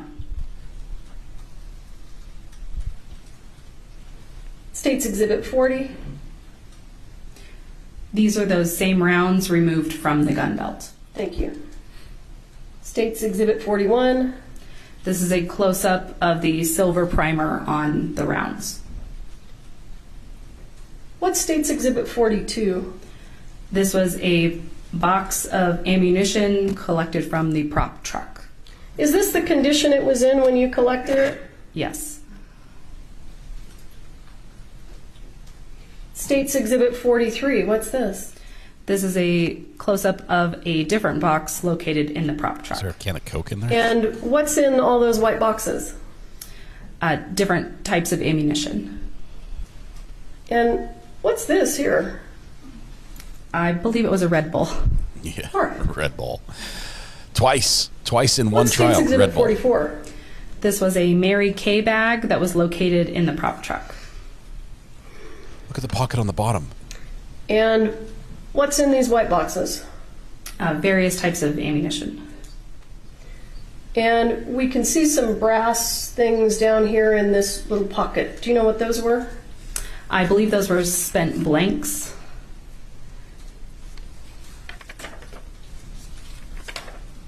And we'll go through these quickly. State's Exhibit 44A. This was a close-up of the ammunition in that bag. What do we see over here? Where your arrow cursor is? Yeah. I believe this is spent blank rounds. And were they just loose in the bag? Yes. At least she was picking up her brass.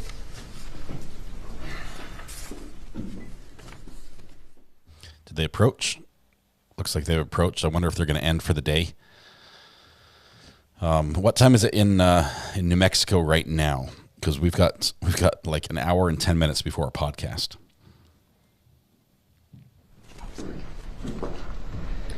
We're going to break for the day. There we go. So follow George. Take your tablets. Please don't talk among yourselves or anyone else about the evidence received here in court. Do not read any stories about the trial or any subject matter related to this case. And don't do any research. Have a good evening. Thank you. All rise. Writing tablets is what she's talking about. They're not using electronic devices.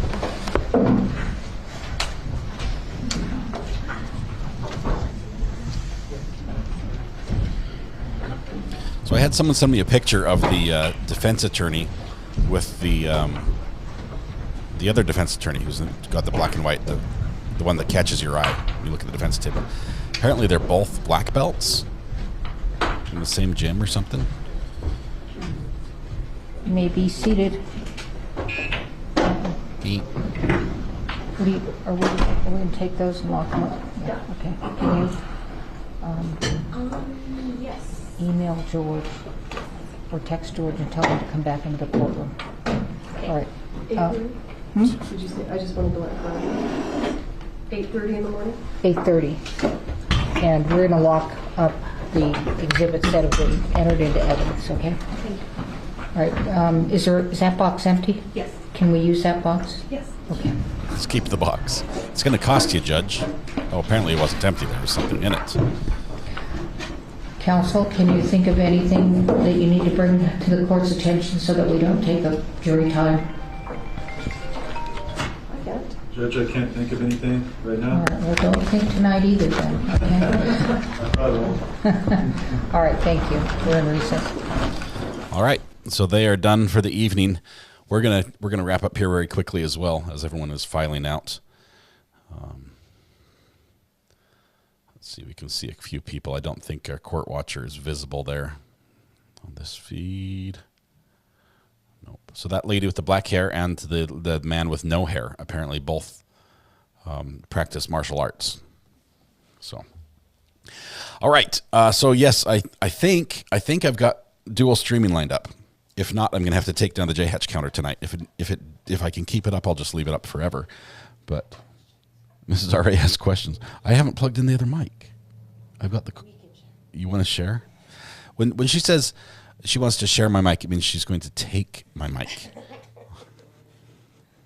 I don't even have your headphones in here. Okay, here we go. Okay, so I wasn't able to watch, this afternoon is the only part that I watched. So maybe there's stuff that's going on here, but it just seems weird to me. Okay. Hang on. Bree, can you hear us? Bree, can you hear us? Bree? Bree. Oh, no. Brazilian Jiu-Jitsu. Sorry, Mrs. All right. Bree's our court watcher. Yeah. She's in court. We're trying to... I was trying to take the call, and it did not work. I dropped it. I hung up on it. Bree, can you call right back? Okay, hang on. We need our quick hot take.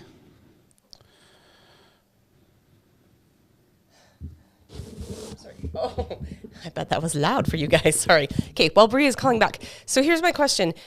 What is the point of all of this, and who is arguing for which side? It is so weird. As I listen to this, I'm like, okay, so is the blonde lady on the defense? Because it seems like she's saying nobody could possibly have told the difference between all of these bullets, and it's such a challenging thing to be able to tell what's going on, and you even had to take them to the FBI to be able to discern if they were real or fake. And I'm like, so that sounds like an argument the defense would be making. What? That doesn't make any sense. And then on the other side, I don't know. It just seemed like the whole time they were arguing about information that I feel like, why does that matter?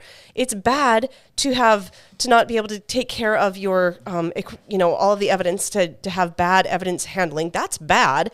But what does it have anything to do with this? Who put the bullets in there to begin with? That seems like the only question, and nobody's talking about it. It's weird. I agree. I think they made such a big deal in the opening that they're like, she should have just checked, and then they went and they muddied the water so badly. They all look the same. Bree, we're going to interrupt Mrs. R.A.'s thoughts. Bree's our court watcher. How are you doing? How are you doing? I'm good. It was good. I was going to make it quick. I know you've been on all day and you have a podcast coming up, so I'll make it quick. Oh, you're good. Really, most of the afternoon was pretty uneventful. The kind of where it got really interesting was, say, towards the end of the day when they started showing the different ammunition, which ones the live rounds, which were the not live rounds, all of that. Ladies and gentlemen, you could really see the jury really being interested, really looking straight at those monitors, really kind of getting in to be able to see what they were seeing, to see which ones were, still a patina, which ones weren't, really being able to kind of see that and having it really up close, really, I think is really being helpful for this jury. Because they can actually have monitors. It's like one monitor every juror that they have access to. They've got it's like airplane seating. They have a dedicated screen in front of each person. Yeah. Are they taking notes during all these 44 40s, 45 long Colt? They're scribbling away. Okay. Oh yeah, and the papers are scribbling and going feverishly. George is a godsend. There's been many times that I've seen him just, kind of signal, do you guys need water? Are you okay? Kind of lean over. And like I'd mentioned, I don't know if you saw my comment, there's an older lady that's on the jury. She's elderly, not elderly, but older. And it looks like she has hearing aids for normal, every day-to-day life. Yeah. And so they have those headphones that they use, like when they're doing interpreting and stuff like that, so that she can make sure that she can hear everything that's being said. So I was really appreciative of the accommodations they're making to make sure that nothing's getting missed. That is awesome. That is great news. Yeah. Let's see. What else happened? There was something I was going to ask about and I forgot. Let's see. Maybe somebody else asked the question. So live rounds. As far as jury interest questions, that was it. Jury questions. We thought they were going to be able to ask questions. Is that not? I think they're allowed. I think they're allowed to, but I don't. So what she said, if you have any questions, like when she was doing the beginning, and I want to go back and rewatch that. Oh, we're walking out. Oh, these glasses are even better than her whole outfit in the courtroom. I wish I could get my camera on right now. They're all following them around. Hannah and her team just walked around the corner where I was standing so I could stand away from everybody. Yeah. And that lady with the polka dot shirt, her sunglasses are even more exaggerant than this outfit is. They're big. Oh, it's a whole look, and she's rocking it. We were just saying, I think she does Brazilian jiu-jitsu. She's a black belt, along with the other the bald guy. Yeah. So. Oh yeah, I kind of liked those. Maybe I need a pair. Sorry, I got you distracted. Go ahead. Sorry. Some people are saying that maybe we heard wrong, and she said if you have any questions, we thought it was questions during trial. It might just be questions during the explanation. I think they're allowed to. No, I think they're still allowed to ask. I was going to go back and rewatch the beginning when the judge was doing the instruction part this morning. But from what it sounded like to me, she said, if you have questions that you don't think they ask, write it down on a piece of paper and hand it to George. And if it's a question I'm allowed to ask, then I can ask. So I think it's one of those that if they have, I don't think she's doing it like in Leticia, and being like, okay, I wish she'd tell them questions? Again. I wish she'd tell them again. Yeah. That would be nice, because I think there were people that the jury, once they realize, and I think right now the jury doesn't realize they can ask questions, but once they realize how that process works, I think they'll start utilizing it. Absolutely. And like so, they're very attentive. They're very focused. They're, like I said, sometimes we've seen them that people just kind of, or you hear of trials where people just aren't really paying attention, and they're not, whatever. They're right there on top of those monitors taking notes, and it's a very good. Like I said, it really looks like a little bit of an older jury. There's a couple younger ladies on there, but most of it's mid-30s, 40s. A lot of men, and I think it was 6 to 8 or whatever the split was or whatever. I think they did that probably because, I don't want to sound sexist, not mean that too rude, but I don't understand ammunition. I don't understand guns. I don't understand those things. Yeah. Whereas sometimes men who hunt or go shooting or think they might understand that. Now, I don't mean that to sound rude. That's not meant to be that way, but Yeah, we have to ask. You wonder if that was intentionally, if defense wanted it that way. They're like, we want somebody who understands ammunition, or we want somebody who doesn't, But, absolutely. And you saw the link I sent you, correct? In your Twitter, there was a link I got. Look, they've been my friends in here. I don't even know. I told them I went to school for for criminal justice, which I did. My undergrad's in that. So, but I was just like, I was just kind of wanting to see, can I see the jury questionnaire? Oh, they gave me the link to the jury questionnaire. I sent that to you in your Twitter. Yes, I got that. It's a standard form. It's a standard form for all of their trials, but yeah, I got the jury questions. I got everything. We're good. That is awesome. Bree, you're doing an amazing job. We are so excited. Thank you so much. Hopefully traffic's not bad for you. My plan is to jump back in. Oh, it won't be. My plan is to jump back in there. Yeah. My plan is to jump back in there tomorrow, and then I'll sit on the other side for you guys. Oh, and the one other thing that I have to tell you is my favorite part of this whole thing. The press will come out, and they'll do their interviews on the side of the road, like in between breaks and stuff. And this one little lady, I don't know who she's with. She's a younger black lady. She's beautiful, but she's short. So I go walking by to see her do her live broadcast, and she's standing on like one of those boxes so she can stand up tall enough to be seen. I think you sent me a picture of her doing a stand-up. I'm like, that's funny, because I used to work in the news world, and we had short anchors, and there was like they wanted the man to look taller. And so we had a short man and a tall woman, and we had these boxes everywhere. Every time we'd do a stand-up, we'd have these boxes. He'd stand up there so he could look bigger. The woman had like a head over him. It was funny. Yeah, it was just so funny. I was like, I just love your box right now. Like, I just love that you're just rocking it. They're just on the side of the road, like the hood's up, in heels on the box. Yeah. Oh yeah. Great. And then they'll have like the hood up of a truck with like a T-shirt with like clamps, like like you go to jump start your car to like block the sun from their shot. I mean, they're using any creative ingenuity they need to. Anything that works. If it's stupid and it works, it's not stupid. Bree, thank you so much. I can't wait to see you tomorrow in court. That would be great to see you on the other side. That's my plan, is to sit on the other side. So yeah, I was originally sitting on the other side, but they moved the public row up, so I thought I'd get closer. It would be better to see. Yeah. So one more question, and I'll let you go. Yes. Who got in the accident this morning on the jury? I don't know. They didn't say. Okay. They just, so they originally didn't even say it was a juror or got into an accident. They just said one of the members of the jury was tied up with a traffic accident, what they said at first. So it made it sound like they were stuck in traffic. And then it started going around that one of the jurors was in the accident. And then when they brought him in, they just said, the jury's here, let's go. And that's where it ended. I was expecting someone to come in with like a brace and like a head wrapped or something, an ice pack. With her walker. The walker, like, hey, or a wheelchair, just kind of rolling on in after the accident. Like, sorry, I've got to go to court. Yeah. Can't miss this. Bree, thank you. You're amazing. I look forward to tomorrow. It's going to be wonderful. Have a great night today. You too. Bye, guys. All right. We'll see you. Bye. Bye. Go to the other lot. Bree is wonderful. Appreciate the service she's doing for us, being our eyes in the court. Tomorrow we'll talk to her probably a little bit more, maybe about jury impressions and her interactions, once we can get a little more back and forth and cross-examination, see if maybe we can, glean a little bit from what she's able to observe there in court. All right.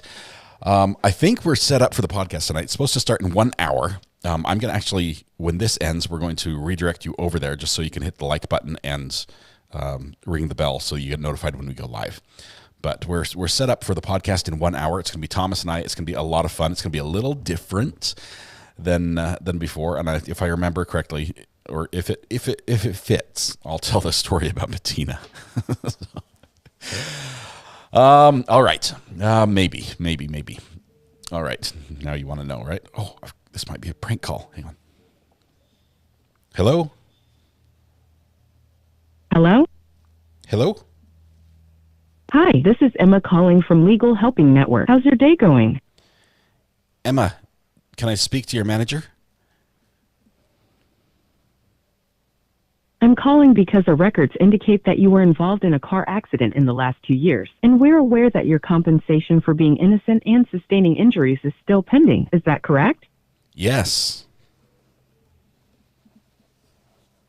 We work with attorneys specializing in car accidents, advocating for fair compensation without any cost to you. Kindly remain on the line, and I'll connect you with a legal advisor who can explain the compensation process. Please bear with me for a moment. Thank you, Emma.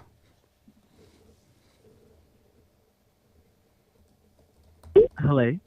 Hello. My name is Sebastian. I'm with the Auto Claim Solutions Company. How are you doing today? I'm doing okay, Sebastian. I do need some help with my auto accident, though. So what's your first and last name, sir? Dwayne is first name. Dwayne, like the normal spelling. Bond.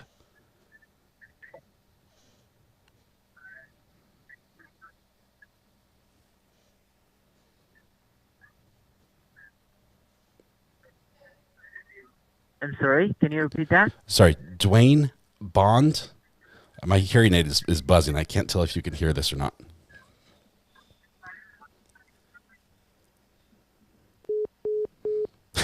He's like, oh, we know all about Dwayne. He hung up on me. He hung up. Why?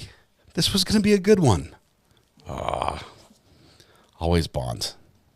I've got the name sounds too good.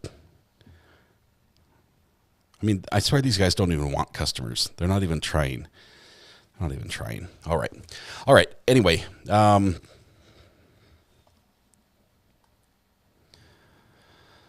this is on a home line. No, this is on a different line, but it's on my. They call on my direct on my cell. I don't know. They got my cell number somewhere, and they'll never let me go. Next time, your last name will be Schnackenfreffenhausen. Schnackenfreffenhausen. Did I nail that, Mathis? First time. All right. Anyway, they hung up. That was their loss. That was going to be the best call of their day. I tell you, that was going to be excellent. I need a voice changer is what I need. All right, you guys, we're going to wrap up now on that because we have the podcast tonight that starts in less than an hour. We'd like you all to be there. It'll be about an hour of hilarity and patina or patine, one of the two. So it's going to be fun. Thank you all for being here. It's been a lot of fun. We're excited to have a new trial again, to have a trial we can follow. Thank you so much for your patience as we use Thomas's name. No. I would never throw him under the bus like that.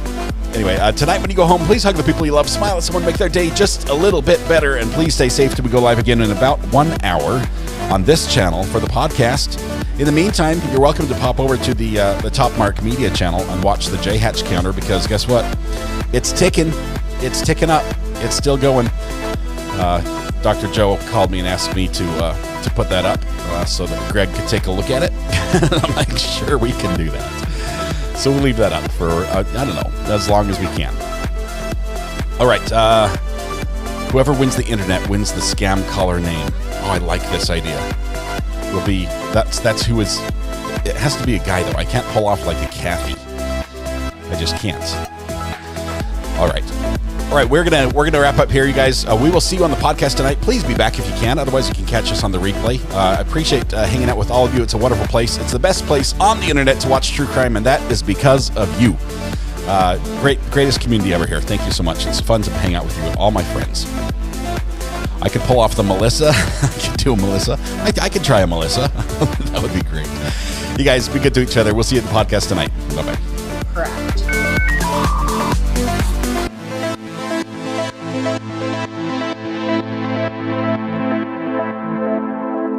There's a lawsuit.